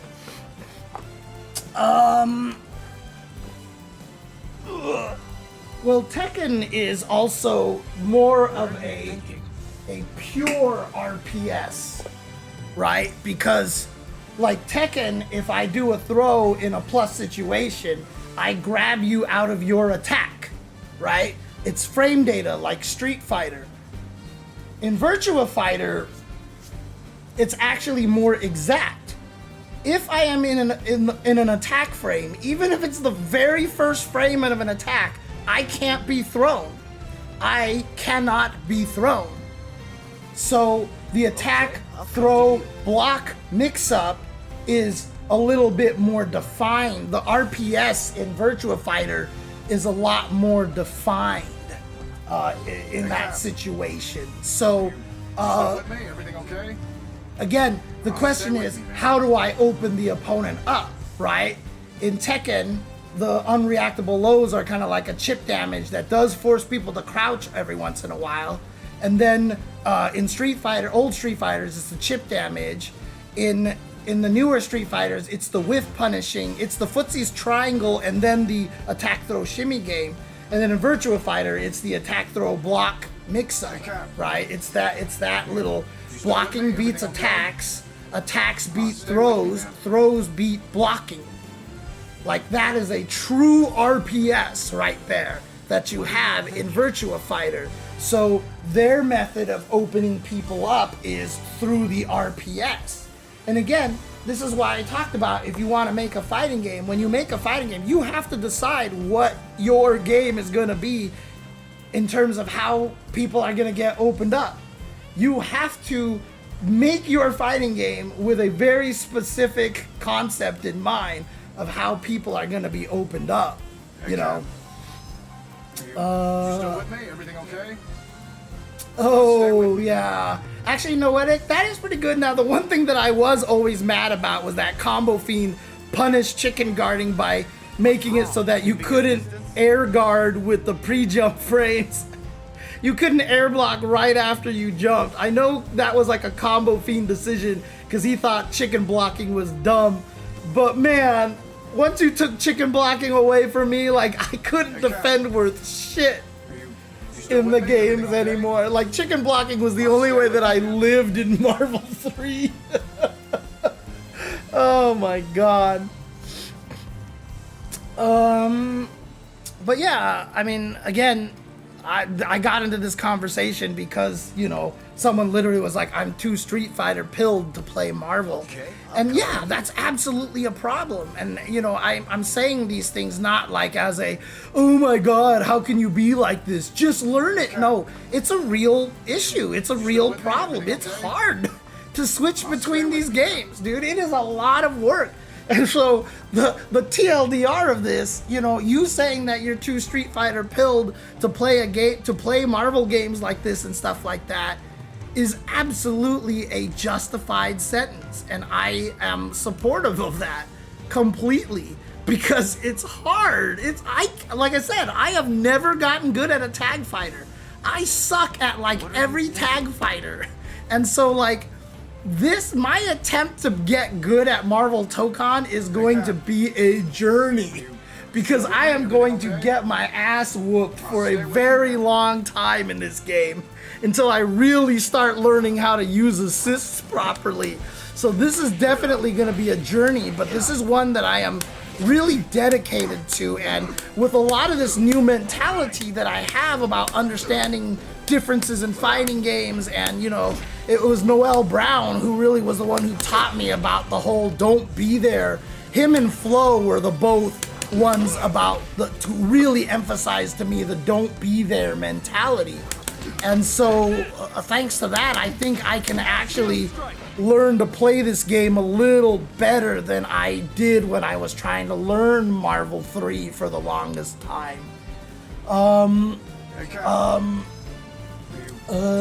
With that mentality, you will always stay at the bottom. Change your mindset. Oh, you're just talking about me saying I suck at tag fighters? Or are you talking about what I said about, you know, like I'm too Street Fighter pilled? Yeah, I mean, the whole point is that it's not a bad mindset. The power of that mindset is, so when I played Street Fighter 5, I could not do well in that game at all, because I was trying to play it like Street Fighter 4.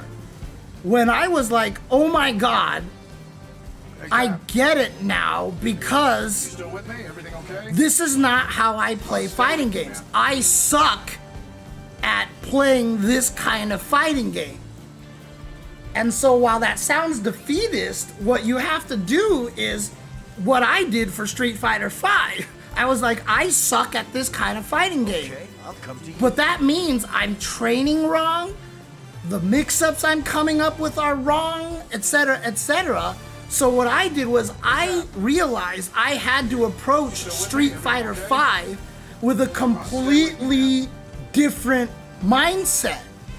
And I got to like a pretty high diamond rank in Street Fighter 5 at the very, very end, and was able to beat a lot of good players who were like, oh my god, I actually didn't know you were good at this game, James.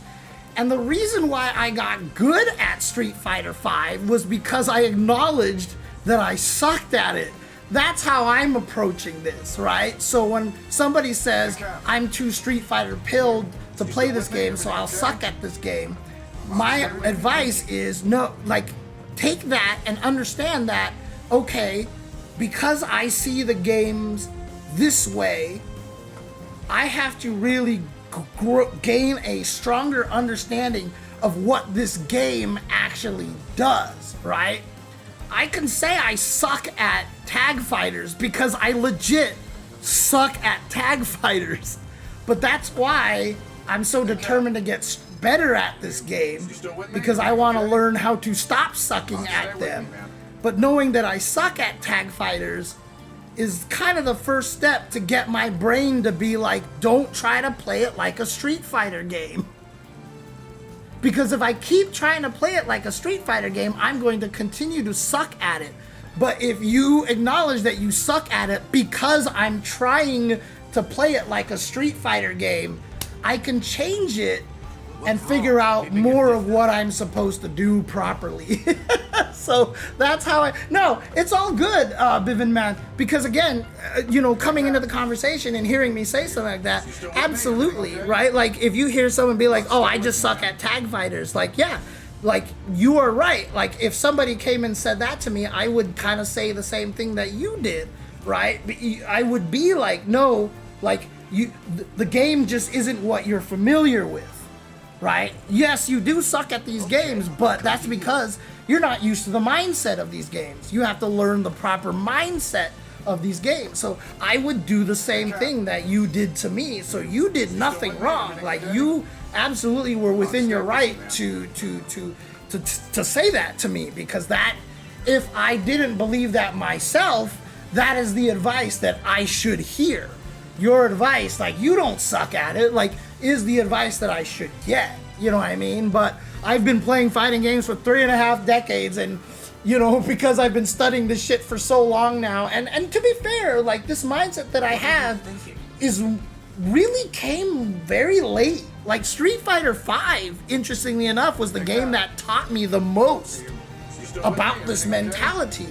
Because when I tell people that Street Fighter 5 doesn't play the way that I play, that I think Street Fighter 5 is so different from all the other games, and stuff, and the game isn't designed for me. People think I'm saying that as an excuse of why I don't have success in the game. But I say that because it's actually what gives me more success. What's wrong? Keeping it distant? Does my X-Men Street Fighter experience carry over to this? No.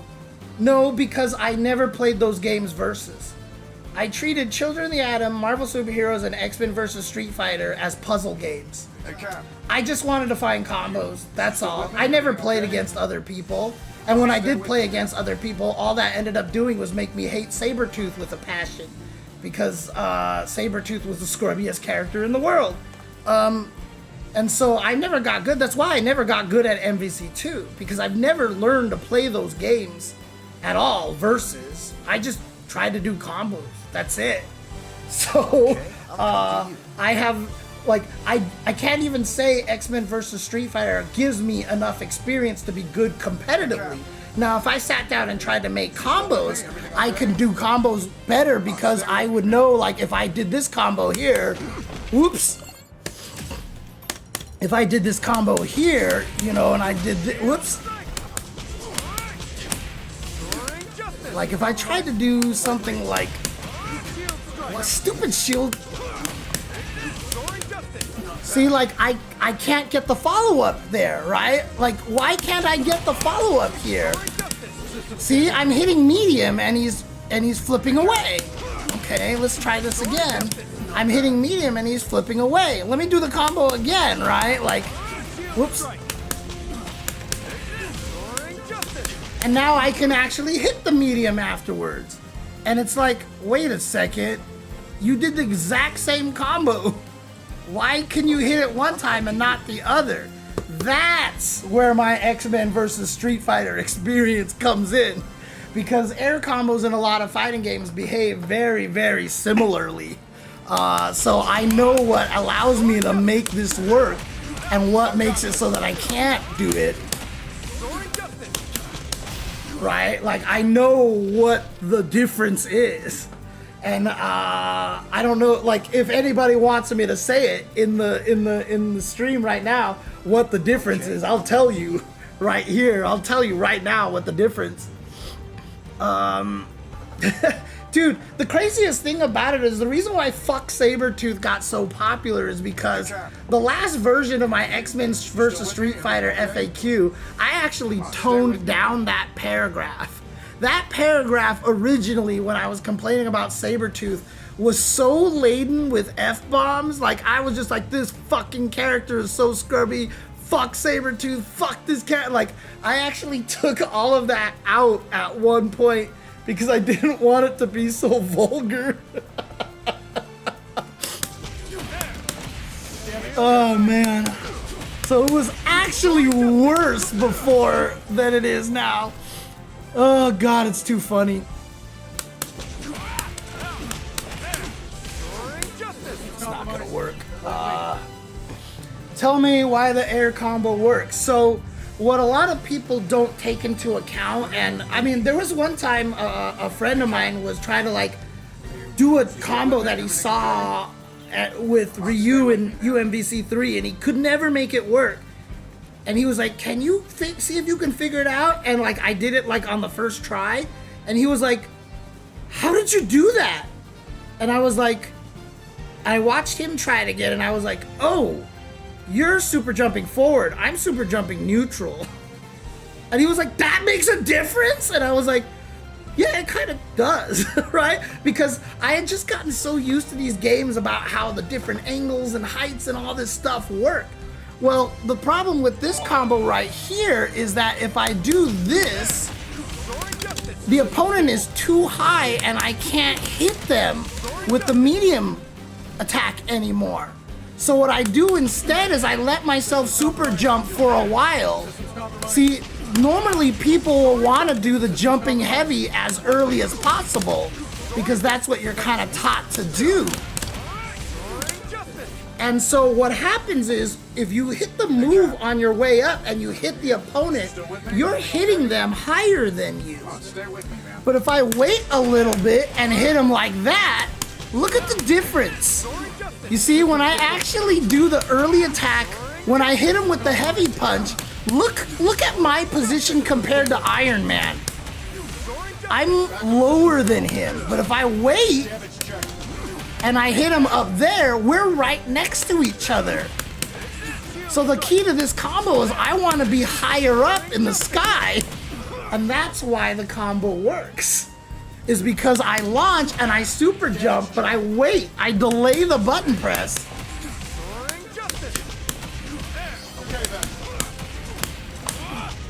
Like that. So that's the reason why it works, is because I have so much experience playing these X-Men versus Street Fighter games that I get how it works. And even like this is gonna be a different combo than something like that, because I let Iron Man float a little bit before I superjet. So you can actually see it. Iron Man moves a little bit before I go up into the air. See, you can see Iron Man move before Captain America jumps. But I can also go up right away. So delaying the super jump a little bit might actually help you as well. Because what if I want the combo so that the guy is higher than me?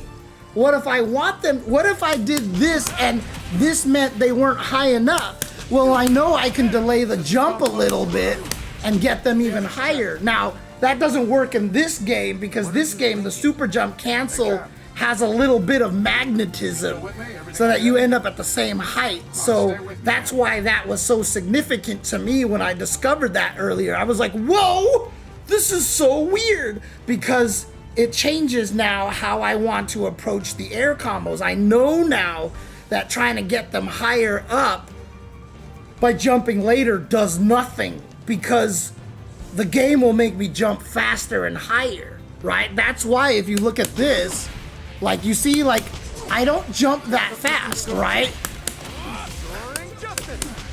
Whoops. Oops, I forgot to double jump.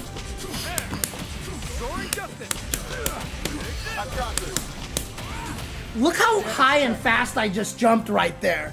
Look how high and fast I jumped on that jump cancel. But that's because when I launched him with the 2H, well, that's a unique mechanic. When I launched him with this, I launched him when he was higher up out of the air. So when I launched him, he was at a higher height, which means that when I launch him up, he's gonna be higher than normally. So if I did this, he's at that height. In fact, if I do this and jump, did you see how the game made me jump forward?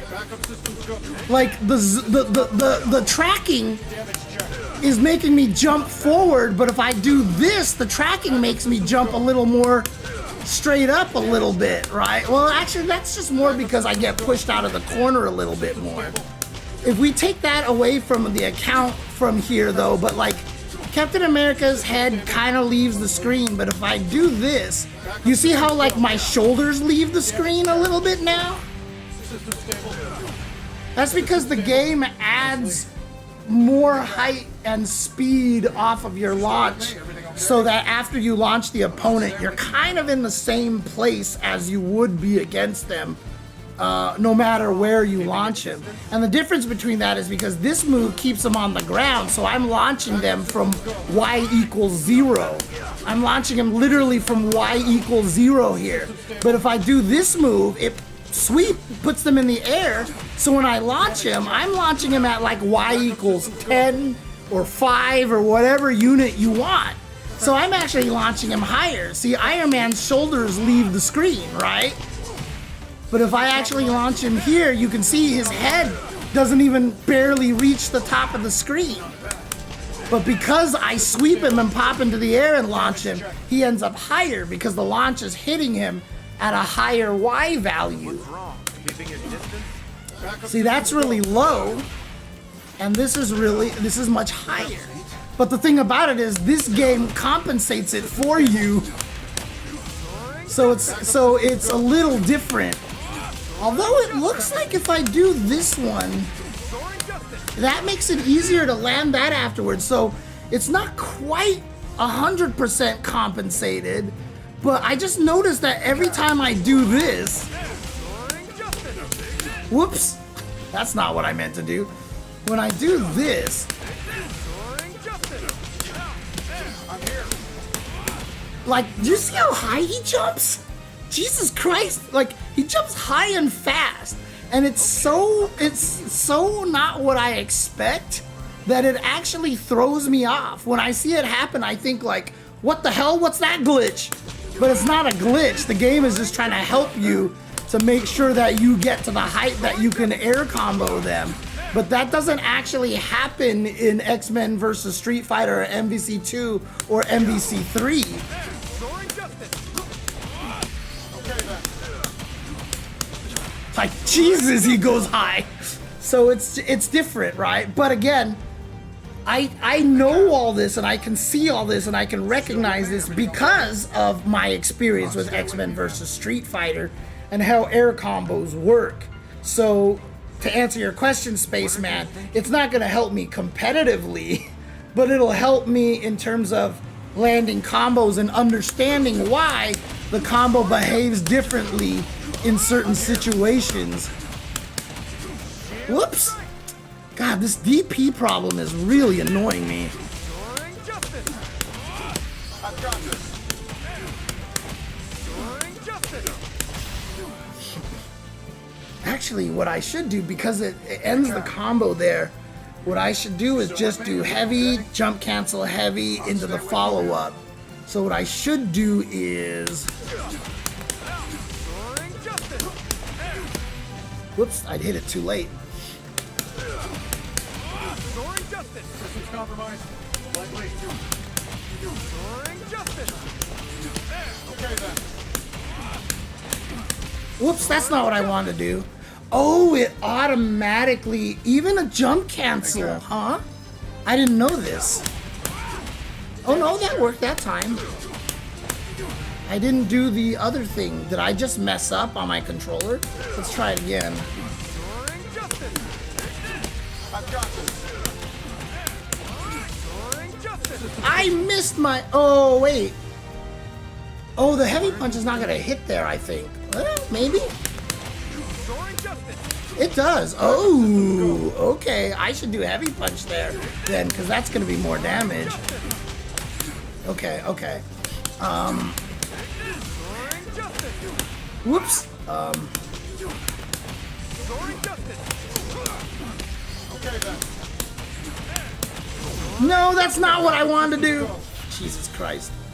Okay, what am I trying to do? I'm trying to do DP. Oh, that's what it is. I'm trying to go up to heavy punch, DP. No, I can do. Keeping your distance. Yeah, heavy punch into DP, then heavy punch, double jump, heavy punch into that move. Let's see if that works. Soaring justice. I'm here.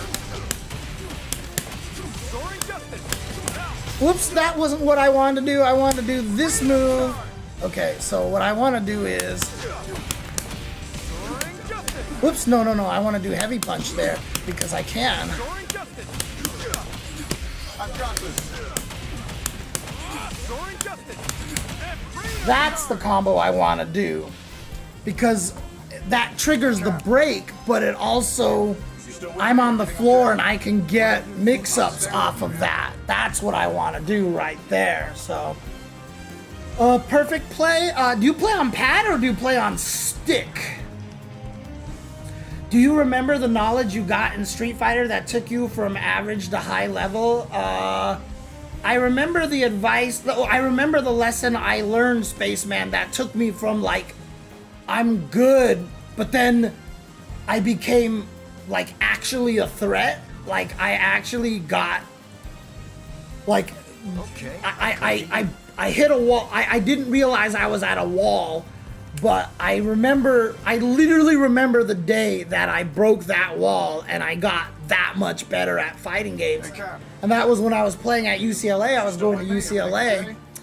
This is a side part of the story, but it's still funny.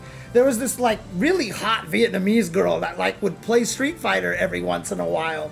And I was playing this other guy who was considered the best at the UCLA arcade at the time. And that Vietnamese girl was watching, okay? So I was playing Birdie against his M. Bison in Alpha 2. And all he kept doing was head stomp into Devil's Reverse, head stomp into Devil's Reverse, into the corner. And like I couldn't beat him, and like he beat me like 15 games in a row or something stupid like that. I was getting super frustrated, and then at one point in time I was like, oh shit, I get it. If he actually does head stomp into Devil's Reverse, I can use Birdie's level 1 super and actually punish the landing. So I can time it, so if he does Devil Reverse, I'll do the level 1 super, jump over and punish his landing, and I get to do a lot of damage. Okay, the next time he does Devil's Reverse in the corner, I've got him. And this was in the same session, so I put in the corner and I played, and then he didn't do Devil's Reverse. He never did Devil's Reverse again. Hey, Cap. Even though he killed me with it for 15 games in a row, he didn't do it anymore. And I got so mad. Like, I was just so angry. I was like, I figured out the way to beat it, and then he stopped doing it. And he beat me like another 10 games in a row, and he never did Devil's Reverse again. And I was like, what the fuck, right? And after we were done, the hot girl had already left, and the guy who beat me up, his name was Dean. Like I said, he was super good. He was like, I'm sorry I had to beat you that many times, but the hot girl was watching. And I was like, you know what? That's fair. I'll give that to you. I'll give that to you. But I walked home, and my walk home from the campus to my apartment is like 20 minutes or 30 minutes. And I'm walking back, and like the entire time I was just like so pissed. I was like, fuck, like, how is it that like right when I figured out how to beat his Devil's Reverse that he stopped doing the Devil's Reverse?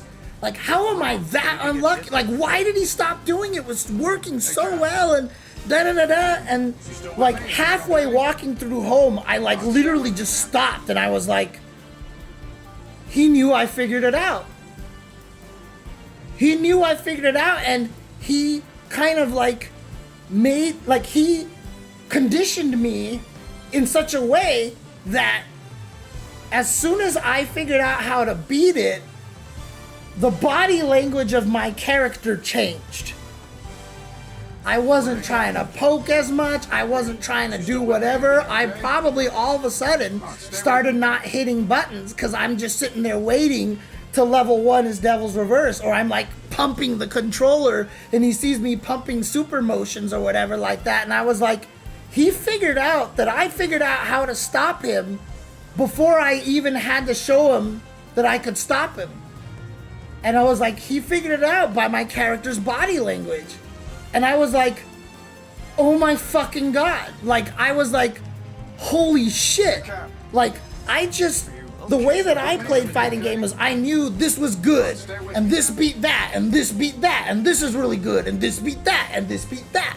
So I was good at figuring out solutions, but I never really processed in my head that kind of level of like, oh my God, he could tell when I figured it out, and I didn't even need to hit him with it.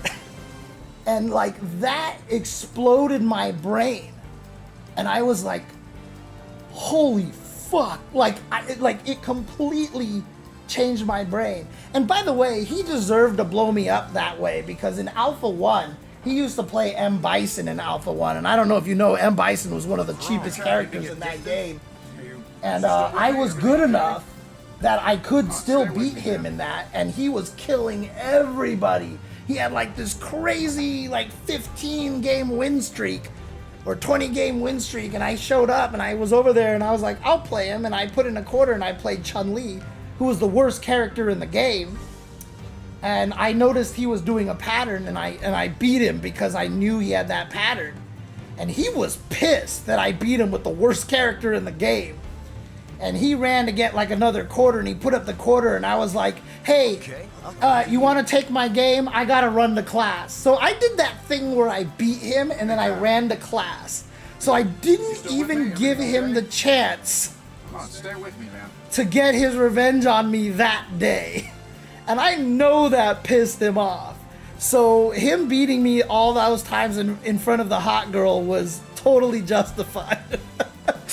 I did the win quit. I did the win quit one time. So I won and done him and I left and I knew he was mad about that and I knew it was gonna make him mad because I was like and I just like walked away and I felt like a boss. So he totally deserved to kick my ass later on in Alpha 2. It was totally justified.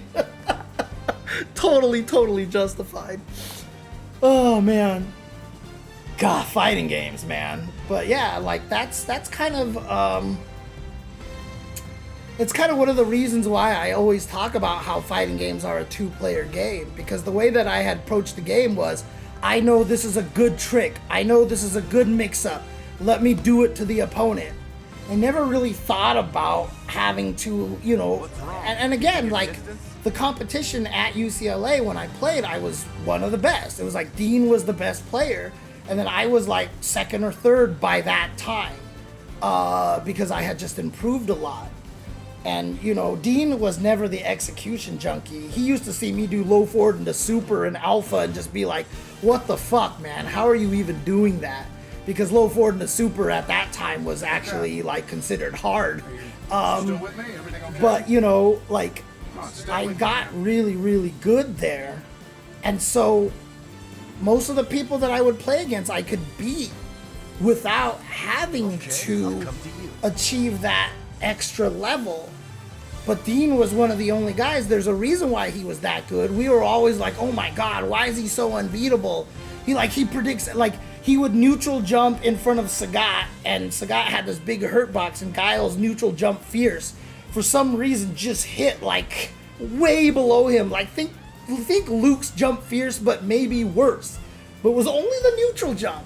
And so Dean would just walk in front of a Sagat and neutral jump, and then go Tiger with the low Tiger, and he'd like be at the height of his jump and just like punch him in the head. And we were like, that's so powerful, that's a great counter. But then everybody else who tried it, they would just run up to Sagat and neutral jump, and then the Sagat wouldn't throw a Tiger, and you'd just be like, man, like, dang it, what? But like, it wasn't just that it was a good trick, it's that Dean knew when he was gonna throw the low Tiger shot. He recognized the patterns, he understood the tendencies and stuff, so he was playing at that level. He was understanding that the opponent is a human trying to make these decisions.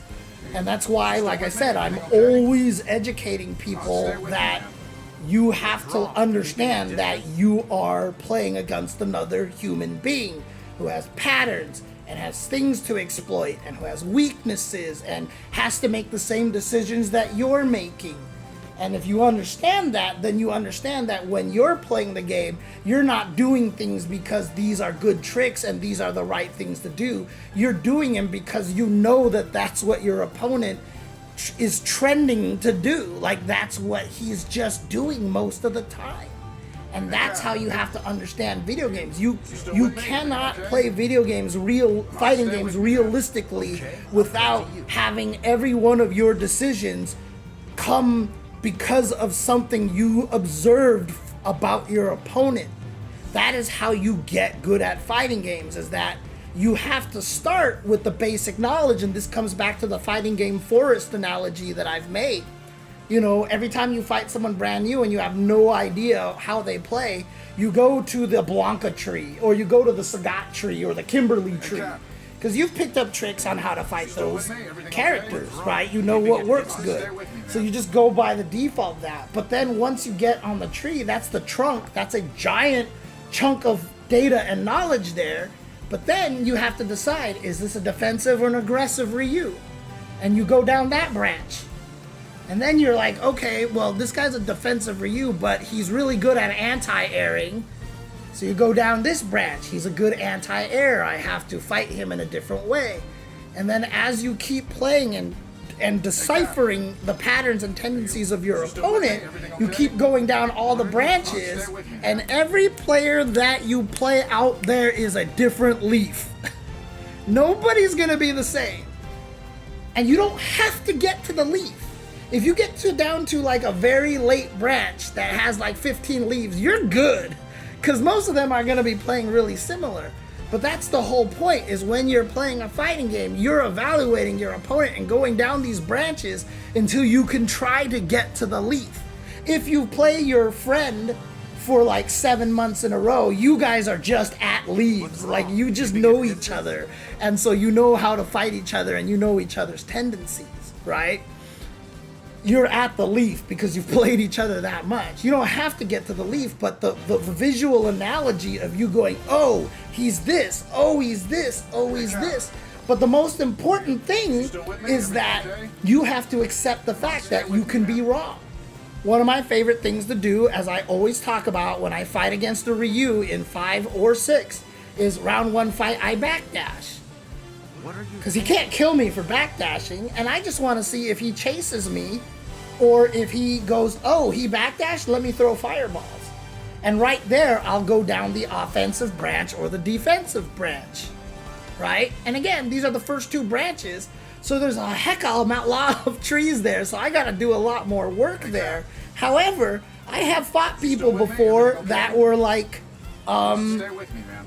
they threw fireballs. I'm like, he's a defensive Ryu. And then when I got in close, then the freaking, you know, solar plexus strikes and donkey kicks and everything was going nuts and everything.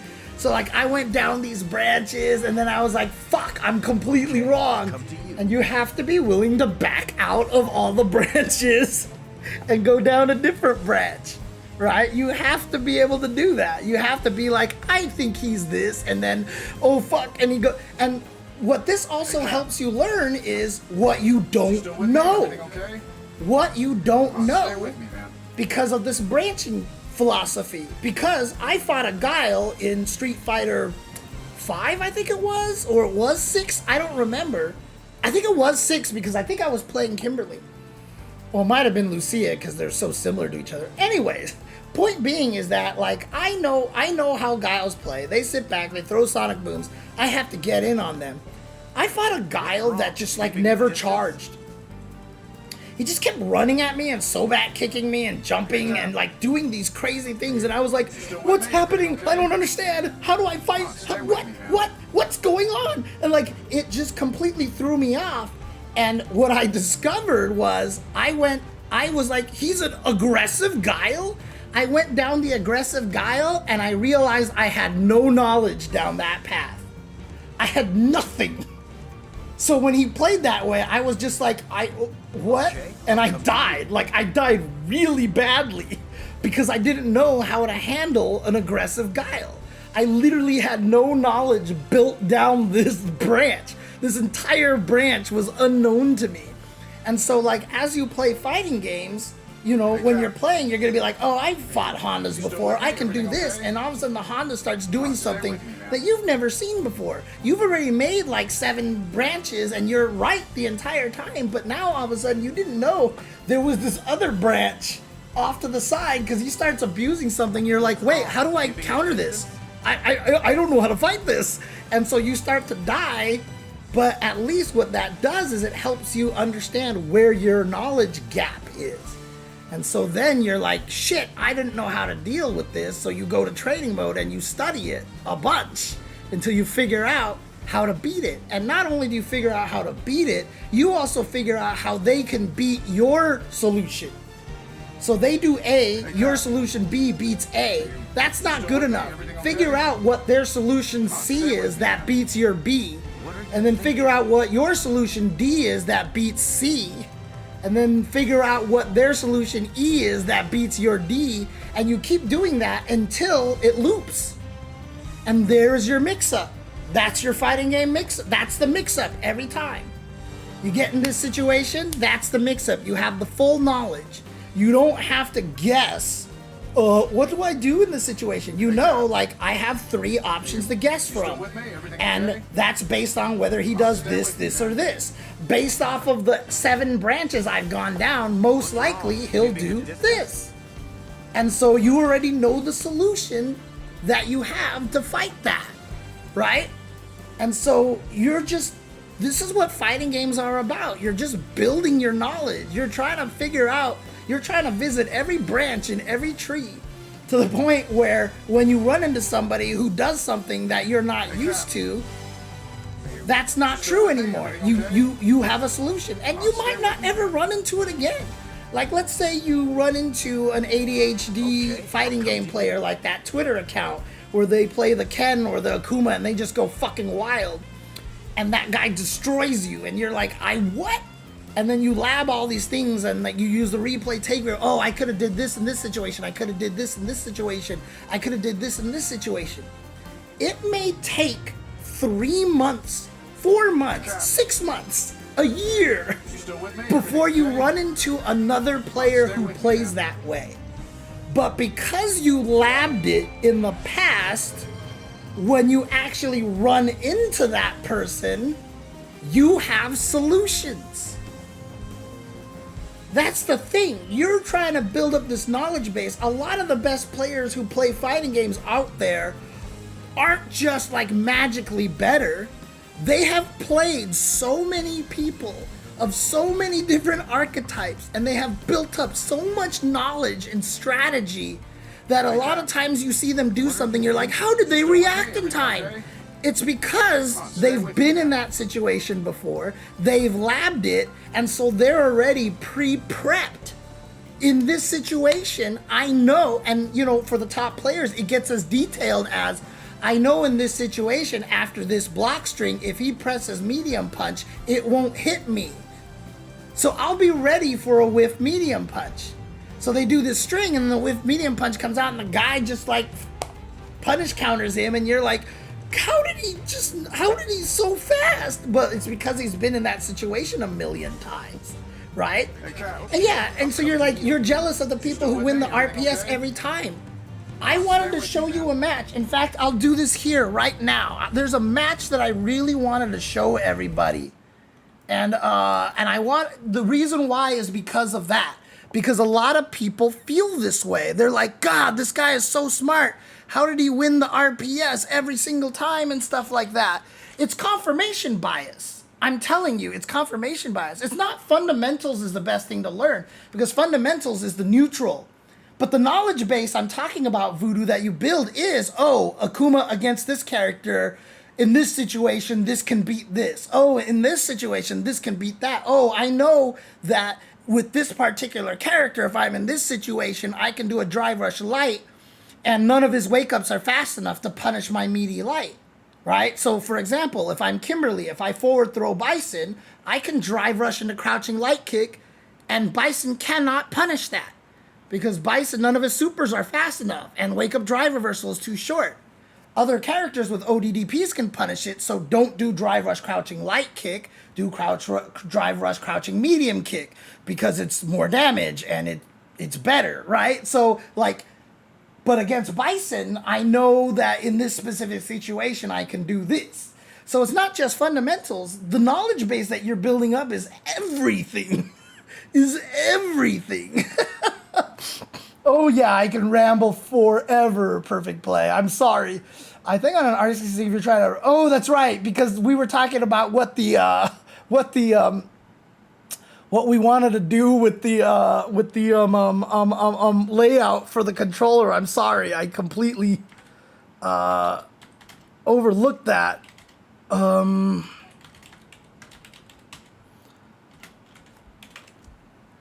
But let me just show this one match here really quick, because I wanted to show this match to address exactly what Dan FNP is saying over here, because we all have confirmation bias when it comes to fighting games. We all have massive confirmation bias, right? When we play against somebody who's kicking our ass, it's just very frustrating a lot of the time. So let me see here. What's the score here? 0-0. I wanted to do game number 2 here. Okay, yeah, here's 0-0, 0-0, 0-1. Here we go. So let's watch the start of this match. This is the start of, oh no, wait. I think I want to do round 2. I'm sorry. It was round 2 of the first game here. Let me see. Okay, here's the start of round 2. Okay? Here's the start of round 2. Let me show you something here. Watch Mena RD. Look how good his footsies is here. Okay, right here. Get himself faster to level 3, possibly get like a single, maybe 2.5 touches. Mena RD a lot more. Boom! With punish on that standing heavy kick. Right? Like, That was so good right here. This was so good right here. Look at that. He completely baited out Punk's standing heavy kick. He knew Punk was going to hit that button there, and he got the whiff punish. And it's just like, oh my God. Like, how does Mena RD do that? How is he so good? How is Mena RD like right every single time? My God. Now Punk is in the corner, and if you watch the rest of this round, like, I don't think Punk gets out. Oh, okay, he does get out of there. But like, you're just like, my God, why is he so good, right? Let me take you back to round number 1. Got hit. Didn't whiff punish. Got hit. Got hit. Got hit. Punk basically destroyed him with standing heavy kick in round number 1. He hit, dude, that standing heavy kick completely destroyed Mena RD in this round. He got so smoked by the standing heavy kick. Got hit. Didn't whiff punish it. Got hit. Got hit. Counter hit even. Whiff punished by it. Like, the thing about it is that got it blocked. And so there's not a single whiff punish there. He never got it to whiff punish. But that's why in round 2, he's like, you are using this move a lot. Now look at Mena RD's movement here. Right? Now look at his movement here. He stops him here, but now what he's doing is he's backing away. And see this range right here? He's like, you are heavy kicking a lot. I am maintaining that distance. So as soon as he saw Punk walk forward, he backed off. He backed off because he knows Punk's abusing that button, and he gets this whiff punish, and he gets into the corner, and he could have won the whole round off of that. And without understanding where that came from, you're just like, oh God, Mena's so good. How did he whiff punish that? How was it? It's because he got hit by it by six times in the previous round, and he's learning Punk's tendency. So again, he lost that first round, but now he's gained a bunch of knowledge of what Punk wants to do.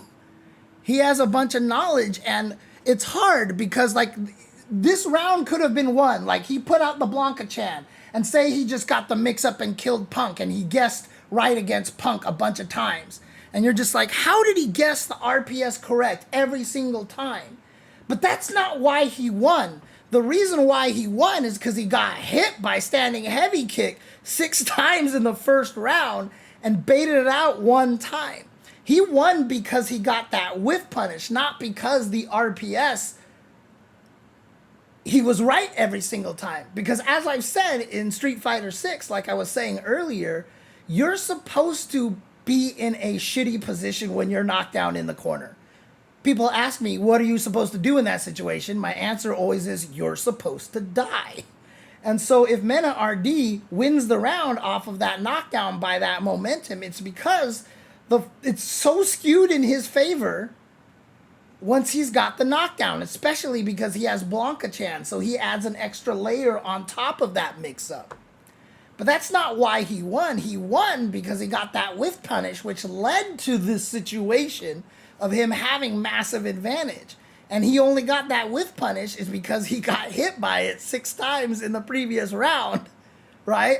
And so this is the important thing about what happens when you watch fighting games. And again, the less knowledge you have when the opponent knocks you down in the corner, the easier it is for them to guess right every single time.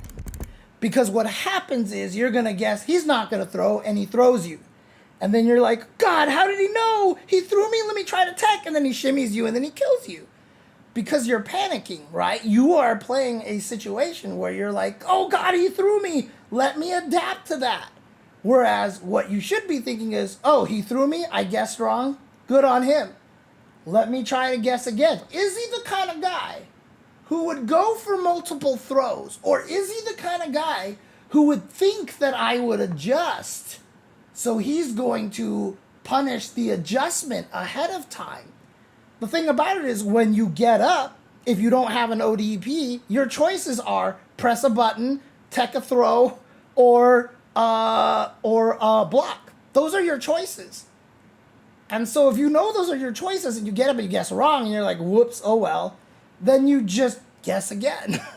I say this as a person who gets knocked down, and every time I get knocked down, I guess wrong like 5 times in a row and die. But that's because I'm always trying to get away from the throw. I don't know what it is about me, but like I just want to be smart and do Kim's stupid OD Tiger Knee Tatsu and punish someone trying to throw me.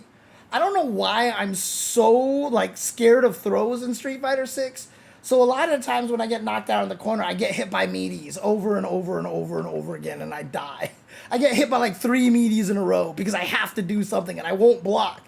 And so like I mess up because I've put too much importance on getting thrown.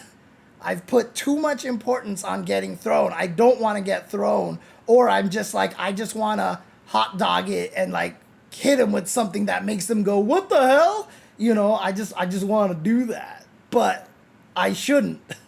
So I'm putting too much importance on one of those decisions, thus my tendency to die. Fighting games is such a mental game. Yes, 100%.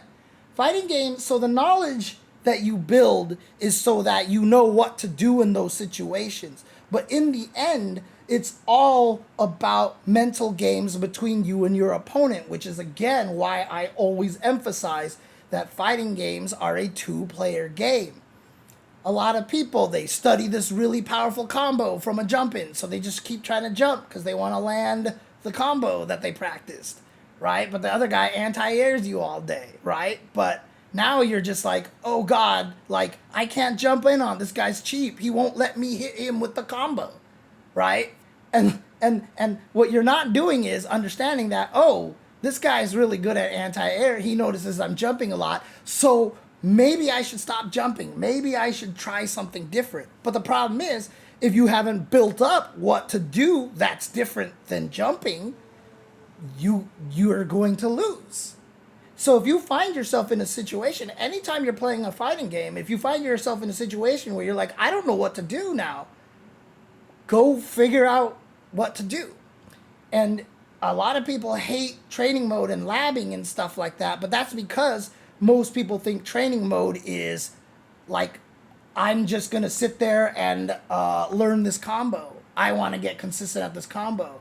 Do 10 fireballs facing left. Do 10 fireballs facing right. No, it's not what training mode is for. Training mode is for discovery. What do I do in this situation? This is why replay takeover is so important. Because now you don't even have to know what it is the opponent did to you. You just have to remember he did something to you and you're like, whoa, I don't know what was that? And then you can go to replay takeover, watch the matches and be like, where was this? Where was this? And then it'll happen. You'll be like, oh shit, that was it. And you can back up and now do replay takeover and figure out how to beat it. Because when you do replay takeover, the replay takeover will just keep doing the same inputs for the opponent. Even though you've like now moved into like replay takeover move, it just repeats your opponent's inputs. So you don't have to learn the mix-up. You don't have to learn how to do it. You don't have to learn the timing of it. You can just practice on how to fight it, and that's it. That's it, right? So it's so powerful. And I say this as a person who doesn't use replay takeover. I mean, honestly, I don't use it because I don't play enough ranked. I just don't play ranked because I just don't enjoy ranked. I just, as a player, do not enjoy playing ranked. So I don't use replay takeover that much because I don't have a lot of replays to take over, honestly. But like, if you do want to get better, replay takeover is very, very, very, very important. It's so important. I'm very lazy, so I often autopilot confirms into medium legs, into micro walk throw, and I keep thinking, the moment they're conditioned, I'll shimmy then, and I've had first to fives come and go without them ever teching the throw. What have I been practicing shimmies for? I mean, the thing is, if they never tech the throw, then just keep throwing them. Just keep throwing them. Until they prove that they can tech the throw, keep throwing them. So here's the thing. At the highest levels, you want to do what Dean did to me. You want to be like, oh, he figured it out. I already have the counter ready for them. You can do the, oh shit, I know that he knows that I know that he knows kind of thing, right? But at lower levels, when you're trying to get into master rank, if something works, keep doing it until they prove that they can counter it. Because again, you have to play your opponent. Even though this is a bad tactic once you get to the high levels, you're not fighting a high level player. Don't think to yourself, oh, my high level tactics should blow up this loser here. No, like use your loser tactics to beat losers and use your high level tactics to fight high levels. This is why when everybody eventually gets good at fighting games, they run into that crazy guy again and they can't beat him anymore. Like they lose to something that like they feel like I shouldn't be losing to this. I'm so much better now. You are so much better. But what you've done is now you've forgotten the things that you used to use to beat that guy. Because you're better doesn't necessarily fight the worst player better. It fights better players better because, again, you're playing a two-player game. Your decision-making is based on who you are fighting against. And when you're fighting, I do better against better players than I do against crazy people because I can fight what I expect them to do. But if I fight crazy people, I'm just like, what are you doing, right? Like, so you have to understand that just because you got better, that doesn't mean your better is going to kill all the people that you beat on the way here easier. You know, when I try to get to masters with a brand new character, I do the very basic Oki that I've labbed a lot. I don't have a lot of like crazy detailed mix-ups and stuff. So like, for example, with Elena, right? I knock people down. I do the double roll into the leopard snap, the little double hit that's plus that I get a billion combo off of it. But the thing about it is it's very, very easy to, hey, thank you for the anonymous gift for Voodoo there. Thank you very much. But like getting to master, I'll just do that to people all the time because they won't wake up with ODDPs as often or, you know, drive impact or whatever like that. But once you get to higher levels, you have to start understanding that people there. Okay. Oh, actually, you know what a better example is? With Elena, I always do crouching strong into the moon glider, which is the backswing blow thing that she does. She rolls backwards and then kicks like that, right? It's not a true block string, but if I hit you with it, it combos, and then I can confirm into a follow-up, be plus 39, and get a mix-up on that. The problem is it's not a true block string. So at the highest levels, people will perfect parry it. The stronger players I get to, people will start perfect parrying that moon glider follow-up. So now I have to change my game. But if I ever just decided to go back on a Smurf account and fight against the diamond players again, should I use my tactics now of not abusing that? Because I know higher players can perfect parry it? No, I should go back to abusing that again. Because I'm not going to expect players at that level to perfect parry it that often, right? And so it sounds like, but shouldn't you learn your higher no, again, the strategy that you use to play against your opponent is based on your opponent. It's not stupid if you abuse a tactic that can be beaten if the opponent is not beating it.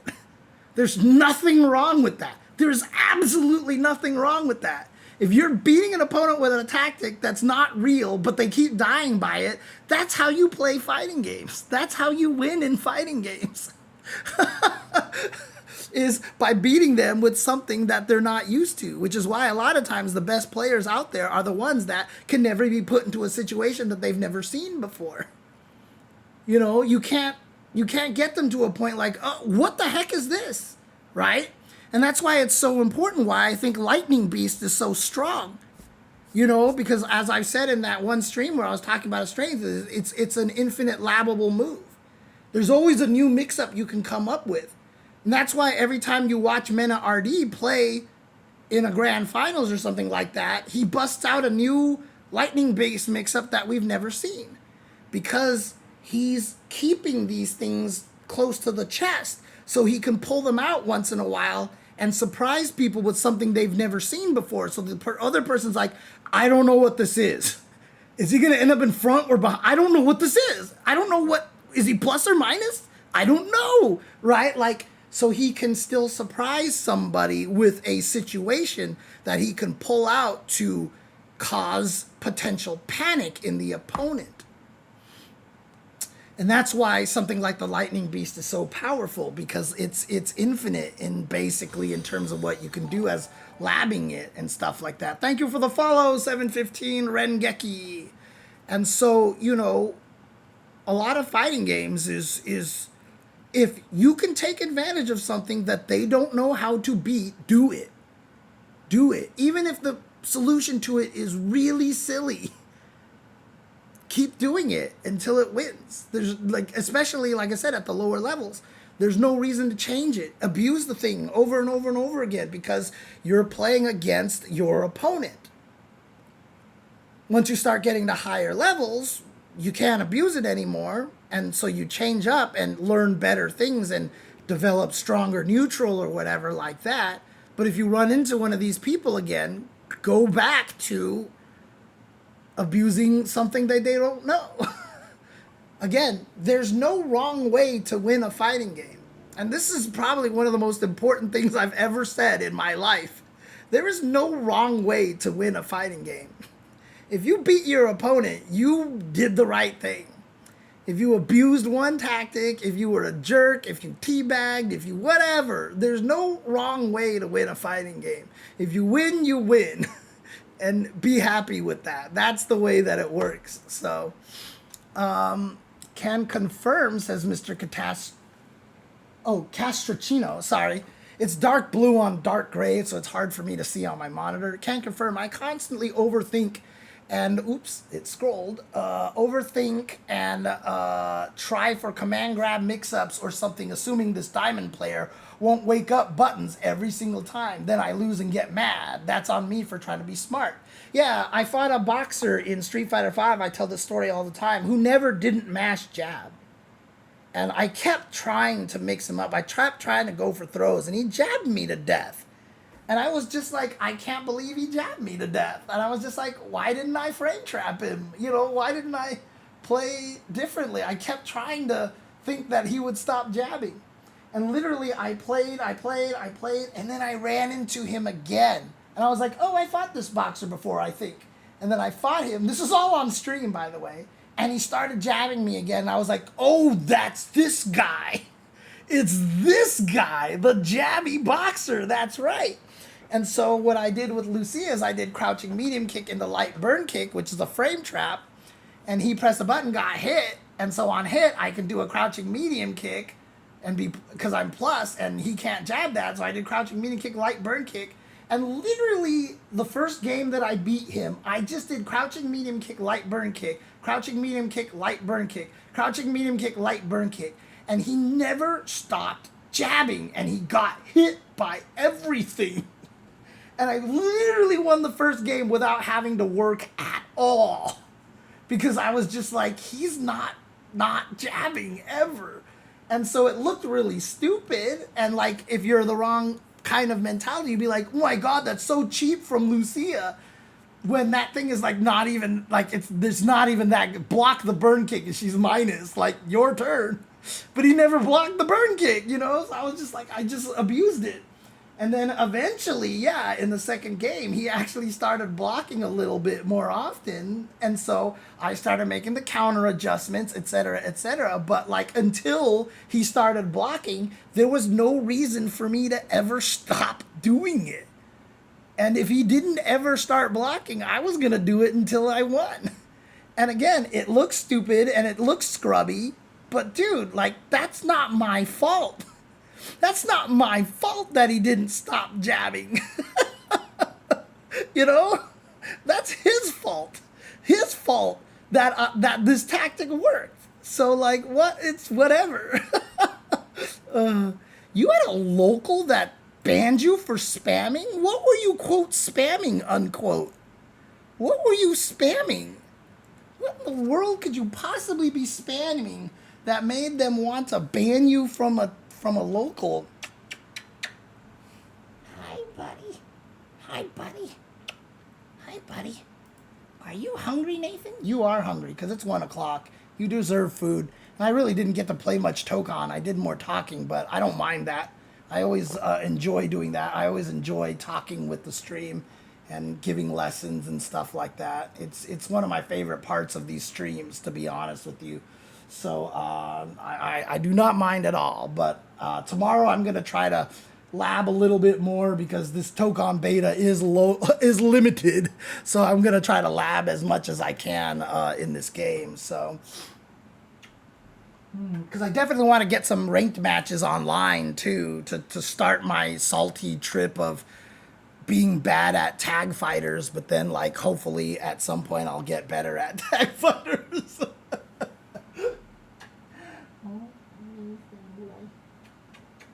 You're hungry and you deserve food. You deserve food. You're thinking your opponent is a thinking... Well, again, like I said, you're playing against another person, and the other person has faults and flaws and strengths and stuff like that. You want to assume your opponent is thinking, but at certain levels, you have to have them prove it to you first. But you always want to believe that your opponent is thinking, because that's what fighting games are about. But make sure that they prove that they're thinking before that you assume that you're thinking. Now, if you're both legend players and you've never fought this guy before, you can make the assumption that they're thinking players because they're in legend.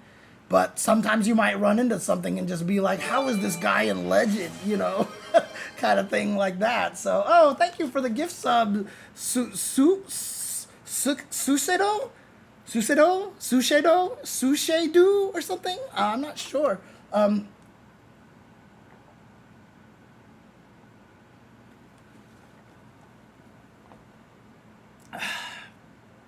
Who will be the biggest winner in the Street Fighter 6 patch amongst the low tiers in particular?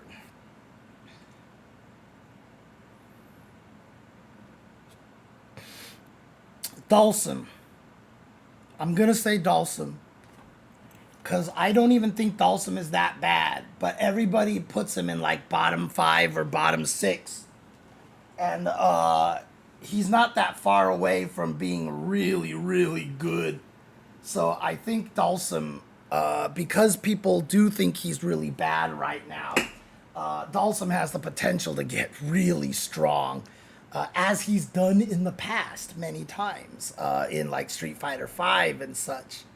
You know, one of the last patches where they just made him super strong, and all the Dalsum players are like, he's dead because they added this nerf to him. But that was because they realized that the buffs that they put into the game made Dalsum too strong. Hey, shout outs to individuals. What's up? Thank you for the follow, good sir. Thank you for the follow. But yeah, I think Dalsum has a really good chance of getting very strong in the patch. It's either going to be him or maybe Honda. But the reason why I don't say Manon, Jamie, and Lily, and Marisa is because they're scared of those characters. And rightfully so. Because those characters don't have, like 30 years of archetype to be based on, right? So, like, it's not like, oh, we know what makes Guile good and bad, right? Like, we just know now. But the other thing, too, is that they have very interesting mechanics, and a lot of their mechanics are very easily abusable. So, in particular, Lily's OD Windspire, OD Windclad Condor Spire is, in my opinion, the most broken move in the game. I really think it's the most broken move in the game, even with having to charge it. Because if you gave that move to any other character in the game, if you gave a character the ability to charge up and then walk up to you and then OD Condor Spire while Windclad, that charges at you, hits 3 times so it beats drive impacts and leaves you plus right next to the opponent, that character is the best character in the game. Like, instantly that character becomes the best character in the game for free. But Lily happens to have the worst 4-frame button in the game, and they just like nerfed, and they won't buff her in a lot of other ways, because if they make a mistake and buff her in just the right or wrong way, she's the best character in the game. It's not that hard. You don't even have to change anything drastic about her. If you change like one thing, like make it so that maybe her standing light kick hits significantly farther, like instantly, like she might become one of the best characters in the game with something stupid like that. You know, in Street Fighter V, the season between 1 and 2 where they changed Bison's stand light kick from 5 frames to 4 frames, I saw that and I was like, what are you doing? And like instantly, like Bison became like top tier. Like he was good, and then that changed. Like he was just top tier because they gave him a 4-frame stand light kick. Because keep in mind, he didn't have a 4-frame button at all. He was one of the, I'm sorry, they made it 3 frames because the difference was 3 and 4 frames. So there were some characters who were the 3-frame button characters, and then there were characters who were the 4-frame button characters. And the 4-frame button characters had a weakness because being -1 or 0 was better against a 4-frame button character than it was against a 3-frame character, right? So they were just, some of the cast didn't have 3-frame buttons, and Bison was one of them. And they changed standing light kick to 3 frames, and I was like, what are you doing? And I knew that change was going to vault him in the top tier, and it did. And it absolutely did. So again, like, Lily doesn't need something super to make her, like, a lot of the things that Lily players are going to say, like, give her this. And they don't realize that if they do that, she's now, like, the best character in the game. And that's the problem, is that Marisa is just really strong. And the problem is everybody else is really strong. Can you afford to make Marisa stronger? I say yes. But, you know, like, it's a weird situation. Jamie, his drinking mechanic is just a nerf in a game where, like I said, Oki is so powerful and important, right? Both him and Manon suffer from the fact that to get strong enough to fight the opponent, they have to sacrifice Oki. And Manon's Oki sucks anyway, even without having to try to build those medals. Her Oki just sucks. And so, like, the problem is if you make Manon's, like, able to get medals and still get Oki, then, like, there's no decisions to be made. Remember M. Bison, where every combo ended into a bomb because he got, like, they nerfed him because they made it so that, like, certain bomb plants made it so that he got worse Oki now, and the Psycho Crusher got better Oki. Because before, the bomb gave him the best Oki. So there was literally no decision making for Bison. You just did a combo that ended in plant the bomb, and that was it, right? And so with Manon and Jamie, if you gave them ability to build drinks and medals and still get the same Oki as everyone else, there's no more thinking for the character, right? So all of these characters are very scary to buff, because if you buff them the wrong way, they become instantly really oppressive. And so that's why I think Dalsum has the best chance of being a winner in this patch when it comes to the low tier characters, because he doesn't have that kind of a mechanic. And so, like, if they just do, like, one good small thing to him, I still think he's way stronger than people are giving him credit for right now. But if they just do, like, one small thing that they think is just going to make him a little stronger, it could potentially make him really strong. But you can tell Capcom is scared with Lily, Marisa, and Manon, because clearly everything that they keep testing makes them too strong. Like, you think that they're intentionally leaving Lily and Manon and Marisa this bad? Or do you think that every time they buff them and they play test it, they're way too good and they're like, fuck, like that's not working? And that, I think, is happening, more likely happening with those characters than Capcom just hating them.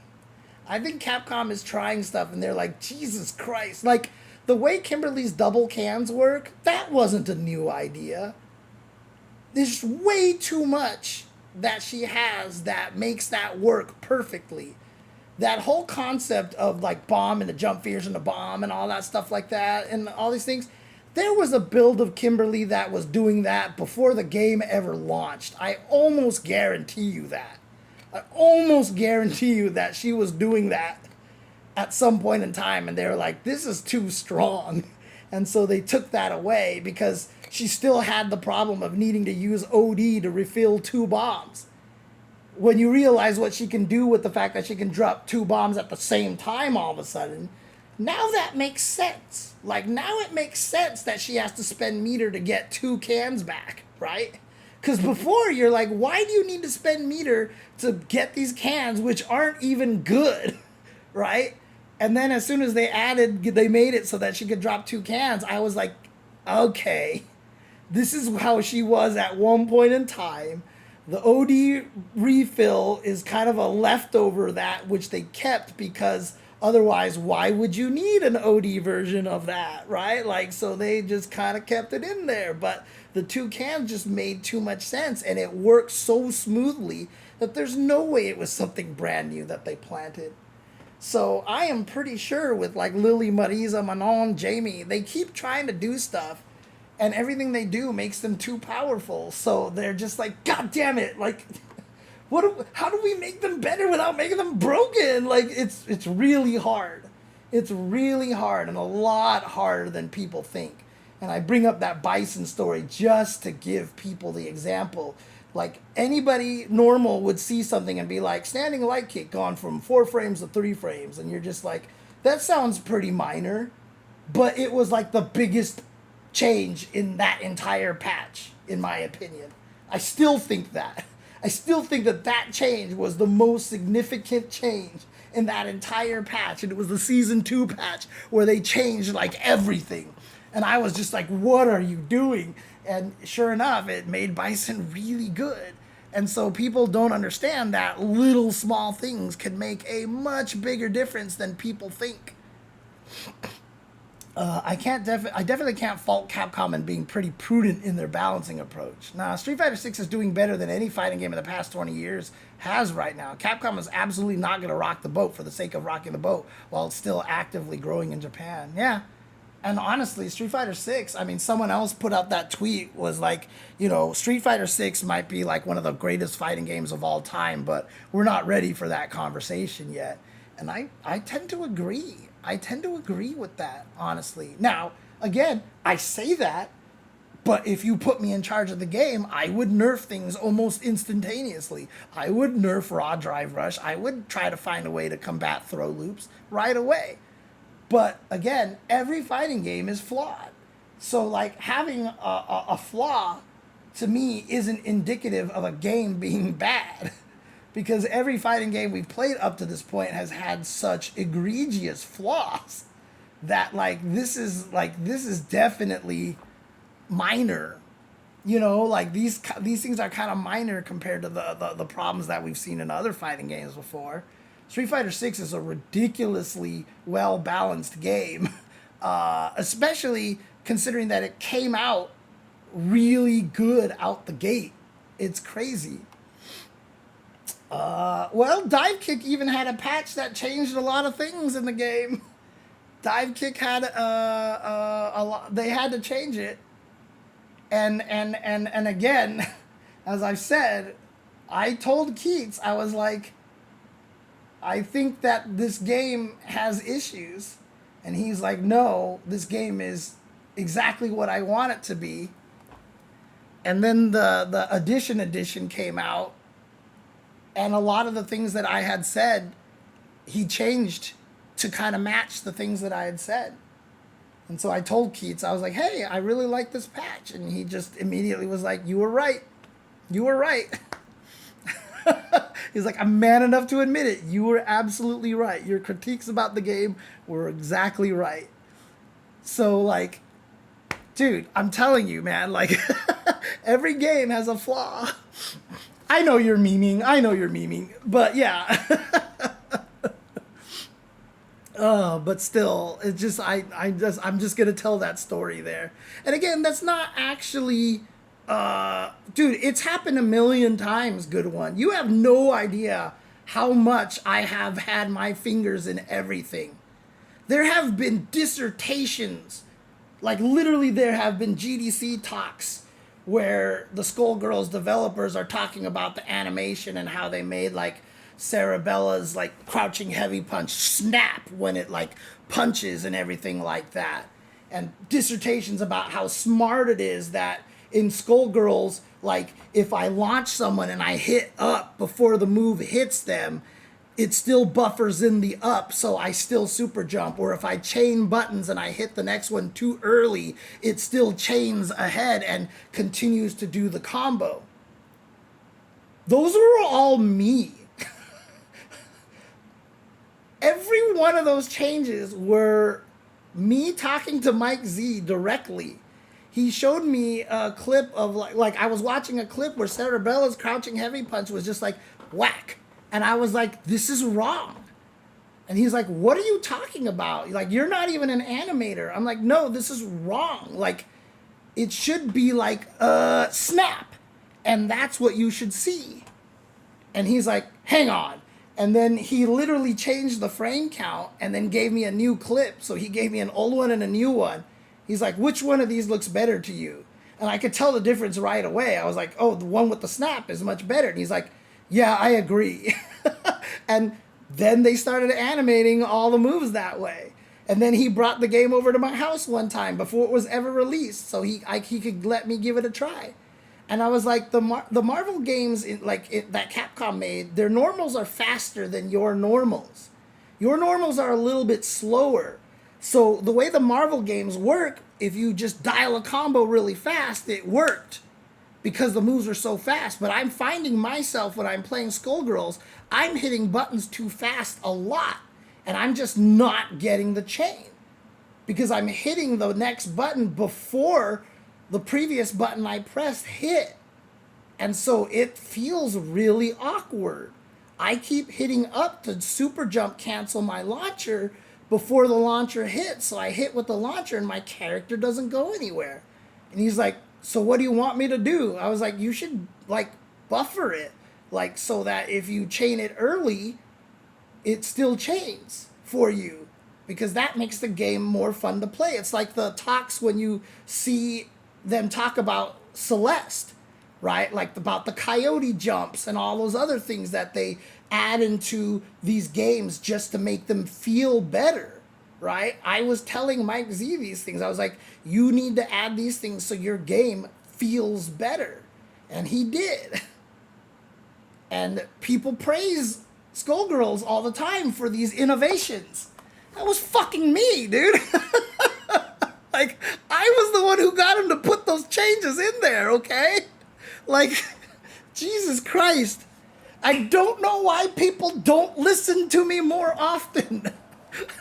I've said this many times, but I know what the fuck I'm talking about with fighting games. I know, I don't care that it's not me. That's the thing, Petty. Like, that's the thing. I just want to help them make the game better. Like, if I would never streamed and I never told the story and nobody ever found out, like, I don't care. I want the games to be better. Like, I obviously it's nice to have accolades and stuff, because that also means that you get paid more for stuff, and that's nice and stuff. But like, my goal has always been to get more people to play fighting games. I'm not doing it for personal glory. If I wanted to make money and I wanted glory, I wouldn't be commentating. Because there's no money in this shit, dude. I'm doing this because I want to make more people like fighting games. I'm broke as fuck right now. Like, one of the reasons why I'm depressed all the time is because I'm broke as fuck. You know, I can't do a lot of the things that I do. I'm begging all the developers for free codes for games all the time, you know? I don't. But, so, like, if I was literally trying to do commentary because I want to be glory, fame, and all this stuff, like, if that was my actual motivation, I wouldn't be doing commentary, dude. I wouldn't be doing it.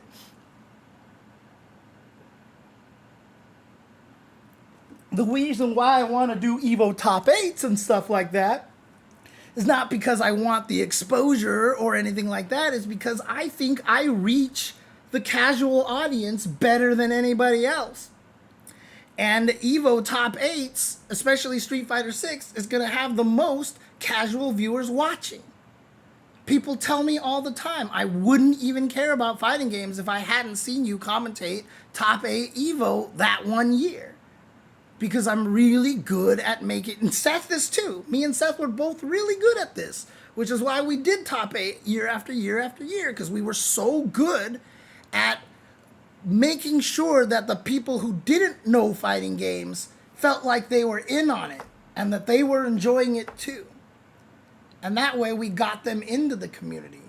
Again, I'm not doing this for personal glory. I'm doing this because I want as many people to play fighting games as possible, because I want people like Punk and Knuckle Doo and everybody to like live extremely comfortable lives by being good at fighting games.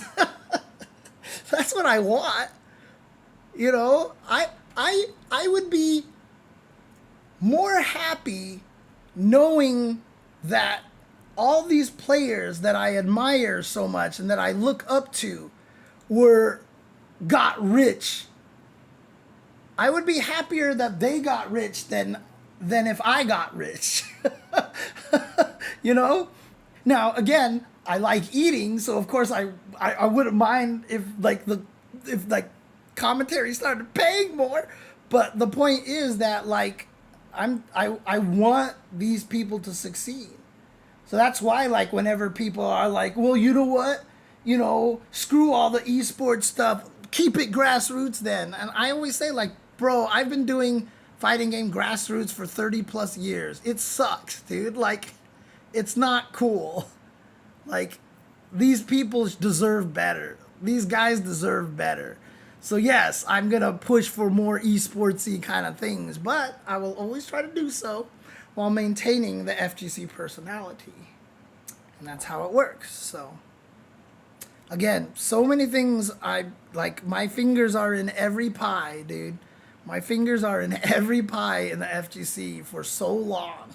For so long.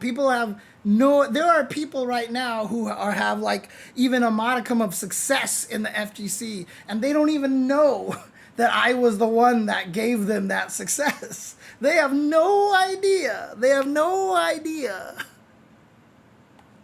that I helped them. And again, it's not I'm not here to tell them you should thank me because I did this, because I don't really fucking care. Right? I'm glad they're successful now. I'm glad they're successful. I'm glad I was able to help them. You know? But that's just how I am. Especially with Street Fighter 6 playing it fairly safe up to this point. I was hoping the dev team would consider making bigger swings, like a Lily rework. Well, I've always said it, that to buff Lily, they have to nerf OD Condor Spire. OD Windclad Condor Spire. They have to nerf that. And when they nerf that, then they can buff a bunch of other stuff.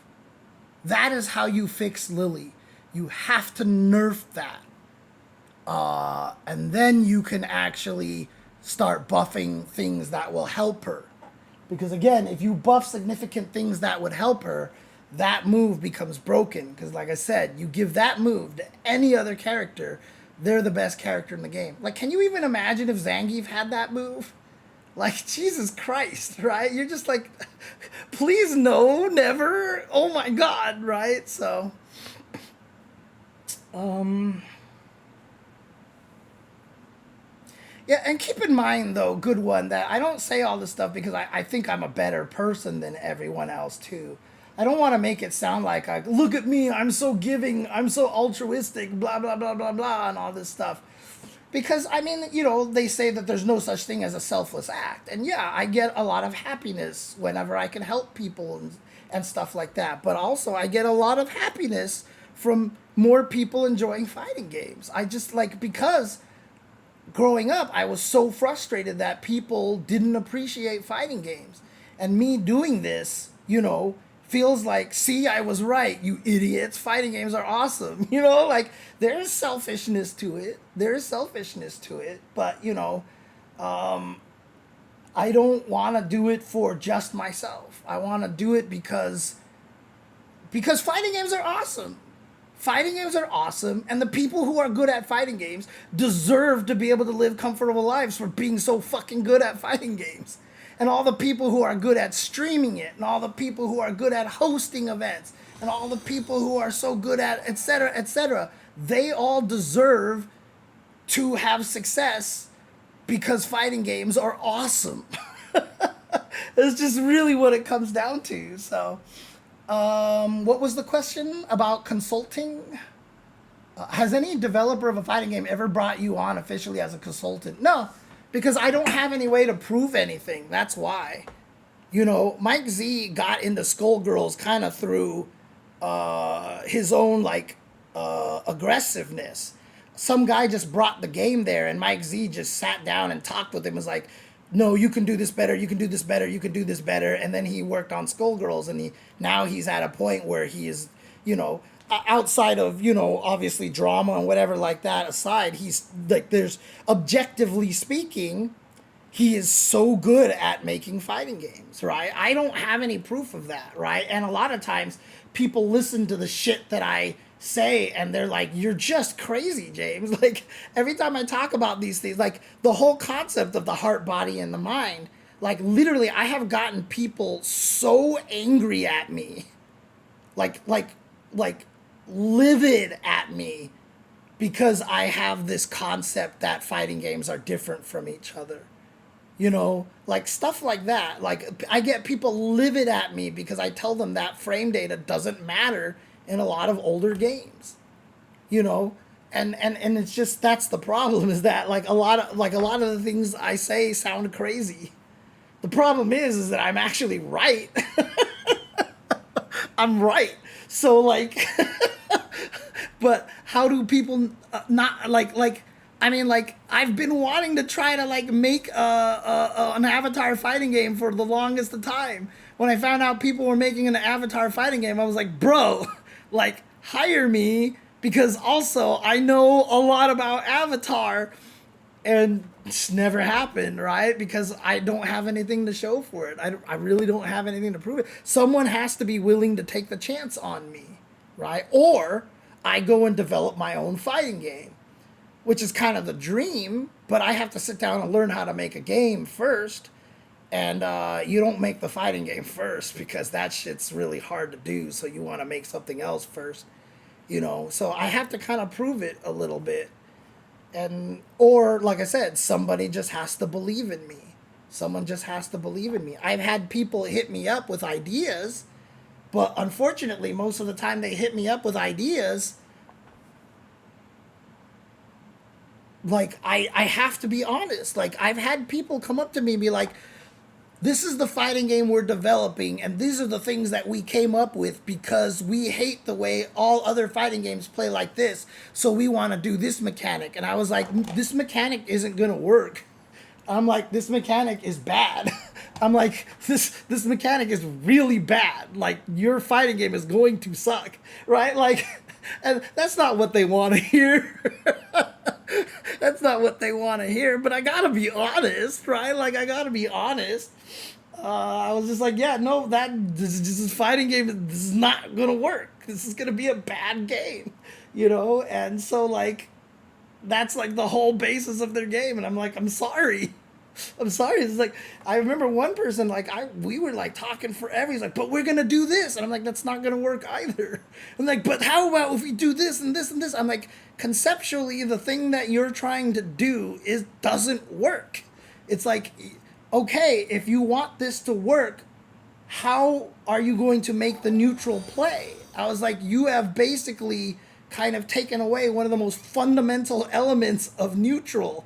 I was like, what are you going to come up with to make this so that this game can play, that you have mix-ups and that you have, one of these RPSy kind of things? Like, how are you going to do it? Like, you're trying to prevent,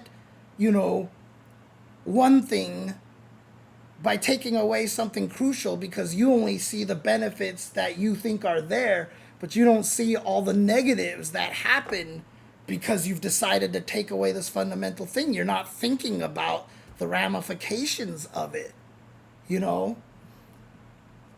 So I've had people ask me for my opinion, but also at the same time, sometimes I don't really give them my opinion, because if I'm going to give the opinion, you're going to have to pay me for that. Right?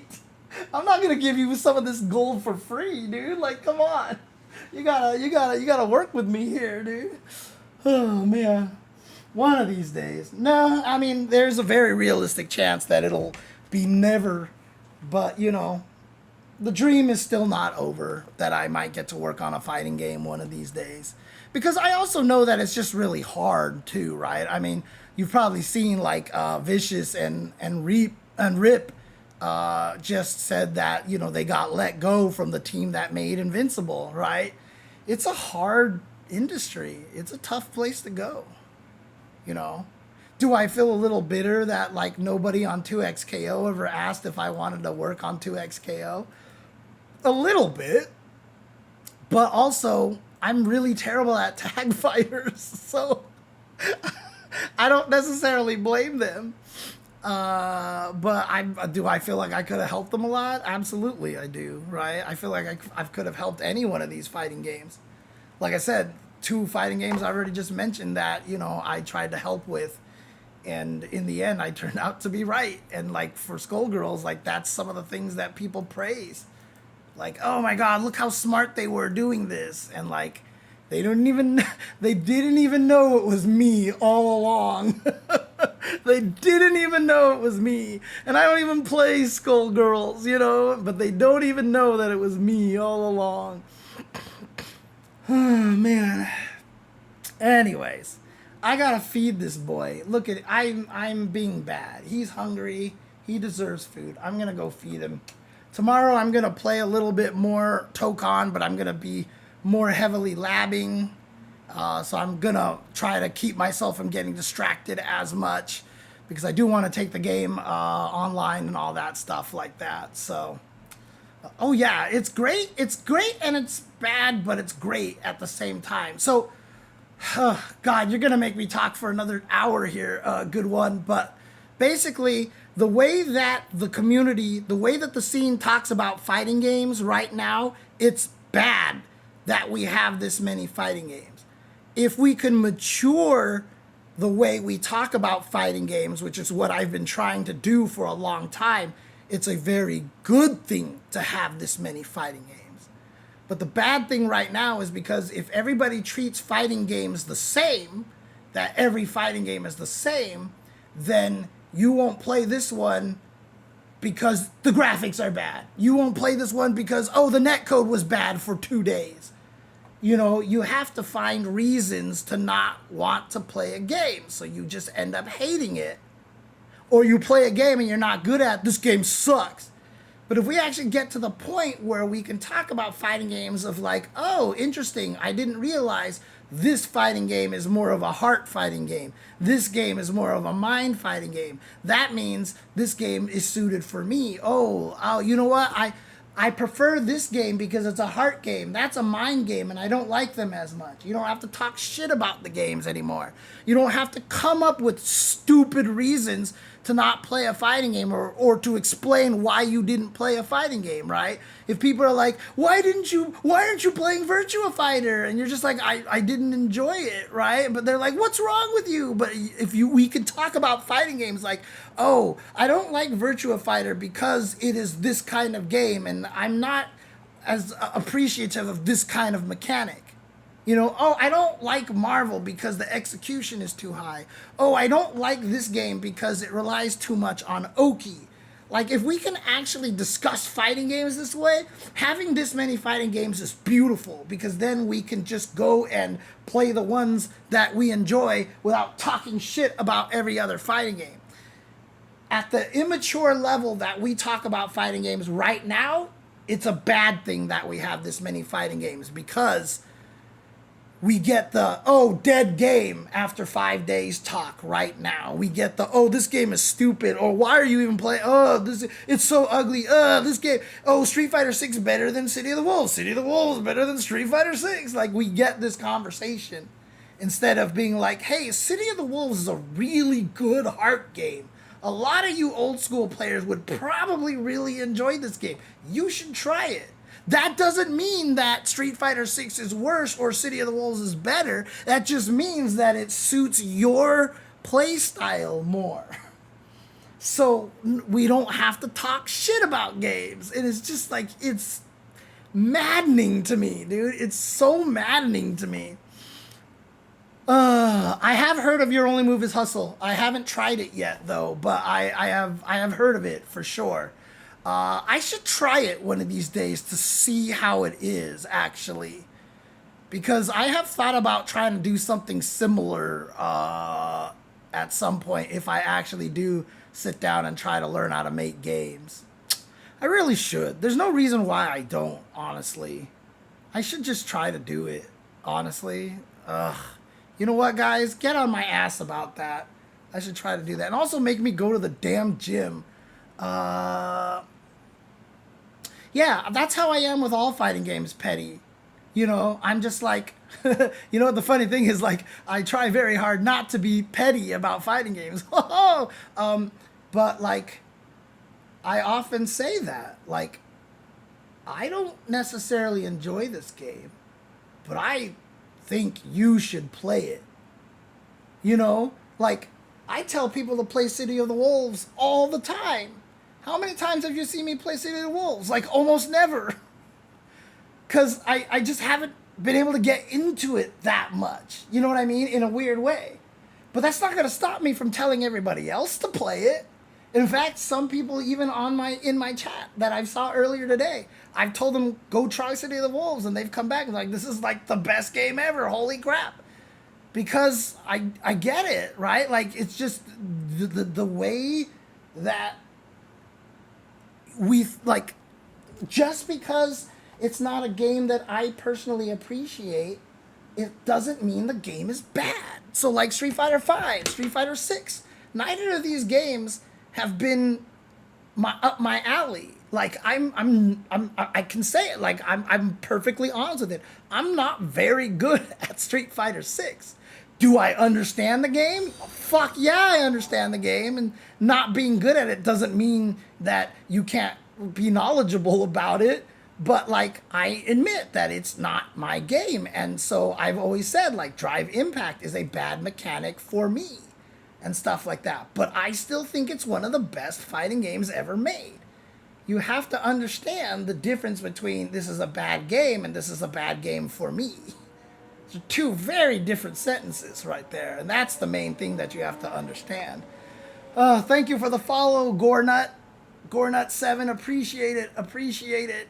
If I talk shit about a fighting game, it's usually because a terrible person was involved in its development or publishing.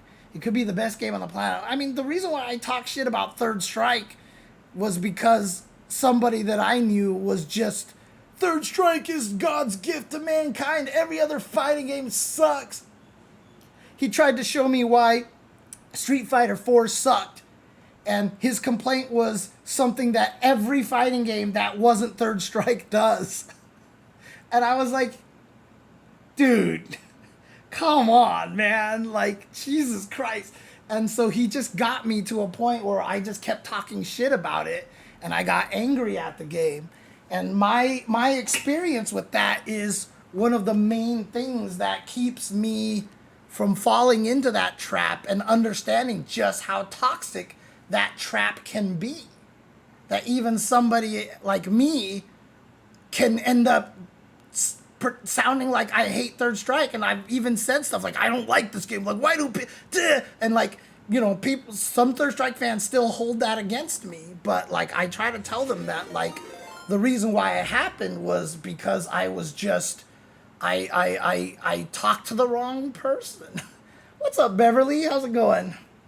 I was on Tokon, as you can see here, but one of my favorite things that I like to do is that I just like ending up talking to my stream about a lot of like crucial things and helping them, you know, understand how I think about fighting games and trying to teach them on how to be better at fighting games in general, etc., etc.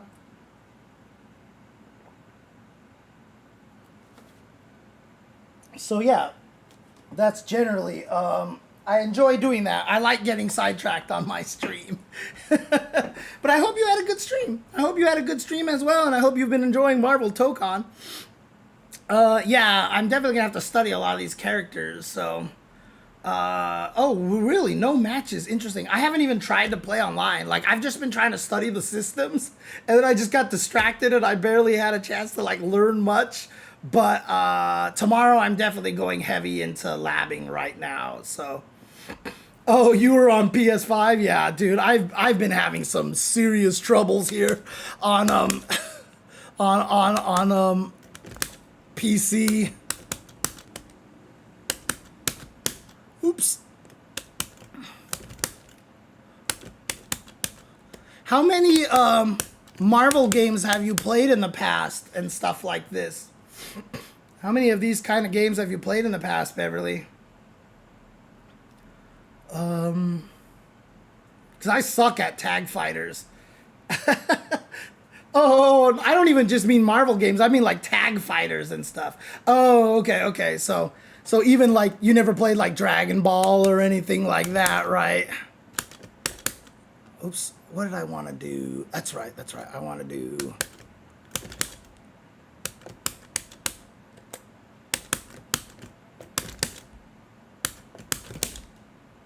That's what I want to do right there. Let's see. That damage was 35,675. Not bad. What's up, Elliot Faye? How's it going? Did it sound like that?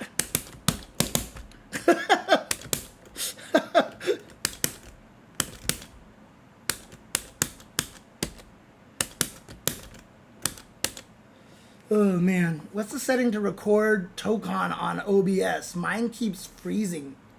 Wait, what do you mean? What do you mean that recording Tokon on OBS? So Flashy Flash, the one thing that should be noted is that my Tokon is running on another computer. So my fighting games are all running on a different computer. So all of my gaming stuff, like you see in the top right over here, even if I switch it, you know, switch the cameras and stuff like that, all of these are through a capture device. So I just have my second PC outputting through HDMI, and so I just have a Magewell HDMI capture card, and that's just how I do everything. Because I did get a partnership with Intel one time, and they sent me a free gaming PC, and I was like, what the fuck? Okay, let's do this. So like now I have I'm fortunate that I have a setup with two PCs that I've been able to do that. So again, I get a lot of product from companies. I don't get any money, but I get product, and I'll take it. So oh man. Yeah, so Beverly, I mean, like, I'm not good at tag fighters, but if you have any questions or anything like that, I mean, you know where to find me at any point in time. Just hit me up and stuff, and I'm more than down to help because I'm really good at explaining these things. And you know, this is a Marvel game, and like I'm really good at like combos and stuff like that, and I'm really good at concepts and stuff. So I can help as much as I can. But like I said, I'm not necessarily mean that I'm actually good at it and stuff like that. So, but I haven't got, I'm not going to UFA as far as I know, because I haven't applied or anything like that. So, but you know, I should try it. I should apply for that. But,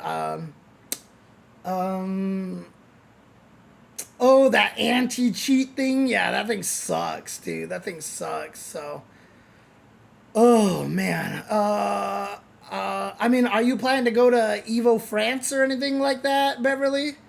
That's the one that I really want to go to. More so because I want to go to Nice, and if I can actually get onto the staff for it and they can fly me out, then I want to take my dad because he would love it. It's just like exactly the kind of place that he loves.